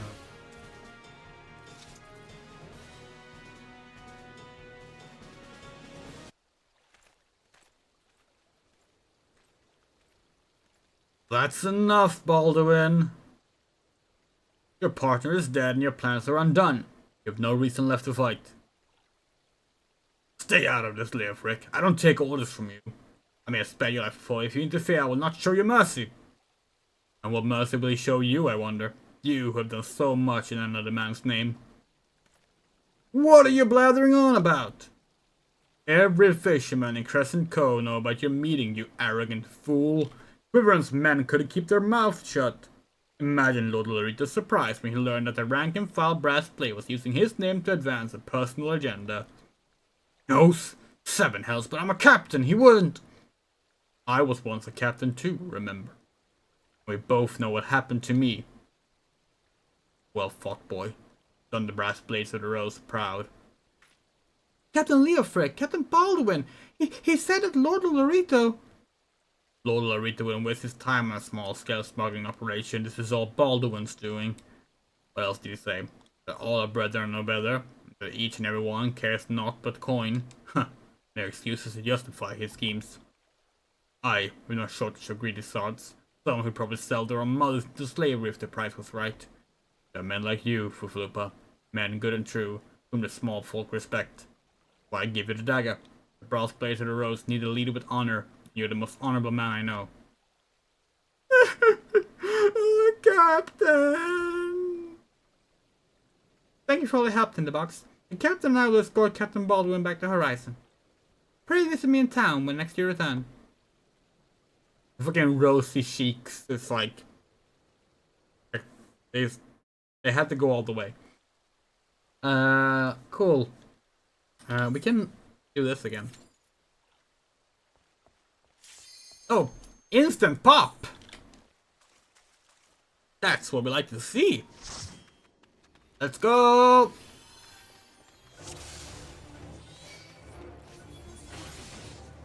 Oh.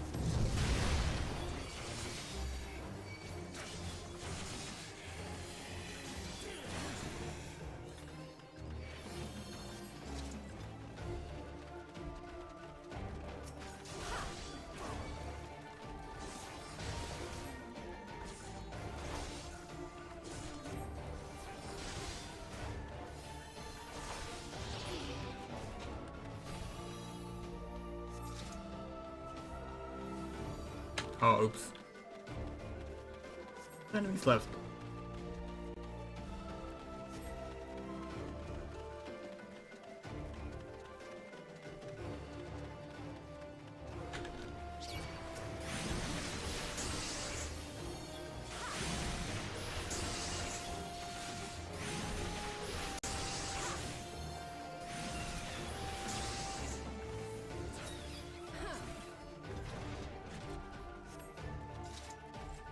This is the one with the frog, right?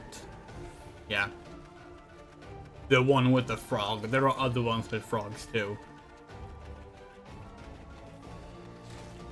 Yeah, there are boulders that the arsons are attacking, and like... supposed to be that if you don't kill the enemy fast enough, the boulders will break him or enemies will appear, but like... as with everything else, there's no risk of it anymore, because... the damage output has been so skewered towards overpowering that it's like no risk of anything happening. Oops.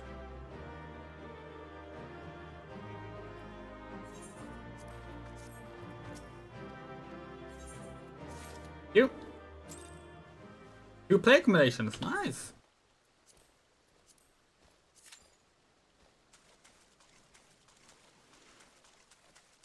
Oh yeah, this is the one with the you have to light the fire to put the turtle to sleep, the gill turtle.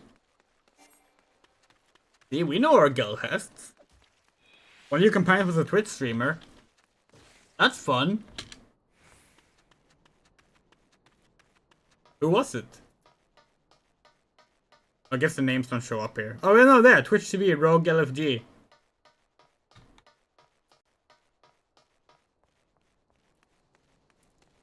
Just change this to party chat in case you wanna.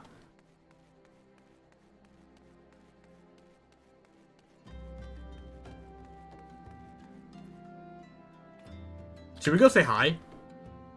Rogue LFG was it? Hold on. Twitch.tv/Rogue LFG. Hi. Just did a guild hest with you. Lol. Oh, is that... oh, what's it called? Honkai Star Rail. Is that right? This person is talking about Honkai Star Rail. Hold on. Inception. Quick. Inception.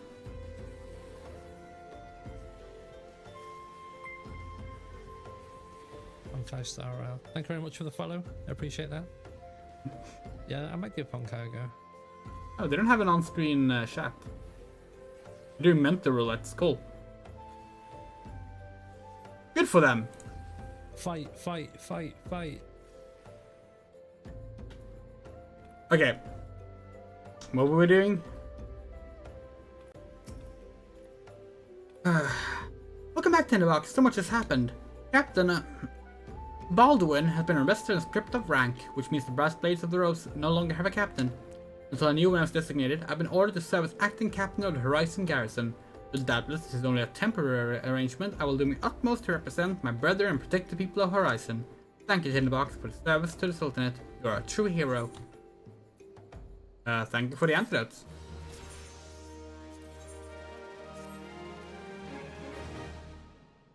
I salute you, honored friend. As acting captain, I should be much obliged if you would grant me a personal request.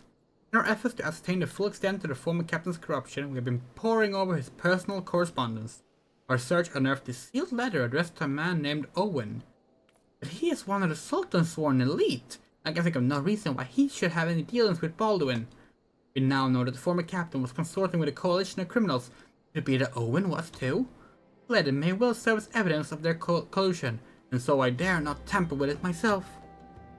But given the events of recent days, I knew not whom to trust with this information until now. I have chosen you, Tinderbox. Pray bear this letter to Mistress Momori of the Quicksand and relate the circumstances of its discovery. Not only is she a staunch supporter of Sultana, but she is well acquainted with the Sultan's one. She will know how best to proceed. Yeah, sure.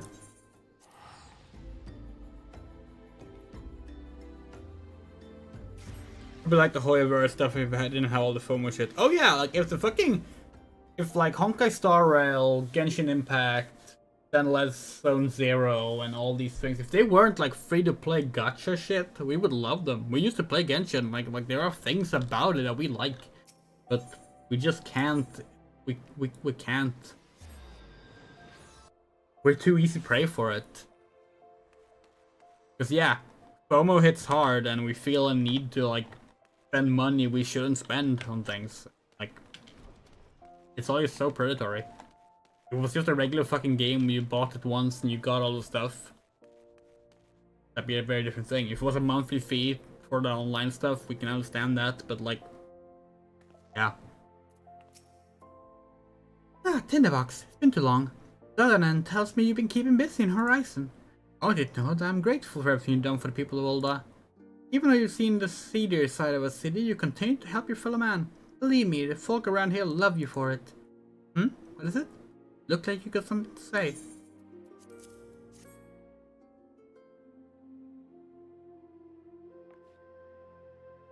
Oh yeah, no, we know, Moto. We know. Yeah. So that's what this is all about. Truthfully was thinking Owen might have been in league with Baldwin, that this letter could be proof of something shady. But need to worry. Owen's as loyal a Sultan sworn as I've ever known. I haven't the foggiest what this says, but... Wait a minute. Was Owen the one who... Oh hells, I've got a bad feeling about this. Listen, Tinderbox, I think I know what this is all about, but I need you to swear to keep it quiet. If you'd rather wash your hands of this business, I won't hold it against you. If you're determined to see it through to the bitter end, say the word and I'll explain.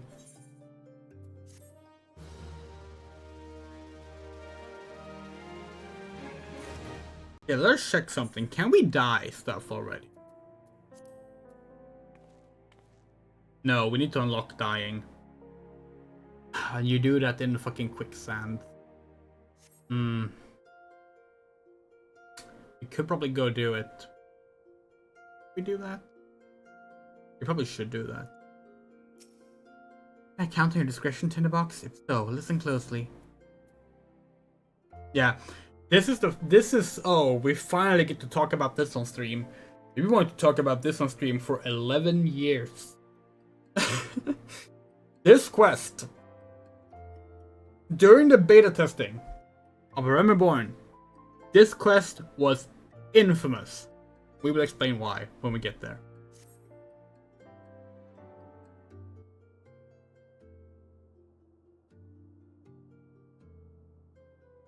The outside world believes Ulda to be a sultanate ruled by Sultana Nanamo Ulnamo. Truth is, though, is the sixth wealthiest citizen that hold the most sway, the Syndicate. Be it as it may, the Sultana still got the support of the people. But she might struggle to keep even that if a certain incident becomes public knowledge. It pains me to say it, but her Grace's crown, the symbol of the royal dynasty, has been stolen. And Owen's the Sultan sworn who was charged with guarding it that night.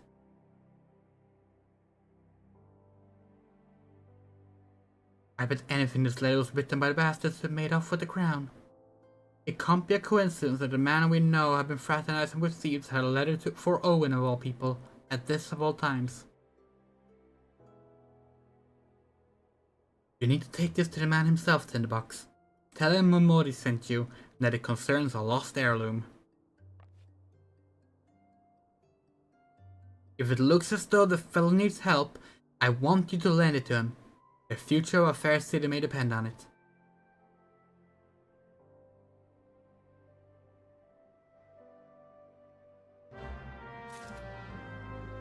Okay. So we're gonna go buy some dye.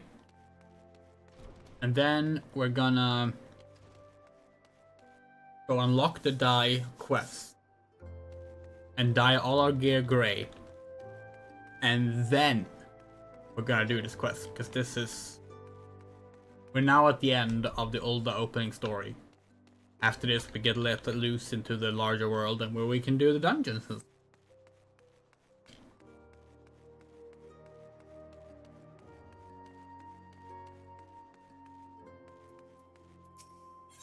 Hold on, it's cheaper on the marketplace.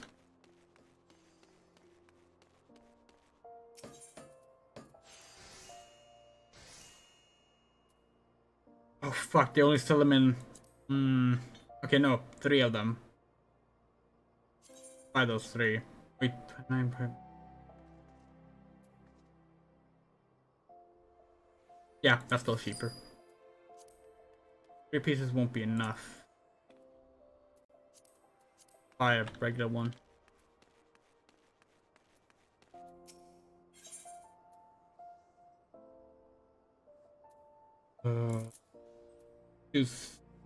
Yeah, let's do those. Be enough for now. Oh shit.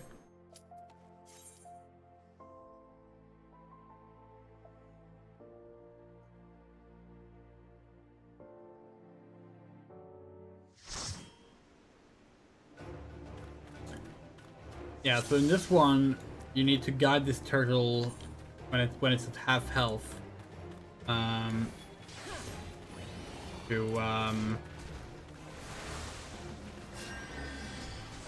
To sack and then like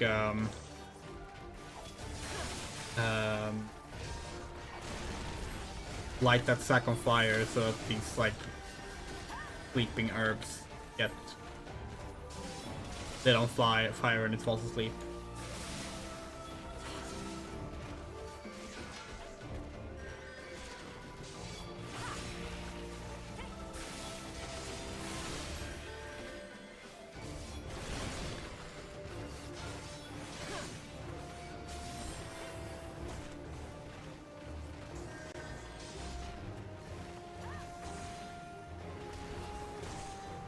Oh, interject.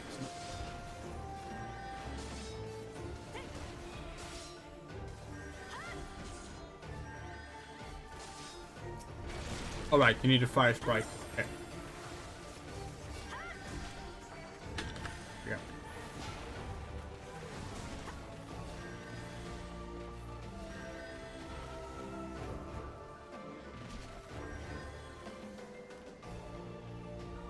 Kill the fire sprite, please. Yep.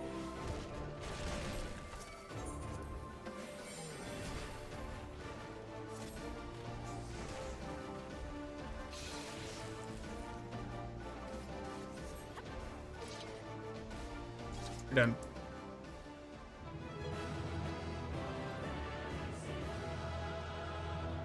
Yeah, the English translation for 14 is excellent most of the time. People who shit on it are boring. But yeah, we give commendation based on the prettiest portrait, unless there was a genuine reason for us to give it to a specific player. Okay, I'm just gonna make sure that we didn't just get the die now that we got that. No, you still need to unlock the die quest. Okay, go do that then.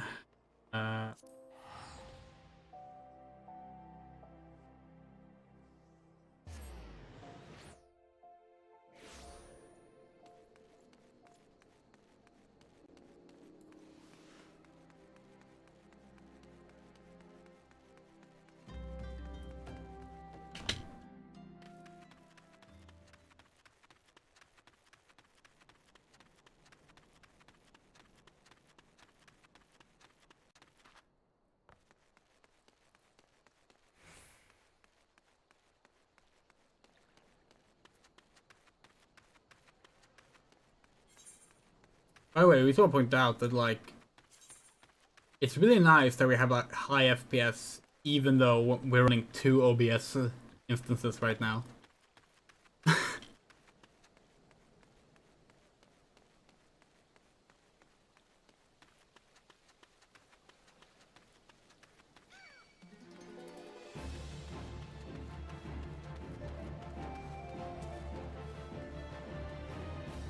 We're gonna take off the name on the codes.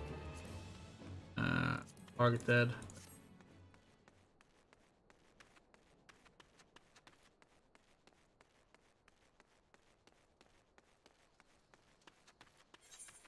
See which quest here is it that lock this one. He wants orange juice, and if you give her orange juice, see, she's dyed her outfit in the pansexual flag colors. Oh, it's you get glamour here as well. Nice. You there, yes, you, the decisively unfashionable adventurer. Oh, we're so short. Gods be good, never in my life I've seen such an unapologetic focus on function and extreme costume form. The mere sight to your fair makes my eyes bleed. As a lover of all things aesthetically pleasing, I cannot in good conscience allow you to continue roaming the realm in your sorry state. I believe your appearance can yet be salvaged through the use of color. I will teach you how to go about dyeing your outfit, but first I must have a drink. The heat is giving me a vicious thirst, and I won't be able to talk for any length of time. Be there and buy me a bottle of orange juice at the stall by the northern gates, would you? Once I have moisture in my throat, we shall see to the business of remedying your appearance. Yeah, it used to be that this store didn't sell orange juice, which made this quest more annoying.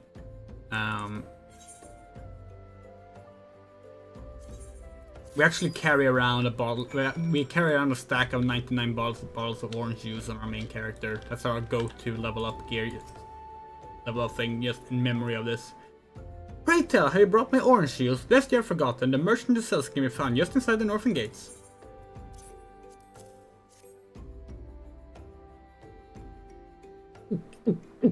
Phew, that's a relief. Finally I can teach you how to bring color into your life. Listen well.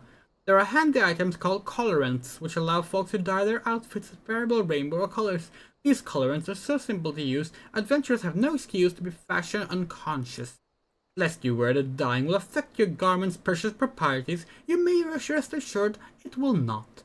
The practicality you adventurers love so much will not suffer for the change in appearance, a change for the better. It should also glad you to know that the garments can be dyed repeatedly, so there's no fear of getting locked into one color. The garish pink that seemed like such a wonderful idea after a dozen glasses of red can be undone. And that is all you need to know about dyeing gear. Now what are you waiting for? Get out there and bring some color into your life. Yay, we can dye gear.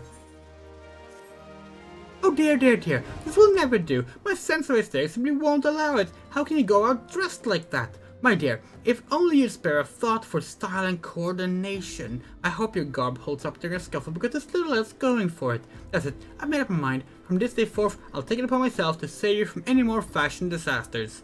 That's the one wearing an inverted pan flag. Let me see, so much needs to be addressed. Where do you begin? Be a dare and get me a drink. I'm feeling rather parched, and this matter best be discussed over a glass of something cold. Just go to the pissed paste and ask Falkland. I have some blood orange juice and tell her to make sure there's no pulp in it. Now off we go. Okay. Again, this used to be a level 50 unlock. Oh, swear game sent you, did she? That woman, I never known I'm so lazy. Would have killed her to come get it herself. There you are. You shouldn't let her push you around, you know. Real ailment, she'll take a mom. And also, we can also tell you that not only did you have to unlock this level 50, it was not in the game at launch. This is added in a patch after REBORN. So, how's that drink coming along?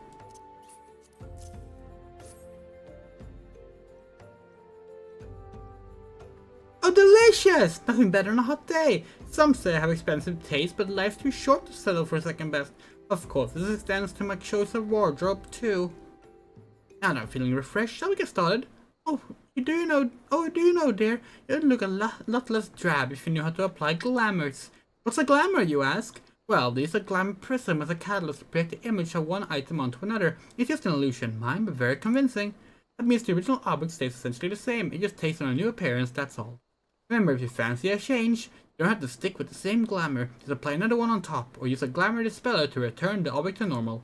Why sacrifice style for such humdrum trifles as durability or protection from bodily harm? Limitless possibilities for self-expression are just a couple of glamours away. Go ahead, give it a try. And do make it quick there for my sake. I'm finding your uninspired attire more and more offensive with each passing moment. There we go. Making a pan flag outfit is hard. Yeah, we can imagine. And to be fair, we're wrong. That's red, not pink. So, she's not wearing a pan flag. What's the unlock here? Craft demo prisms. Oh, okay. Yeah. Return is almost ready. Okay. Let's wait then. We're gonna set an actual attire. It's technically magenta, but yeah, still not red. But we consider magenta part of pink, talking in colloquial terms.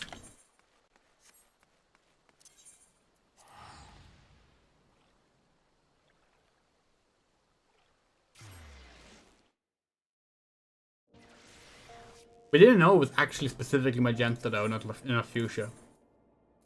Is that how you pronounce it? Fuchsia? Our hair is fuchsia. If that's how it's pronounced.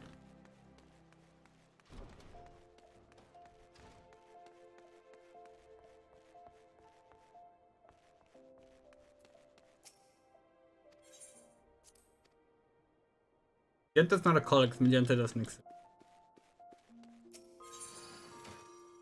Yeah, do we have any? We have a bunch of stuff we could put in here, don't we? Yeah, the onion helm doesn't go in the armoire. Oh wait, no, it does. Right? Just that we were wearing it, and we're not wearing it now because we have a different helm. Okay, 8 glamour plates. Open armoire. Alright, seasonal gear. Obviously, we don't have those. What? Oh, that's.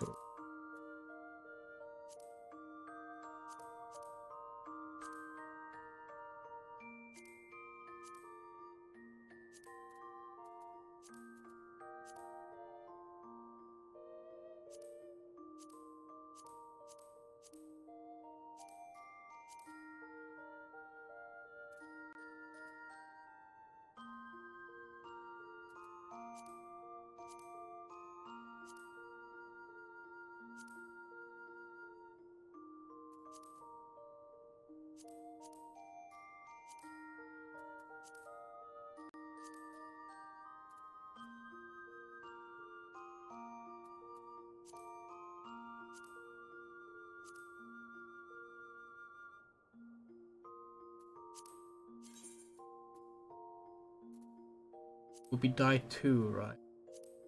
Yeah.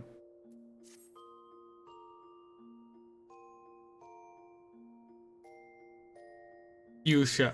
Okay, we did pronounce it right. Good.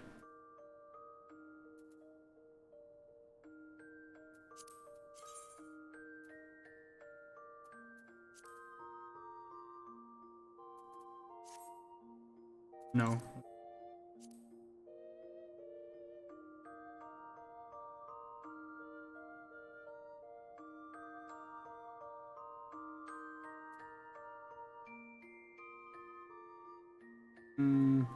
Let's do for now. Yeah, we'll do for now.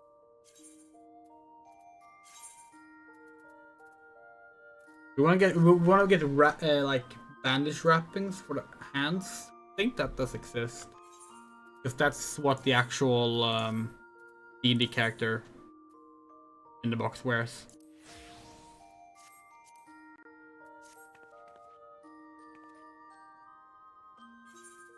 Then let's hide the weapons for now, and now we can do a new portrait.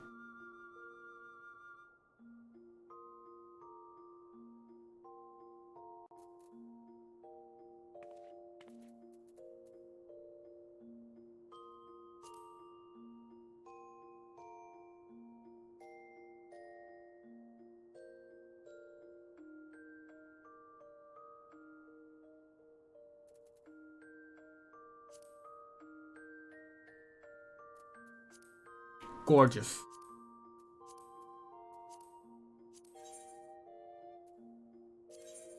What?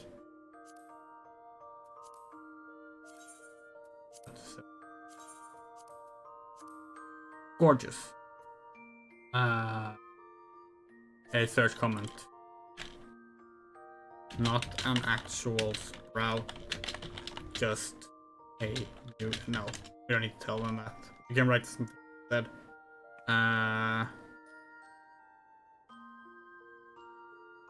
Part lesbian.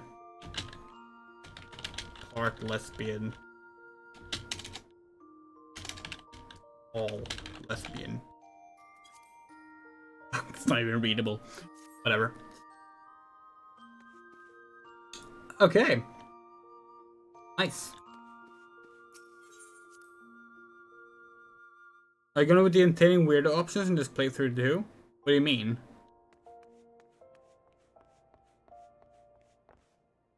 Like dialogue wise? Probably.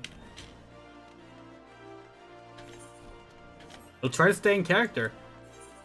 We are playing a depressed lesbian who hates gods and will achieve atheism by killing gods.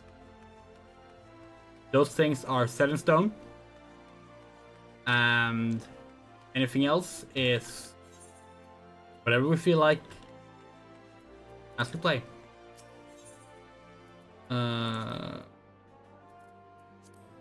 Where is it? There.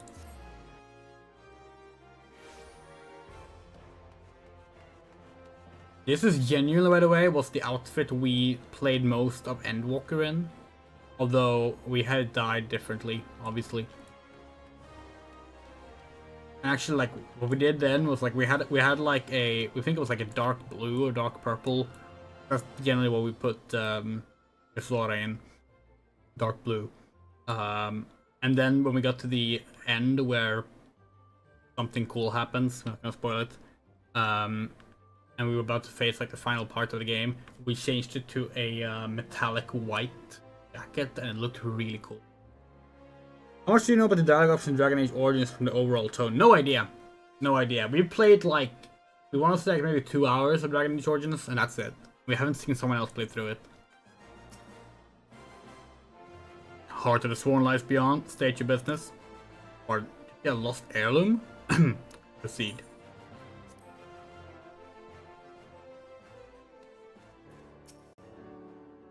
Well met, adventurer. What business brings you here this day?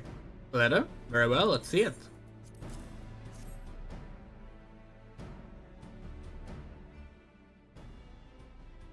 Have you read this, adventurer? No. I see. You have some inkling as to its contents, I think. Mrs. Momodi has doubtless explained to you that the significance of the crown and what its loss can mean for Her Grace the Sultana. This theft shames the Sultan Sworn and me most of all. The blame is mine, you see. I grew lax in my duties, and a moment of carelessness. No, it will do no good to recount the tale now. Since the hour of the theft, we've searched frankly for any signs, any whispers of the whereabouts of the crown. We have found nothing. The identity of the thieves and their motives seemed fated to remain a mystery until you arrived, bearing this ransom note. In it, the criminals state their price for the return of Her Grace's crown. And though it pains me to say it, I fear I have no choice but to acquiesce to their demands. Too much is at stake to do otherwise. The crown symbolizes Her Grace's birthright and identifies her as the custodian of the old legacy. It must be recovered. That sounds good, Motto. I look forward to playing it. I'll travel to the unholy air and pay them their ransom. Though I am not foolish enough to meet these men alone as they stipulate, I dare not bring a host of my comrades lest the thieves take fright. Fiend. Friend, would you consent to be present for the exchange? Mr. Momodi has always spoken of you in the most glowing terms, and I have never yet had reason to question her judgment. On behalf of all those still loyal to Sultana, I beseech you, help us in our hour of need. Nod.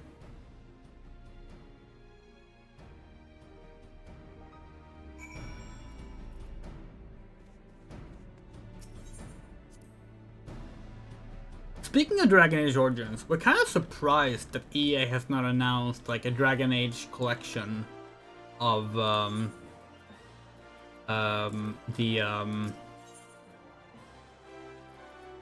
it? Central Standard. Of like all of the first 3 games. The way they did Mass Effect. We know the Mass Effect one was met with mixed results, but like it's still a little odd, isn't it? To have Dragon Age 4 coming out and only Dragon Age Inquisition is playable on the current consoles. And like that's only because thankfully released on the PS4 and Xbox One. And they could fix the error of their ways. If they were to re-release Dragon Age Origins, Dragon Age 2 and Dragon Age Inquisition in a collection, they could rename Dragon Age 2 so it doesn't stand out anymore. They could use the name they was going to have, Dragon Age Exodus. That was changed last minute.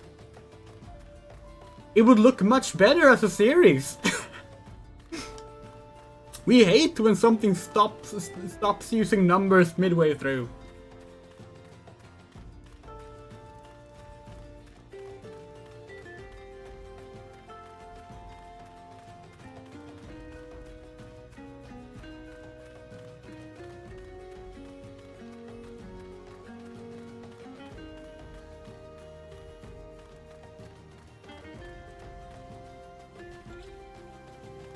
Okay, so Phase 3 beta of Final Fantasy XIV and REBORN allow us to tell you about the queues. These days, when people talk about queues in Final Fantasy XIV, they talk about login queues. You know, you try to enter the game and it takes hours because of millions of people trying to play all at once. Back in the day, this was a queue. From here to here was a line of people queuing up, because it was very easy to get congested in the solo duty. So you had a row of people would go in, and when someone appeared here, done with it, or they died. Because if you died in a duty, you would appear dead here, rather than just appear outside ready to continue, like you do now. If you died, or if you finished it, next one would go in. And on each side here were healers racing dead bodies so they could go back in the line. And you might be wondering, what was so difficult that a bunch of people kept dying here to the point where it clogged up a line and conjurers had to stand on the sides and resurrect people? Very simple. This fight has a boss that can poison you. For a gladiator, this was no problem. The gladiator can take the damage, tank it, survive, no biggie. They move on through, they beat it, no problem. Thaumaturges, the casters, they couldn't handle it. They didn't have enough health. And if you have an antidote with you, you get a cooldown for your items. You can only use the antidote once, and the poison would cost several times. Thaumaturges could not beat this. Thaumaturges would just die. No matter how much they tried, they could not beat this. Do you know how we finished it? Thaumaturges ran the Eastern Thanalan into the South Shroud, into the Central Shroud to New Gridania, picked up Conjurer as a job,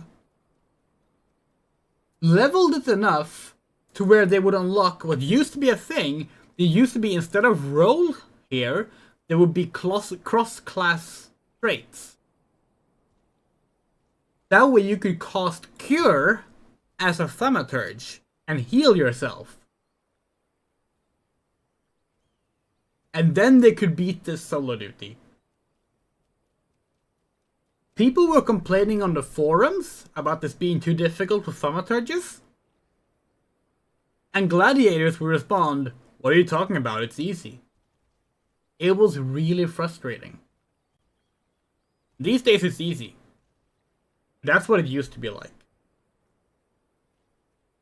To this day, Square Enix still manages to fuck these solo duties up for black mages by not considering how squishy they are.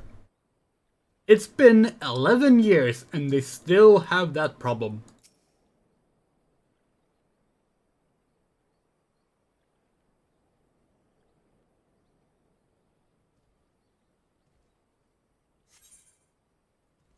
Let's go.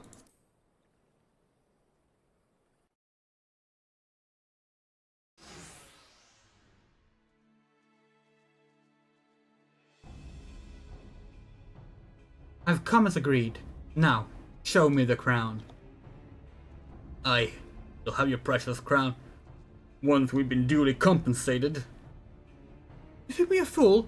What assurance have I that you will honor your part of the agreement? Now, Owen. You're the least trustworthy man here. Not only was the crown stolen on your watch, but it looks to me as you violated the terms of our exchange. Did we not say that you were to come alone? And given that you are not alone, what guarantee have we that there isn't a company of archers surrounding us even as we speak, ready to feather me and my men the moment they catch a glimpse of the crown? You made a mock of our trust. The deal is off.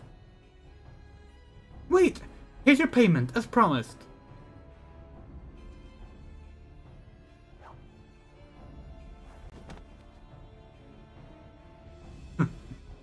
Aye, this is the real thing. 1,000 thanks to you, boy. You succeeded, but scores of thieves have failed. You did no mouth movement for that sentence. And now, at long last, we have it. The power to create an army of undying soldiers. The traitor's spurn! No, it can't be. What have I done? Surely you must have wondered what it was that you were handing over. What was it that seemed as valuable to us as the crown seemed to you? Or did you assume we were feeling charitable? Ah, but you must be terrible, knowing you brought us the doom of Sildir. Worry not, boy. We'll grant you a quick death and spare you further ignominy. Ignominy.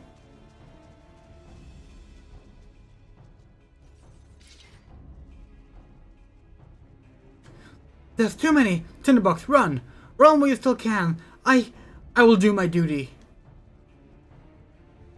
It's your duty to serve the Sultana, lad, and you'll be doing it for a good while yet.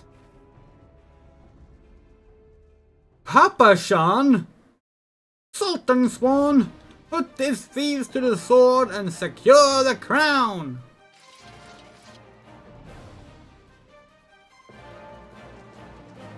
Sultan Swan? Huh, no matter, kill them all!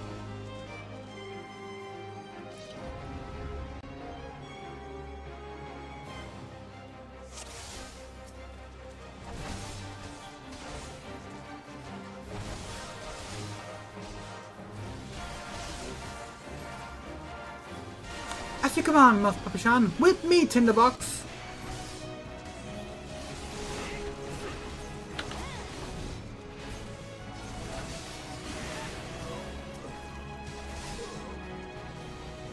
Oh, he's over here.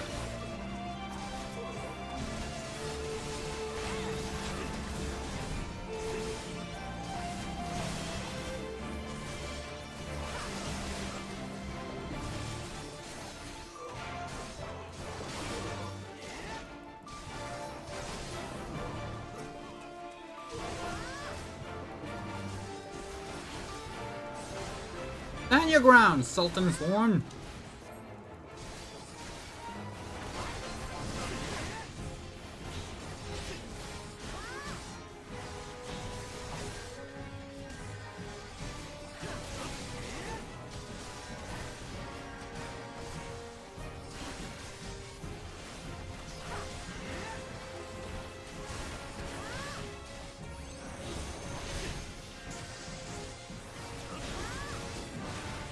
Meddlesome fools, you know not whom you face!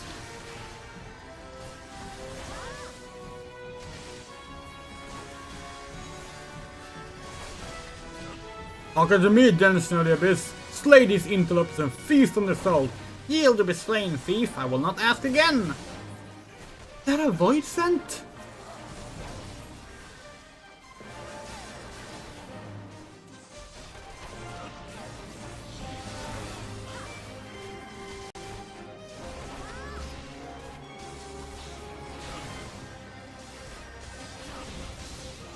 Forgive me, brothers.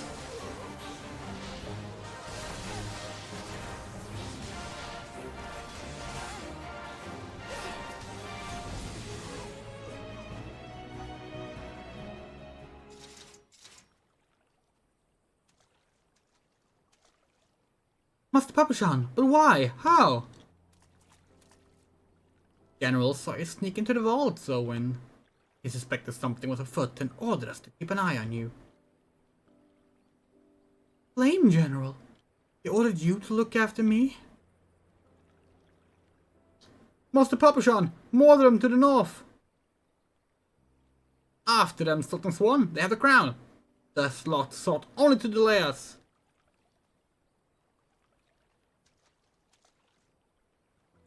Let us speak again back in the city.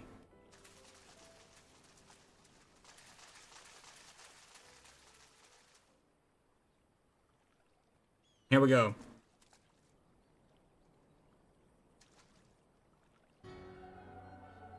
The source of his strength becomes clear.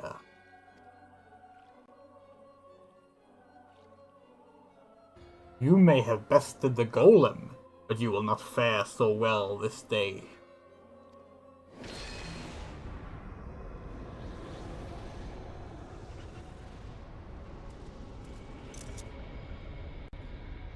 O mournful voice of creation, send unto me a creature of the abyss, my thrall to command, that I may smite mine enemies.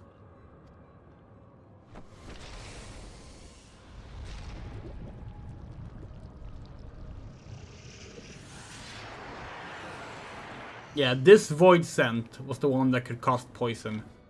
Your very being imperils the plan. You cannot be suffered to live.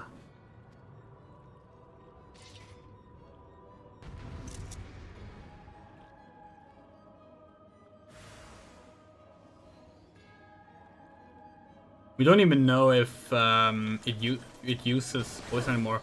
Soon you shall take your vile gifts to the grave.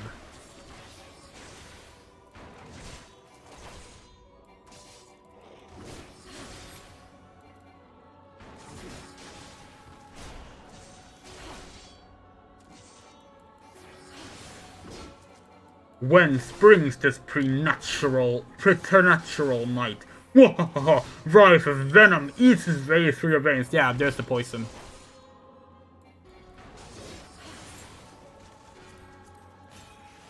You still have a knack for getting into trouble. Thancred! Yeah, if you could survive to Thancred appearing, you would survive as a thaumaturge. So that's how, like, this is how easy it is now. Obviously we're not playing as thaumaturge, but still, like, things have changed since 2013 is what we're saying.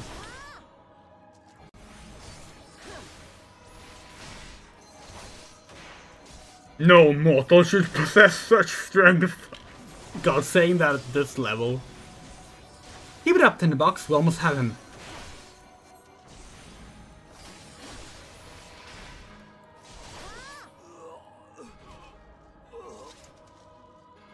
Nice.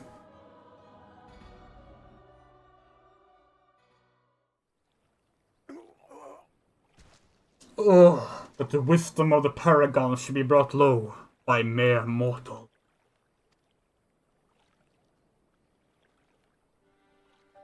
paragons? That is indeed a disturbing revelation. We had long suspected the involvement of the Bringers of Chaos, Asians, to give them the true name.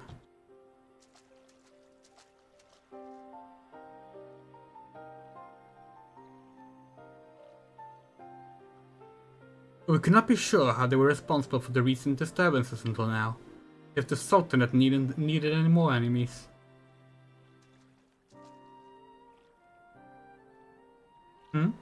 Have we Sharlians crossed paths with Asians before? Well, we've certainly... Wait, I don't recall telling you about my homeland. Ah, yes, that's right, you're one of the gifted. You know, this marks the third time I found you in the midst of trouble. If you didn't know any better, I'd say you're a lodestone for it. Anyway, I'm glad I started following you around. Who knows what grand conspiracy you'll stumble upon next?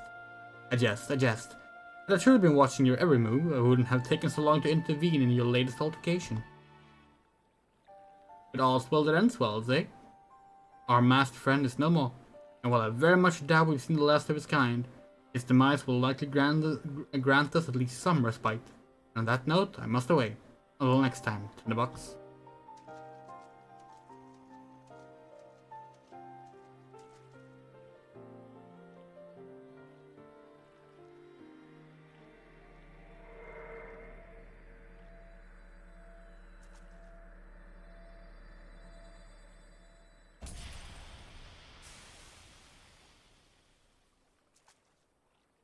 Crystal of Darkness.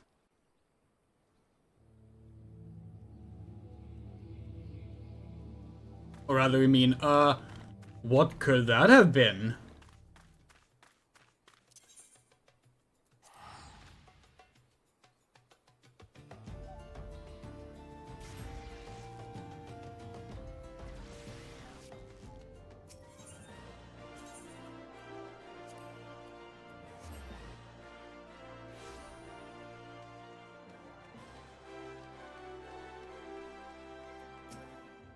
Everyone's waiting for you, adventurer.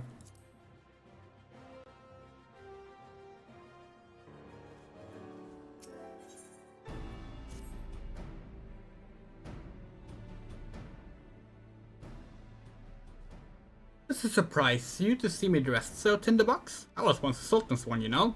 It's been 15 years since I put down my sword and took up the role of station master.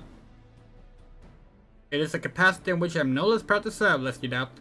Whenever Her Grace ventures outside the gates, I have the honor of protecting her in person. Never before had I seen it so desperate as when the news of the crown's theft reached her ears. But thanks to your valiant efforts, she has returned to her former vibrant self. You have the gratitude of every Sultan sworn, Tinderbox.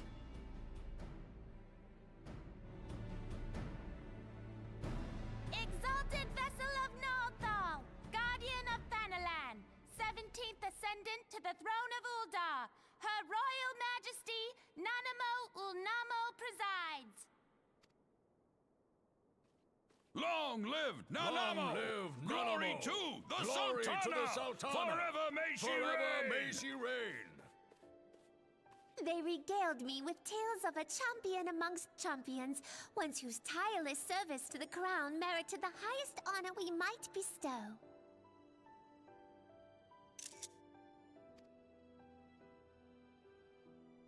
Never did it occur to me that it might be you. Bring it forth! It's funnier if it's not synchronized.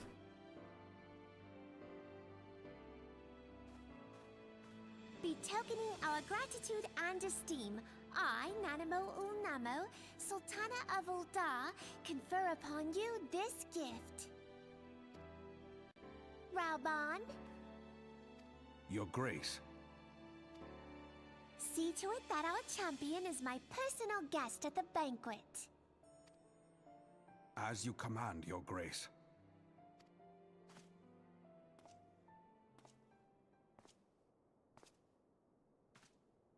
If what they say is true, Uldar owes you a great debt.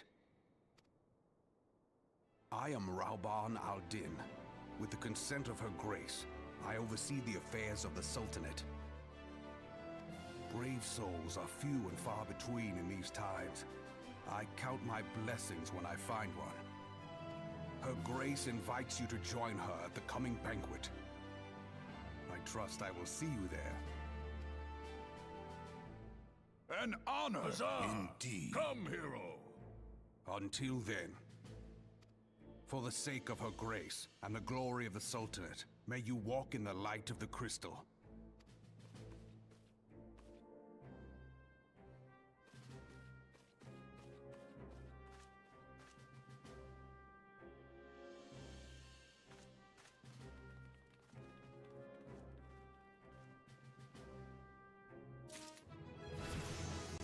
Yay! Part 12 Tinderbox. For adventure to receive a personal invitation from Her Grace is unprecedented. Seats at the banquets are offered only to the most distinguished individuals.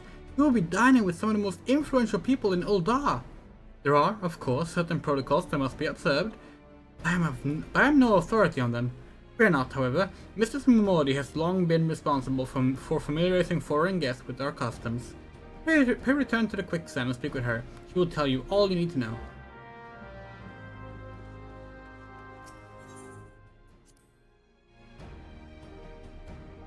Oh yeah, you played in German. Yeah, of course. No, yeah, the old voices, like the voices themselves are not bad. There's not like the voices picked for the characters are mostly good. But there's definitely an issue with some of the direction given in a REBORN. And it's a bit of a shame that the solution was to completely recast for Heaven's Word, when like that wasn't really the problem. But the current voices are also more fitting, and the direction is much better these days. Welcome back, Tinderbox, and congratulations on your invite to the big soiree. To be honest, I never imagined I'd be explaining these procedures to you. It's usually only foreign dignitaries who get to hear me prattle on and on about royal traditions. Any road, I know you're a busy woman, so I'll keep it short and sweet. In accordance with ancient custom, all guests to this banquet are required to wear a pair of ceremonial earrings, made specially for the occasion. They're meant to symbolize... Actually, forget about that. This was meant to be the short version. Being of a design unique to the occasion, the earring serves as a security measure. The Sultan won't let you in near the hall without them. Your set should be ready and waiting for you at the Goldsmith Guild. Mistress Serendipity is expecting you, so you want to head down there now. Once you got them, bring them back here and we'll continue.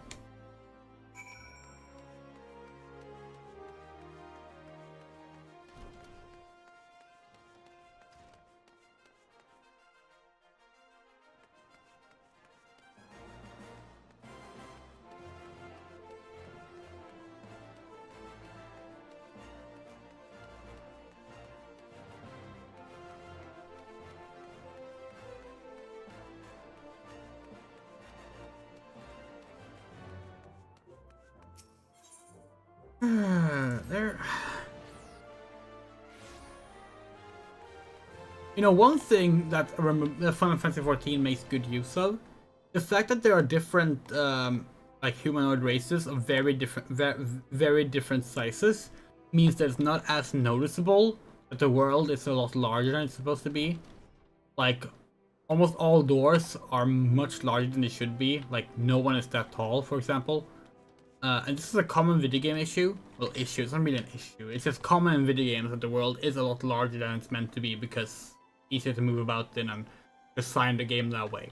Just look at all the empty space here. Like, an actual workshop would not have all this empty space.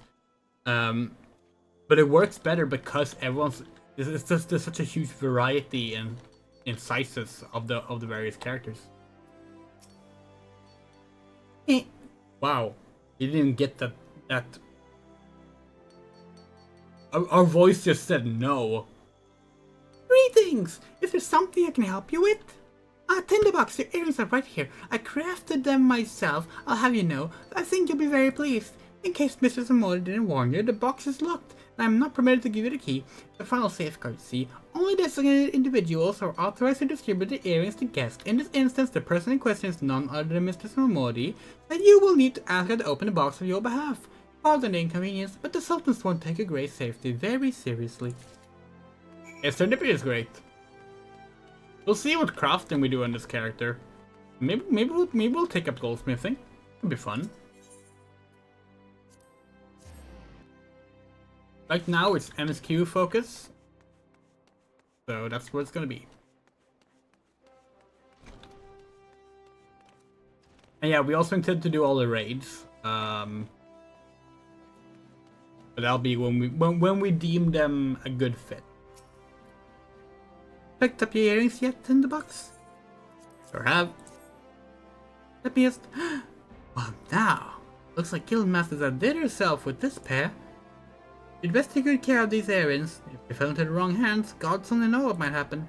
Now then, I hope you're feeling sociable, Tinderbox, because you're about to hobnob with all those elite. Let me know you're ready to head into the banquet. Doing course gonna be rough? Nah. So, fun fact.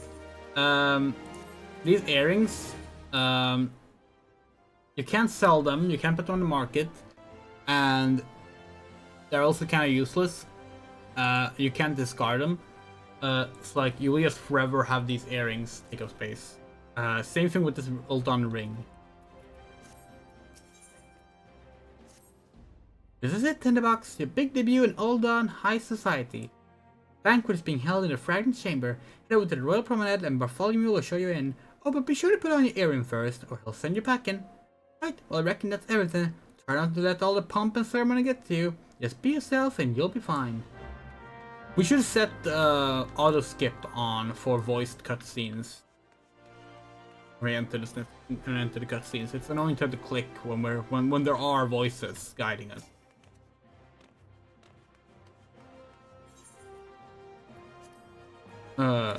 Chamber of Rule. But yeah. But no, corals aren't too bad these. Used to be worse. But yeah, it's gonna be worse than doing all the other raids, of course. They're not part of the roulette. But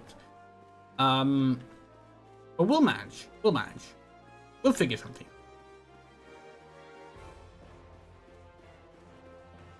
We might kick our Swedish 14 community into gear and be like, hey, let's do coils this week, and just happen to be streaming at the same time.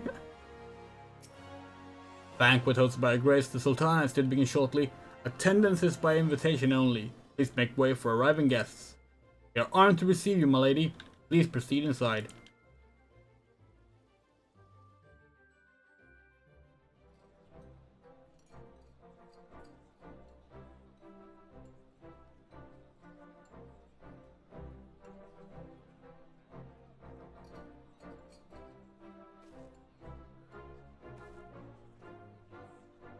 All hail the Sultana. Okay. Voice dialogue only. Confirm. Yes.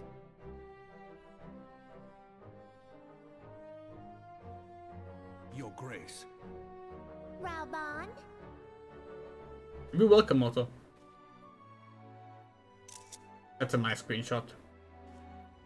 By right of the Royal House of All, I, Nanamo, 17th of my line, have summoned you here.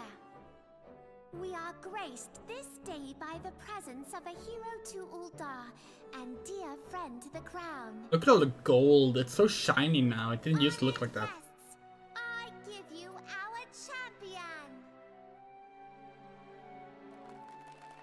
Oh yeah, no, it's soloable.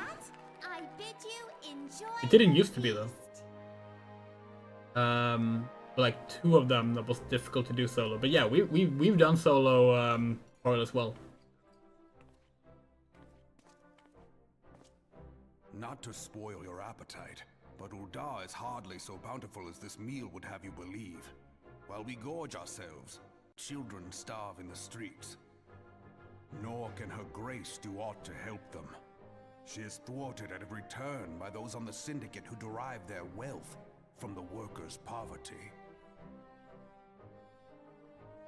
Beneath her mask of stately serenity, she is aghast at the plight of her subjects.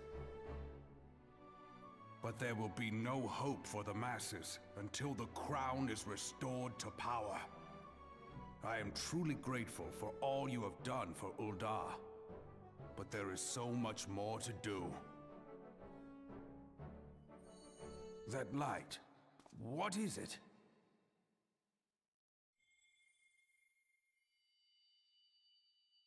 So bright, almost like by the 12. Tell me true, have you been troubled by strange dreams of late? Visions of the crystal? There have. Mayhap you put them down to an excess of ether? Yes, you are like they were. Allow me to explain. Before you came to Eorzea, there were others like you who fought the Primals. Though they were not of this land, when the Garlean Empire threatened the realm, they helped bring together the 3 grand companies. And they stood with us at Cartano, that fateful day 5 years ago. The day we lost them. None who survived have forgotten the heroes' sacrifice, nor would any man deny they fought alongside us. But the names of these heroes come not to our lips. The once familiar pages of their story are now blank to us. And in our mind's eye, their faces are naught but silhouettes amid a blinding glare. It is for this reason that we have come to call them the Warriors of Light. When I look at you, I cannot help but think of them, and of what you might achieve. You must protect that crystal at all costs. It is a gift from Hydaelyn, Mother of All, and one she gave to you for a reason. Yours is no ordinary tale. If I am right, the fate of the realm may yet hang upon your deeds. Only heroes and martyrs are fit to Where's the bear chat such a burden. disconnecting?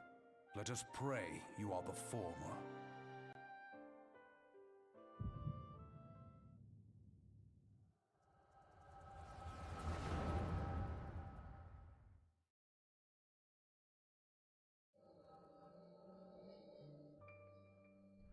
Anyone else having problem with the chat disconnecting? It was acting up for a bit. Okay. Strange.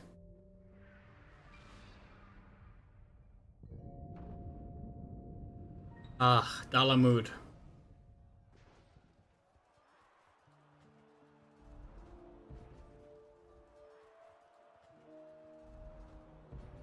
Flames to the fore! Victory belongs to the bold. Show those Imperial whore sons what we're made of! The left flank buckles. Divert the barracudas. Bid them hold that position, though it costs them their lives. Is that the same voice that Merlweb still has? The yellow serpents are in need of succor. Pray, send the white wolves to their aid. The adventurers risk life and limb for our cause. We must not fail them. If that's what we're talking about when we talk about like delivery that doesn't work.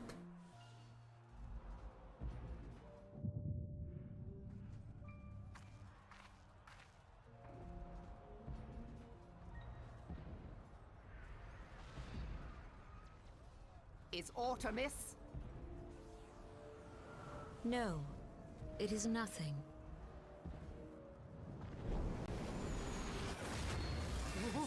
Bloody hells! The barrier won't go down so easily! Eyes forward!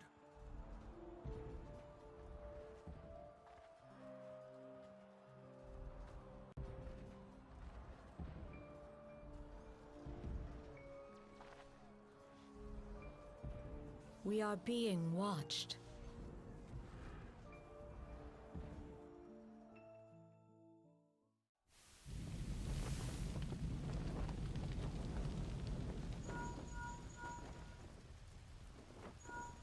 Raging Bull, calling Bloodthorn. Bloodthorn, respond! Respond, damn you!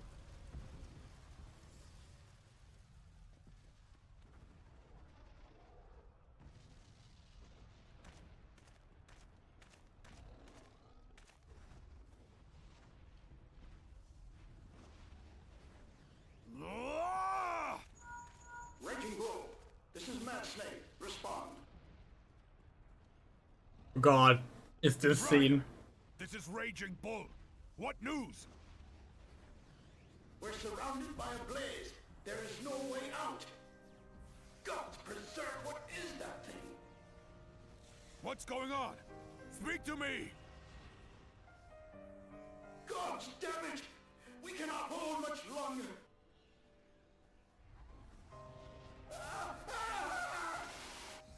Mad Snake! Mad Snake! Answer me! Oh, that line is always, yeah. Damn it! Damn it all to the 7th hell!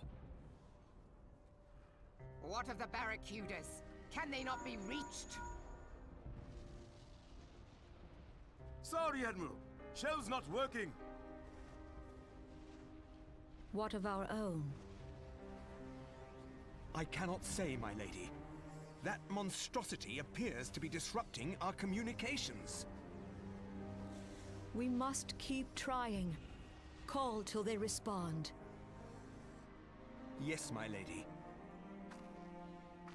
Admiral, General, we can do no more. We must give the order to withdraw. I will not forsake Louis Soir. General, please.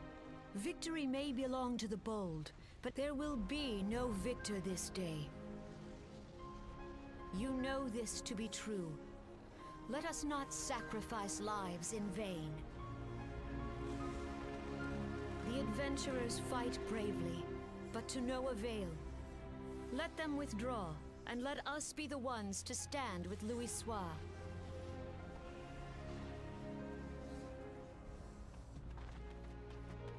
Belay previous orders. All Maelstrom units are commanded to fall back, effective immediately.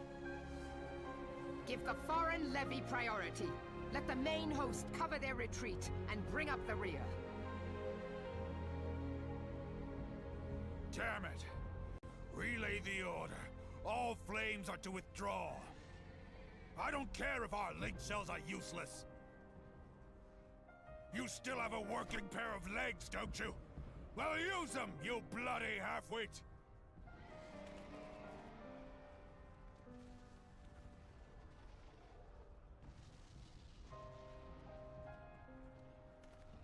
The outcome of this battle was long since decided.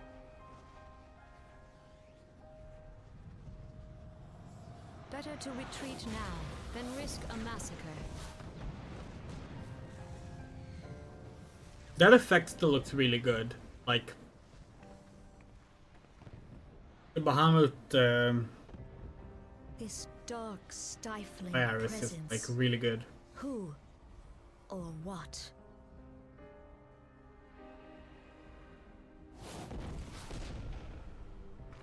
We go to take our place beside Archon Louis Soir.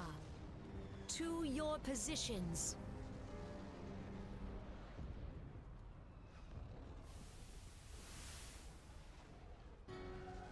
Kasbamul, Soginin Wese Donzul.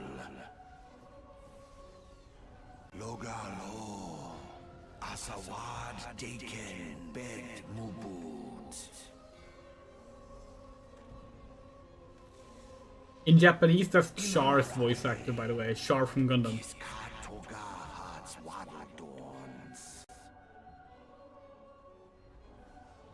Seasoningen finns dun the only lamra Sadai Dawn.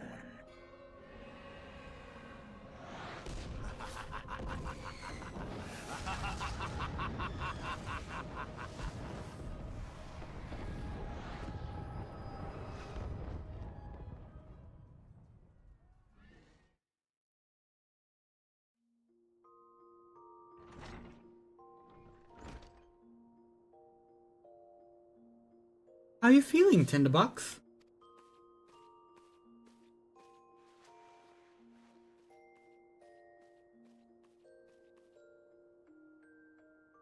You said you fainted in the middle of one of the general's stories. had to have you carried back to the hourglass. I reckon you made quite an impression on your fellow guests, though. But not the sort you intended. You're sure getting enough rest in the box. Life for an adventurer can be pretty taxing. Any road, I'm glad to see you back to normal. No offense, but looking after you was getting a bit tiresome. Oh, before I forget, General left a message for you. Said that when you're feeling up to it, you should come see him at the Hall of Flames. Or once to finish the story I was telling you when you fell asleep.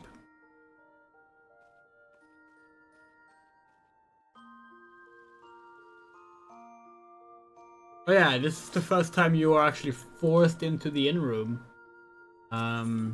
Which you, like, they don't do that often. These days they do. Like, starting with Shadowbringers, they do it a lot. But,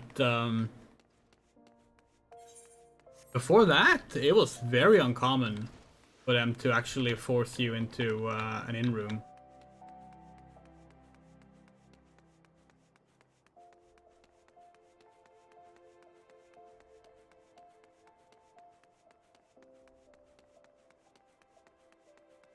Oompa Loompa. Full name.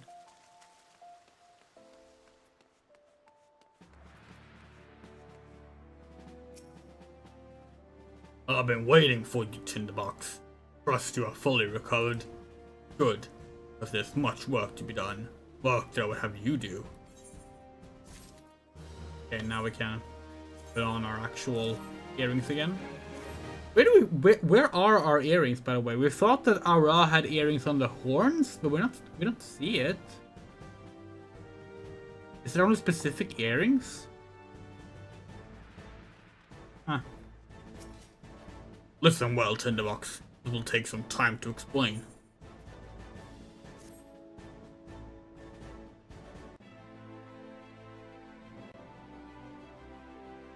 I prepare these letters for my counterparts in the Eorzean Alliance.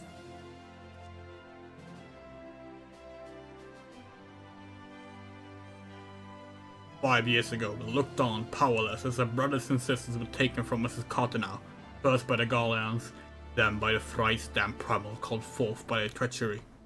Not a day goes by that I do not think of my fallen comrade, and of the warriors of light, of whom no trace remained. The tragedies of the Calamity are not so easily forgotten, nor should they be. Remembering all we've lost, we're reminded of what we still have. So I mean to mark the 5th anniversary of the Battle of Cottonau with a memorial service honoring the fallen. It's my hope that my counterparts in the Alliance will agree to do the same.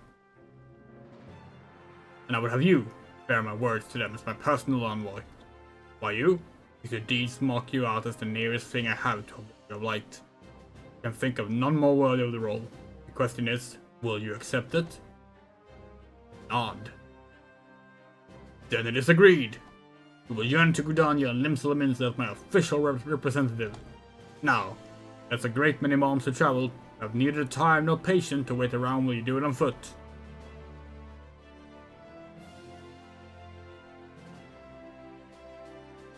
"I hereby grant you permission to use the airship routes connecting the 3 city-states. This pass is a proof of your privilege." Gone are the days when airship travel was available to all. The ever-present threat of Imperial attack has forced us to impose drastic restrictions that are concern for public safety. These passes are only granted when circumstances demands it, as in this case. Though there were others who insisted you be granted one regardless. Aye, Tinderbox. I'm not alone in seeing it. Your potential is plain. I have said enough. In the name of the Sultana, I bid you go forth. See for yourself the ones of the realm for which the warriors of light risked all. Rise to your calling and fulfill your promise. And should your path be barred by man or beast, strike fast and true, for victory belongs to the bold. Now go, Tinderbox, and heed the crystal's guidance should you ever lose your way.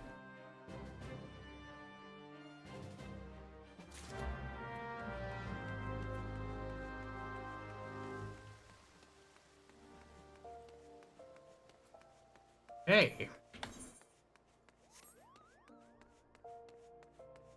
This is the This is the part of the game where you like stop doing the city-state specific quest line and you join the rest of the main quest line where every player ends up in. All the 3 city-states end in this envoy mission. After that, it's the same main scenario quest line forever.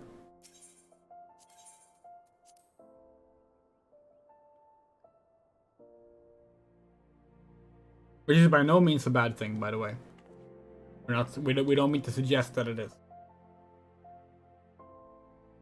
But it's nice to have this little like opening part that's unique depending on where you start. Oh, we have to speak with him. God damn it.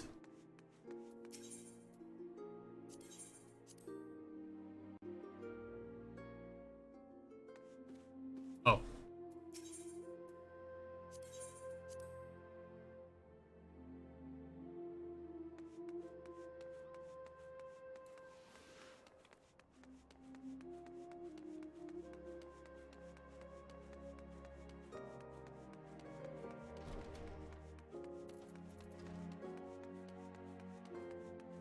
Hey, not a new player.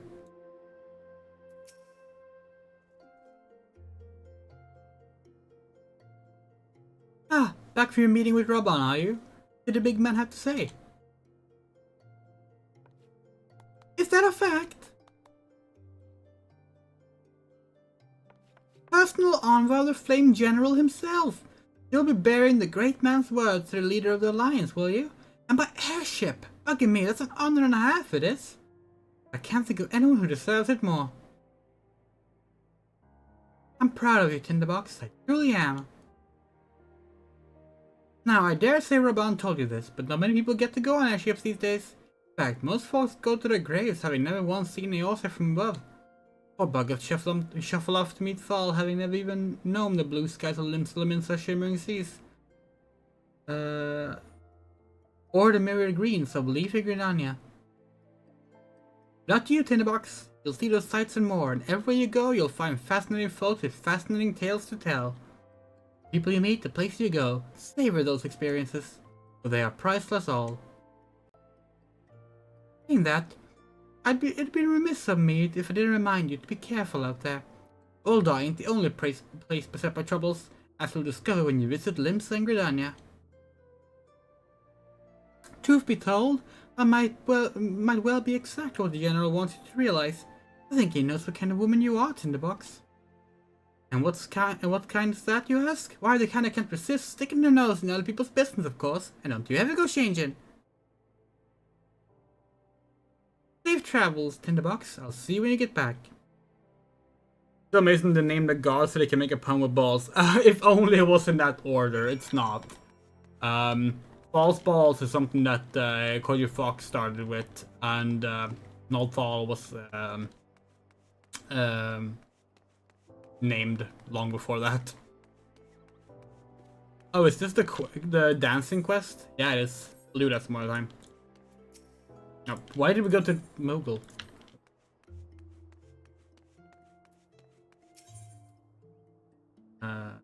Landing.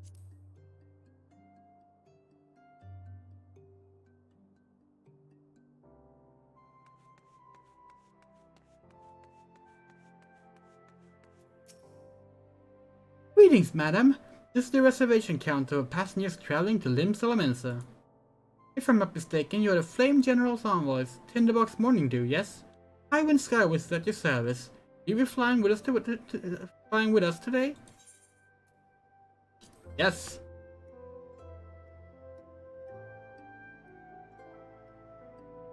We were about to say, and with this cutscene, we leave the city-state stories. Sorry. With this cutscene, we leave the city-state stories. Or you could argue that we're until we finish this quest, we're not done. Attention all passengers, the airship bound for Lim Salamanca is about to depart. Please make your way to the boarding gate.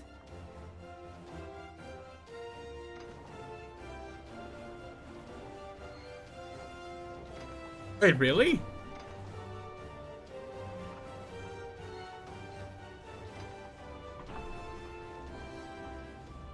Because Null is from 1.0.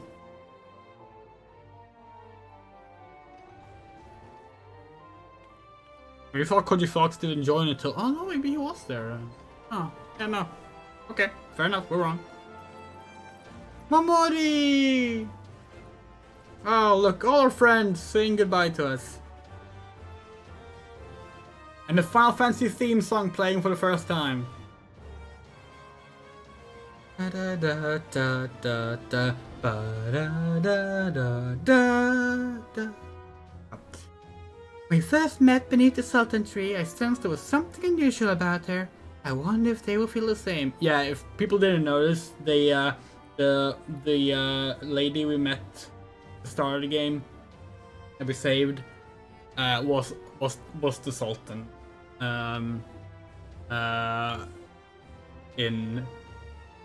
In dress up to walk among her subjects. Godspeed, Tinderbox. Godspeed. If I'm right, they'll be singing your praises from here to far reach before long. May you always walk in the light of the crystal. Ba da da da da da da da da.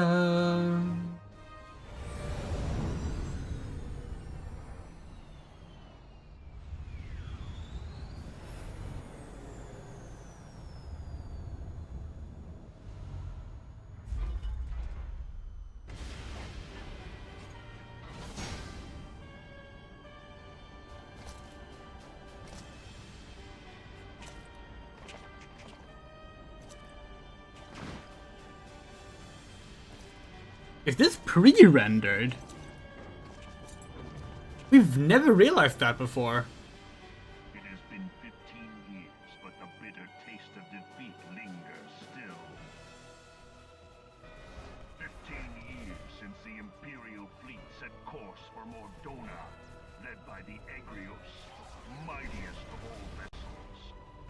Silver Till lay ripe for the taking, and all of Eorzea would soon be ours.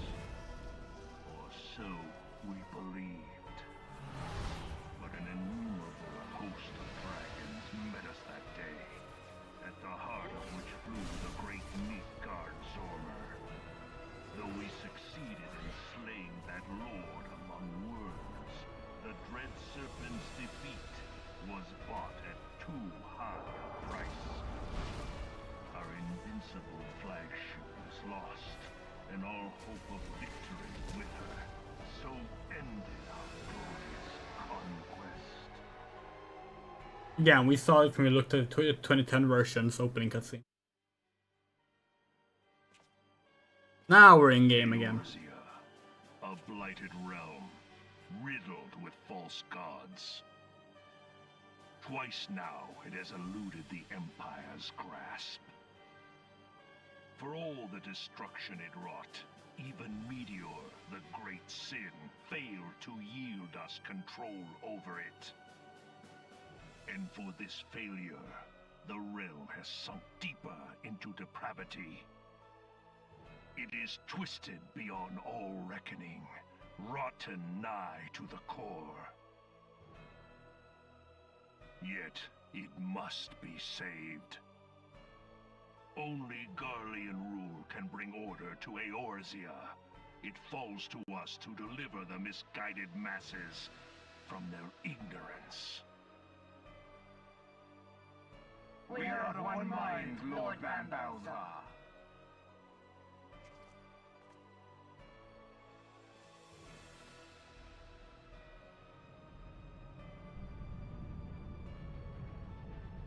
The Garlean, like, those airships that are carrying it are so silly. Little towers that fly. Engineers, please report to Magitech research following scheduled inspection. But they're fucking towers with like bat wings on cogwheels. So fucking silly. We love them. Hey, Is the Legatus really planning to take another tilt at the Eorzea? Hey? What hole have you been hiding in? We're in the midst of preparing for a new campaign, and a huge one at that.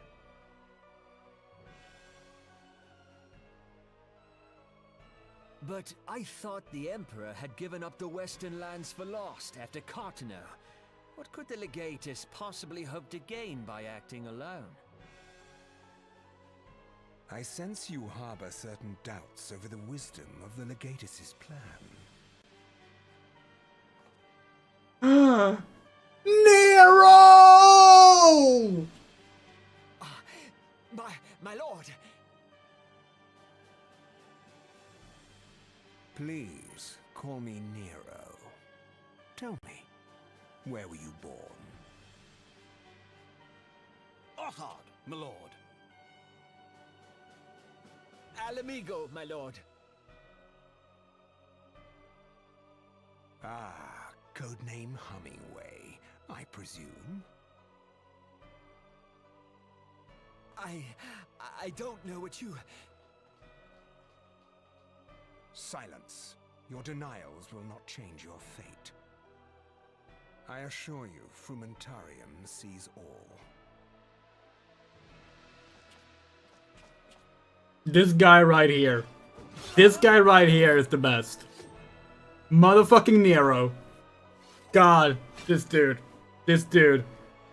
He may not have Char's voice actor, but he is the Char of this story. And this dude gay as fuck.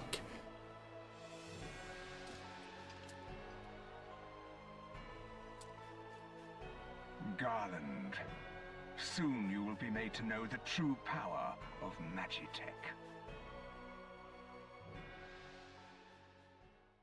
Most divorced man in the universe. Hell yeah! God, we love Nero. And our reaction screaming Nero, that's literally what we do every time Nero shows up in the story. Like in our Discord and such. Like, we're not gonna spoil when he shows up in case someone watching this haven't played Final Fantasy 14. There are moments where he shows up when you don't expect it. Or he shows up for the first time in a long time. Every single time in our spoiler chat, it's like screenshot and going, Nero! Like, that's just what we do.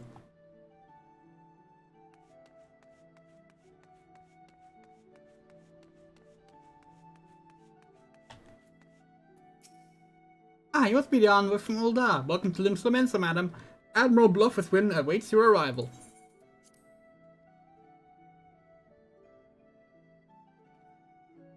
Yeah, most people like simp for Gaius out of the 14th Legion. Well, no, Nero. Nero's the best character. By far. You are the Alden Envoy. Welcome to Limsa Mensa. The Admiral's been looking forward to your arrival. Please proceed to the Crosslet at your earliest convenience. It will take you to Bulwark Hall. Once there, pray speak with Santael. He will be pleased to show you in to the Admiral's command room on the bridge.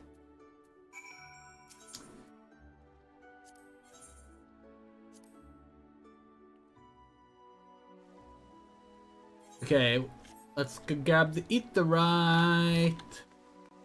Limsa Mensa. Definitely the prettiest city of the starting cities, but very confusing to navigate sometimes. It was easier back when it was all one single zone, but, well, it's been like that since 2012. But yeah, there's a lot of parts. This is where you unlock the ability to go to the hairdresser.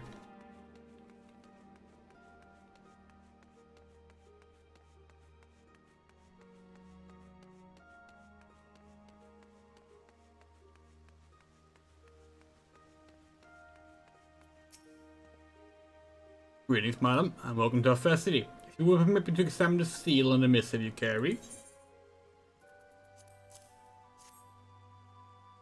Yes, everything seems to be in order. My apologies, we cannot afford to be complacent, you understand. Please, step this way.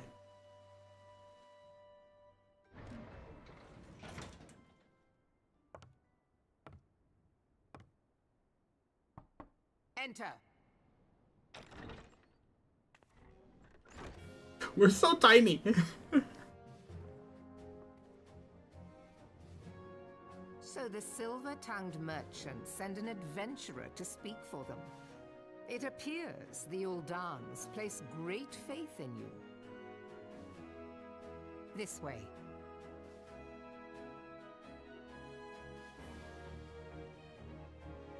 I bid you welcome. I am Melvib Blufisvin, Admiral of Limso Lominsa, and Commander of the Maelstrom. Now, what news from Thanalan?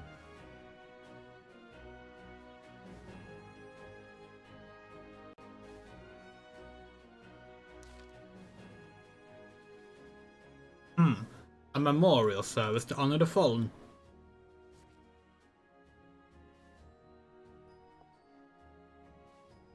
Seven hells. It's been 5 years. 5 years since the Gallian Empire sought to wrest Eorzea from our grasp. It was an answer to the imperial threat that our city-states formed the Grand Companies and forged the Eorzean alliance anew. But Garmal was not content to wager all on simple contest of martial might. He had other plans. The Meteor Project. Legatus Nail Vandanus, Hell's Taken, intended to cleanse our realm by snatching the Lysamoon Dalamud from the heavens and casting it down upon our heads. Desperate to prevent this lunatic scheme, we marched our forces out to the Cartano Flats, and there met the 17th Imperial Legion in battle. Never have I seen a fight like the Battle of Cartano, and I have seen full many. But though we gave no quarter, spared not 1 ounce of effort, we could not prevent what followed. The inside shell of Dalamud came a winged nightmare, a dragon the size of a bloody city, was the elder primal Bahamut, bent on making an 8th hell of Eorzea.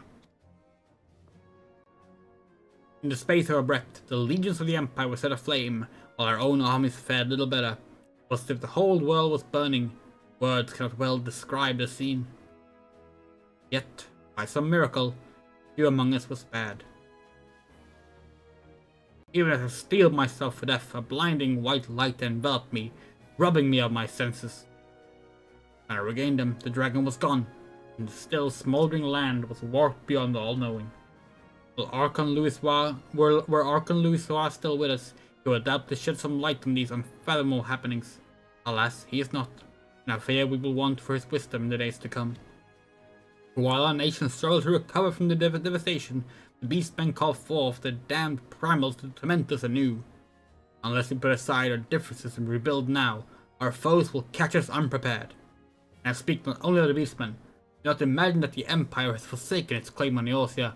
The Imperials crowd our borders, waiting to strike. Damn it all, we need champions to replace what we lost. But such thoughts are worse than worthless. Time is short, and none will save ourselves. It is the duty of every soul who survived a calamity to work together for the good of Eorzea, and this memorial service may be the very thing to unite us. REBORN has the right of it. I accept his proposal.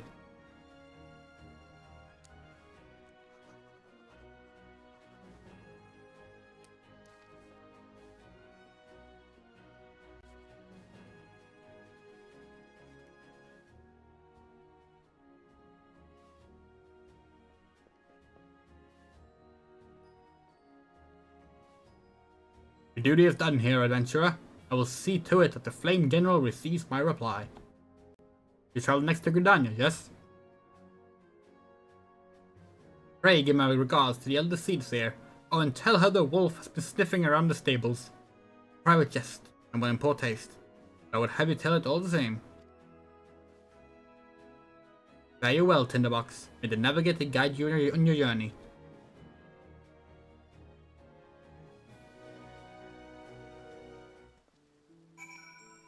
Cool.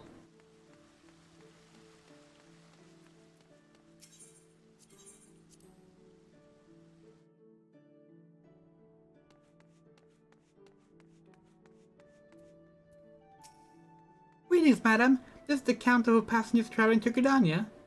Pleasure to serve you again, madam. Are you ready to board the airship to Gridania?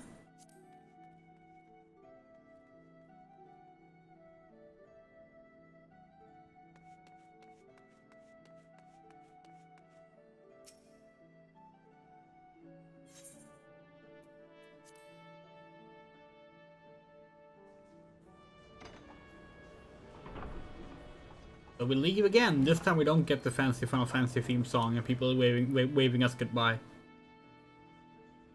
You only get that in your starting city state.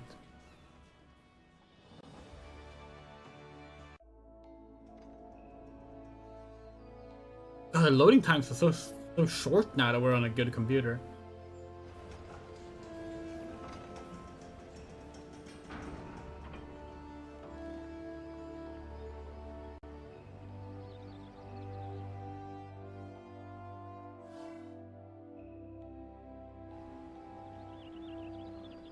It really is.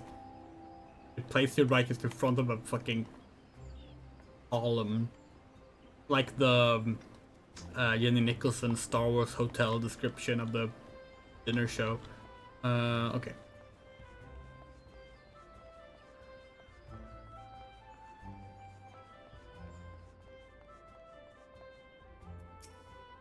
Ah, you must be the envoy from Ulda. Welcome to Gridania, madam. The Elder Seeds here awaits your arrival.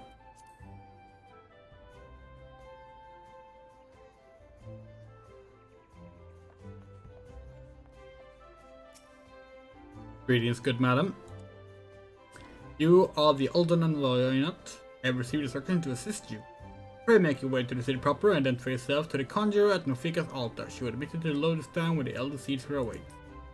Good night, Moto. We will probably log off soon, honestly. Thinking maybe we'll save dungeons for the next stream. Because after these things we get to do the first dungeon, and that might be a good place to pick up time. We also need to do the gladiator job quest, so we can start off doing that next year. So maybe we'll end with the gladiator job quest tonight. We'll see. We haven't decided yet, but it'll be one of the two.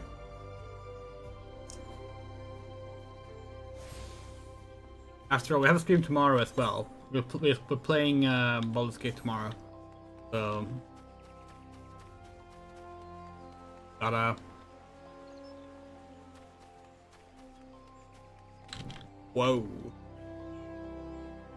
So many 60 player characters. Yeah. How long have we been streaming for? 5 hours. 6 hours in a minute. Okay, yeah, that's I know our average these days, honestly.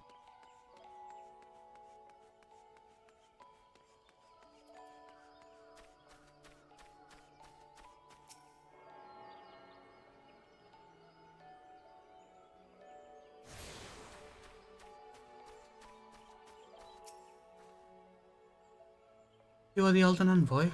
Begging upon us, madam, but might I inspect the missive you bear? Sure. Verily, this is the seal of the Supreme Commander of the Immortal Flames. Please come with me.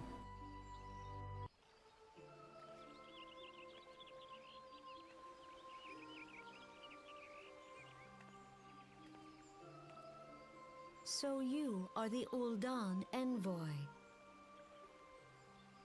On behalf of our fair nation, I bid you welcome. Please.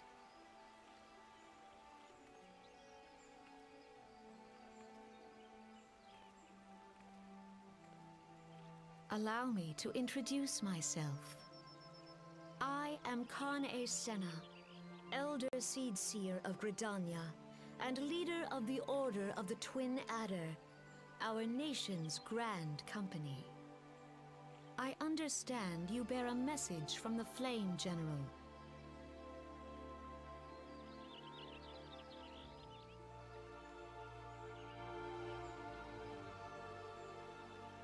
A remembrance service for the fallen of Cartanel.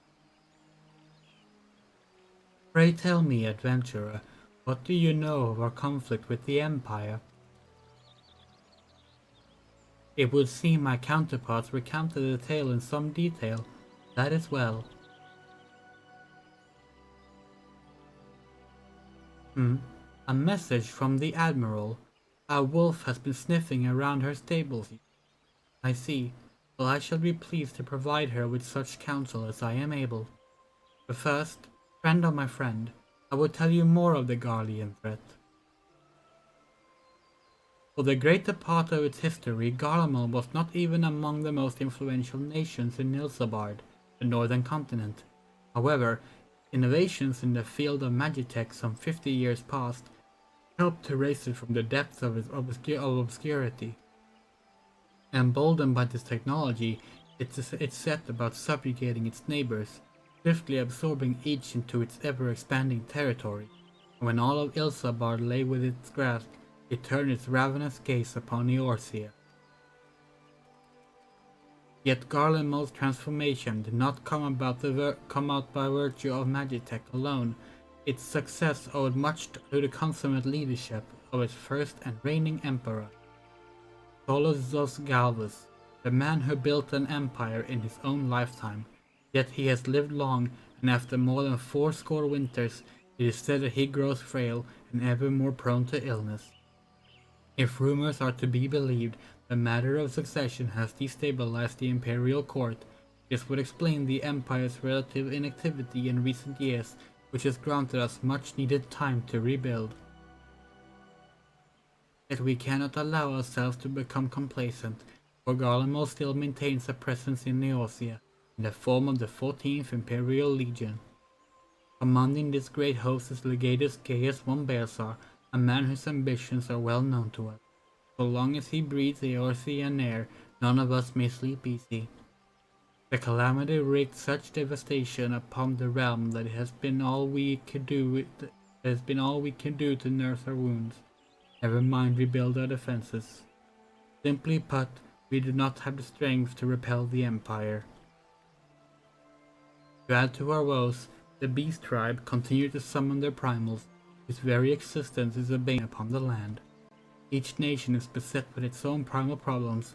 None has the resources to look beyond its own borders. The Admiral desires my counsel regarding a brazen wolf. He means to tell me that the Empire may soon resume its advance. So the primals pose an undeniable threat to our survival. The threat posed by the Guardians is greater still. Clearly, each nation can no longer afford to think only of that which occurs within its own borders. A storm gathers upon the horizon. If we are to weather it, we must needs stand united once more. A remembrance service may help to rekindle the spirit of unity which brought the peoples of Eorzea together when last the Empire threatened our liberty. The Flame General was wise to make his proposal, and I wholeheartedly approve of it. The necessary provision shall be made for our service here in Gridania.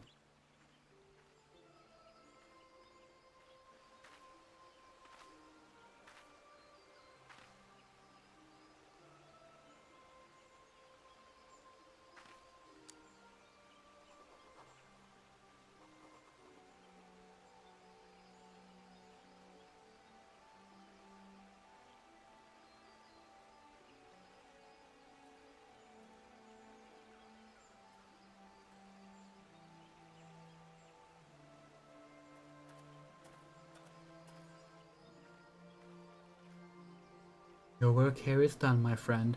I shall send my reply to the Flame General forthwith. Thank you for coming. May the 12 see you safely home.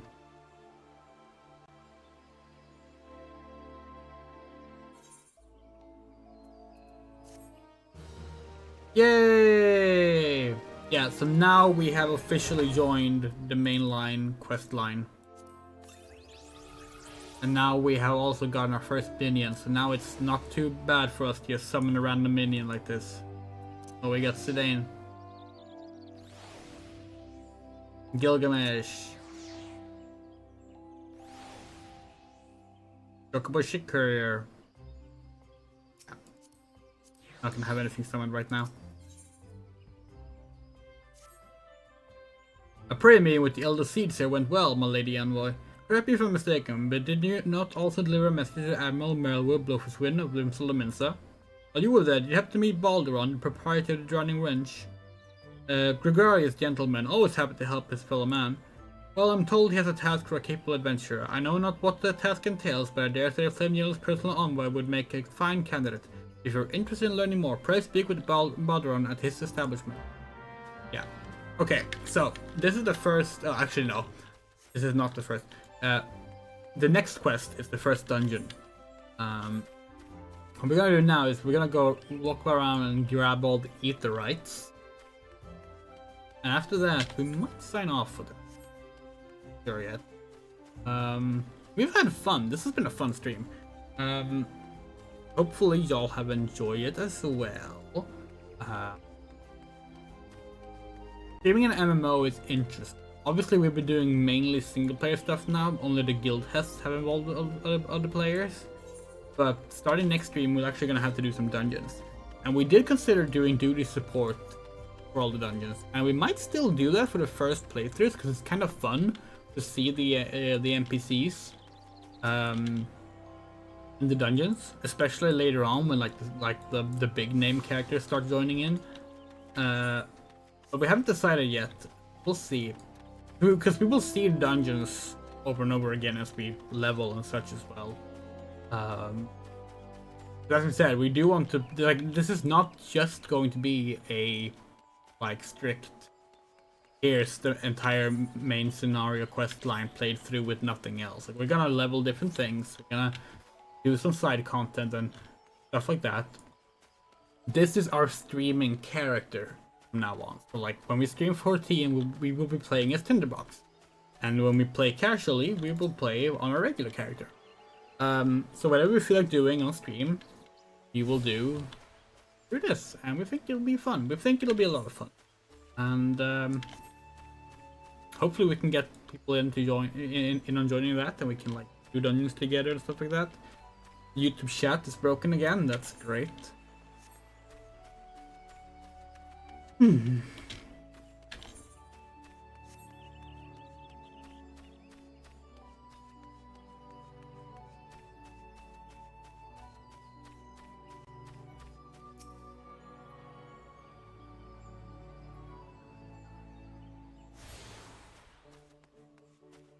We're actually kind of happy that we got Gladiator as a starting job, a starting class, we should say.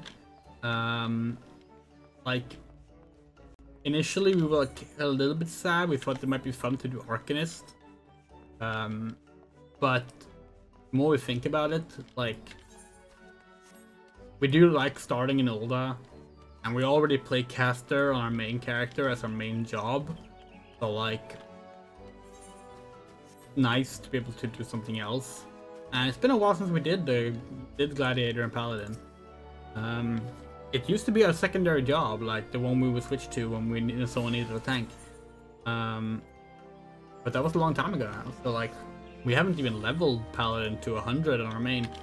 So nice to revisit it and relearn it from the basics, like this.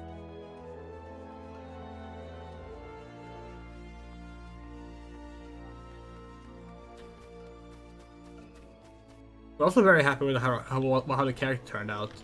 So like, we actually like did a bunch of tests before the stream. Like, we used the benchmark tool to make some attempts at creating Tinderbox, and we just didn't like them. Like, they weren't right, and we thought we might have to just give up and not try and make Tinderbox. But we're really happy with what we just kind of stumbled upon here on like almost the first try. That was really nice. Okay, that's all the Eaterites in Gridania. Nice. Let's teleport to Limsa.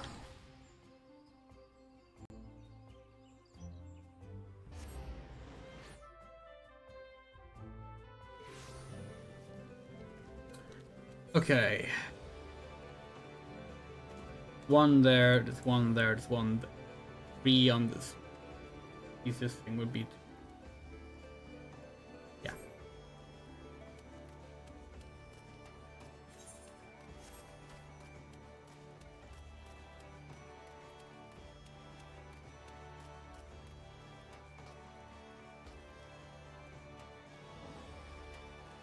We'll see. It's nice that it's raining. Some of the clothes look really good when they're, including this butler's coat, actually. Big fan of that. This is updated, by the way.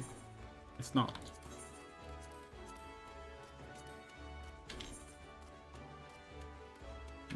Oh, we the wrong way.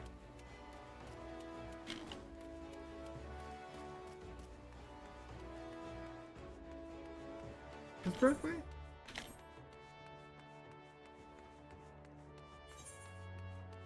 Yeah, it should be.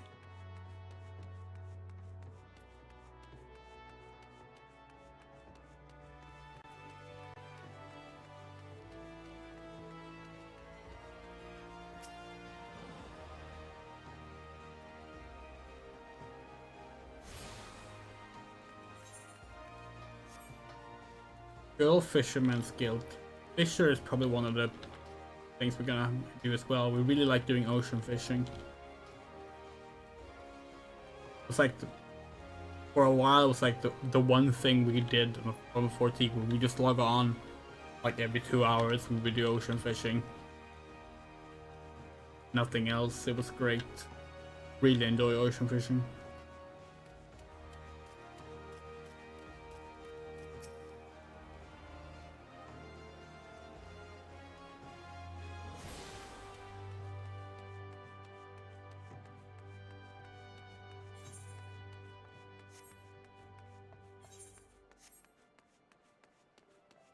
Down here is where you do ocean fishing at.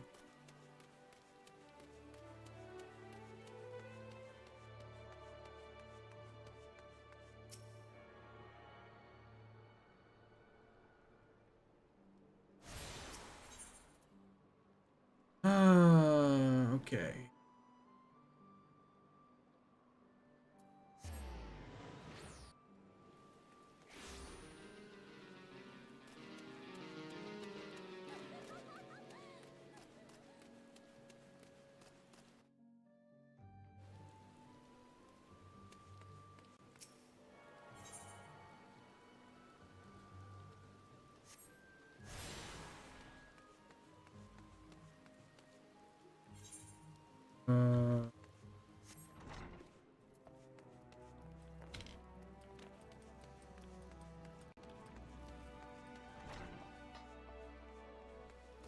Gonna go that way? Oh.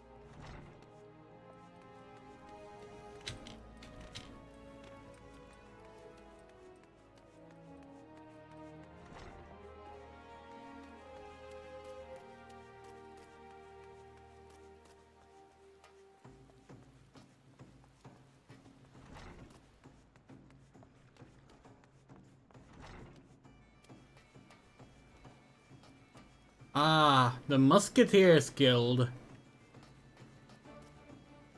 So, a class that was supposed to be added to the game back in the 1.0 days that never got added was the Musketeer. It was supposed to share guilds with the Marauders. And if we go down here...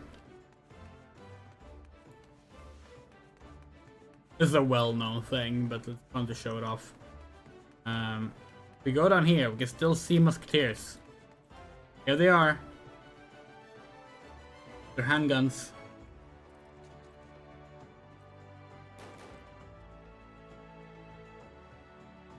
A class that doesn't exist. Arcanists, which are also here in Limsa, also didn't exist in 1.0. It was supposed to be added. It was a very different job class in 1.0 than what we ended up getting. Unlike Musketeer, that was eventually added.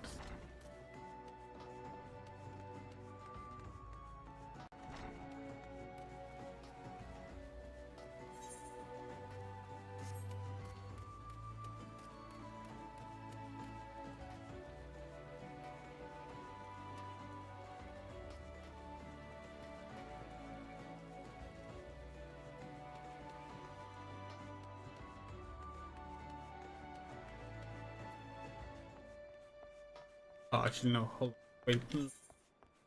Go here first so we get the 8th rights. What is the Grand Company we're gonna join? This is a personal favorite. But we'll probably put that to a Twitter poll. That'll be next stream.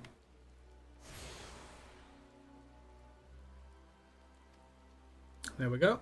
Now I have access to all the 8th rights here.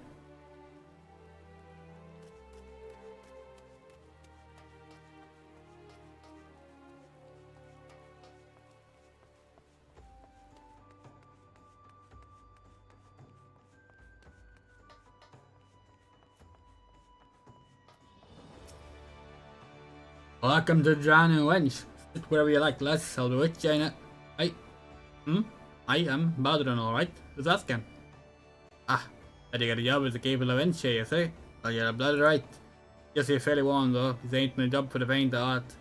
Things will be liable to get around with a bleeding area. If you think you're still interested, let me know and I'll fill you in on the details. Yet no, we have no idea what kind of fucking accent that is.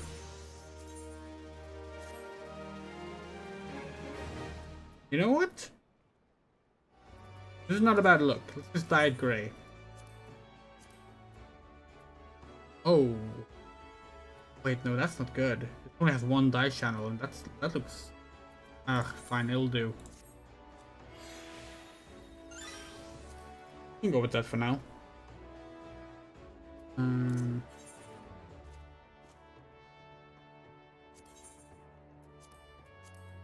I look battle ready for the first dungeon.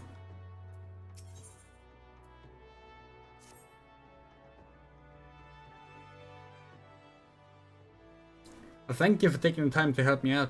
Now I'm sure you're busy, so I'll come straight to the point.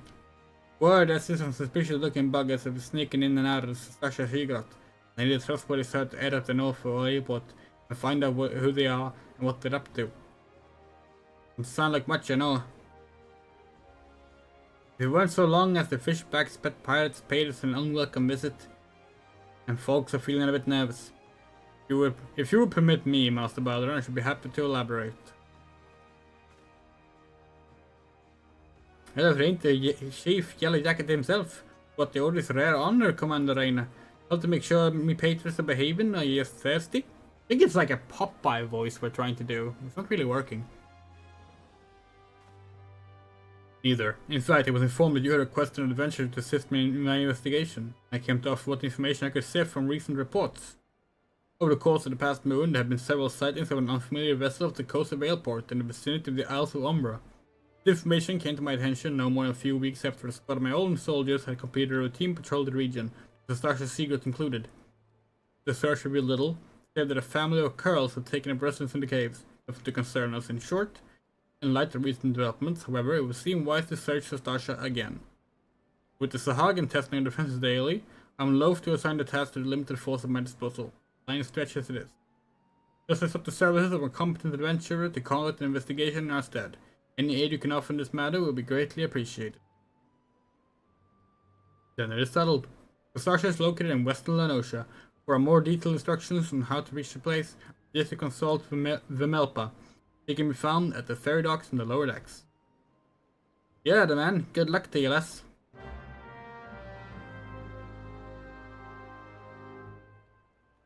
Yeah, and that'll be where we stop for tonight then. Hey, what does this unlock? This icon means it unlocks something. Oh, challenge log. Yeah, we can do that next stream as well. This unlock?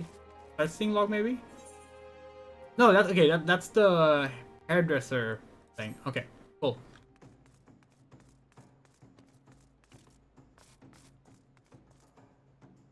So yeah, cool. Level 20.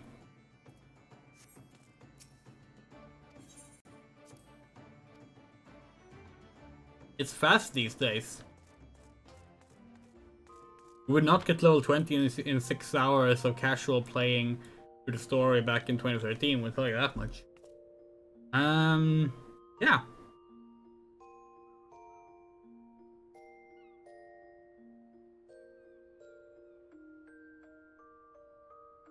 Let's log off for the night. Try online store gear? Oh! You can do this now?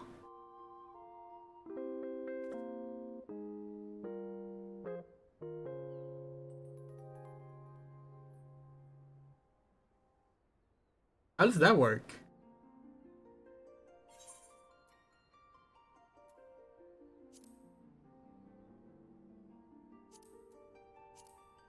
Huh.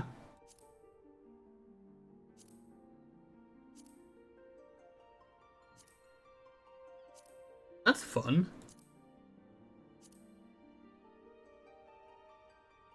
Hold on, let's do this big. Let's do this, make this bigger window.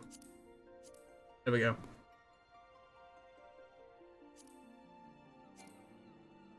Oh, that one's still locked. Yeah, we have this on Yosora.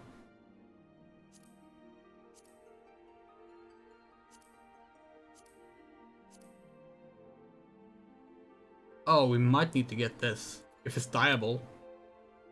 Yes. You can dye that. Hold on. Oh, okay, that doesn't really work. It has 2 dyes. Okay, no. Sadly, this does not work at all for... But, we would look as... Yeah, we can't make an accurate, in the box with that, unfortunately. We've been meaning to get this for Yosora. We haven't gotten it yet.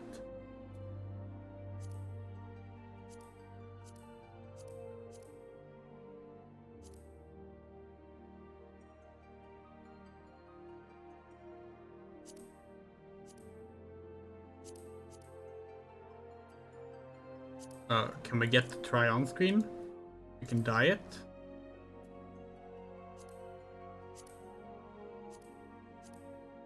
Please?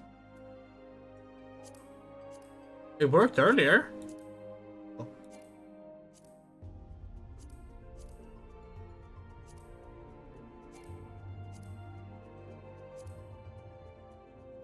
Still a lot that's still gender locked, which kind of sucks.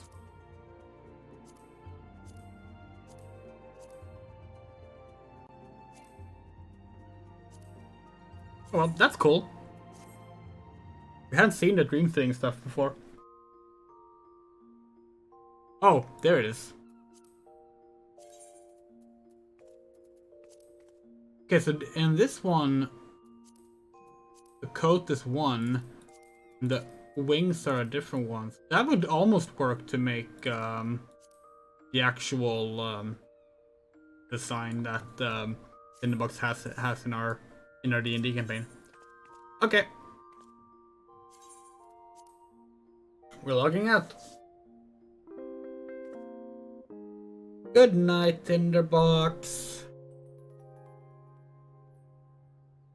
That was a fun stream.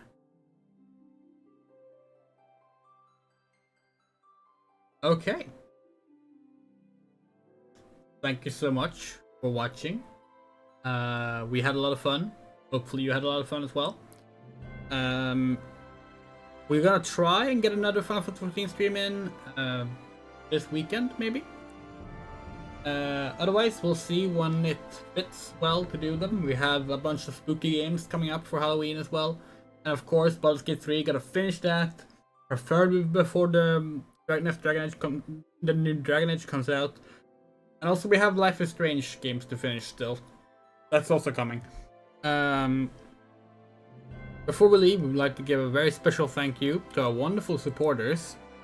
Alison, Anna, Bean, Emily, Garden, Haruhase, Hitsu, James M, Jules, Kit Stubbs, Loose Queen, Martin W, Michael Rosblom, Moto, Rain, Rum Ray, Saga Music, Shadow Winchester, Sean Peterson, Spiderable News, and the Cleody. Thank you so much for supporting us this past month. If you would like to send us some support, we have a Patreon, a Ko-fi, and a PayPal. Any amount you give gets your name here in the credits for a month. Love you all. See you next stream. Bye bye. Take care.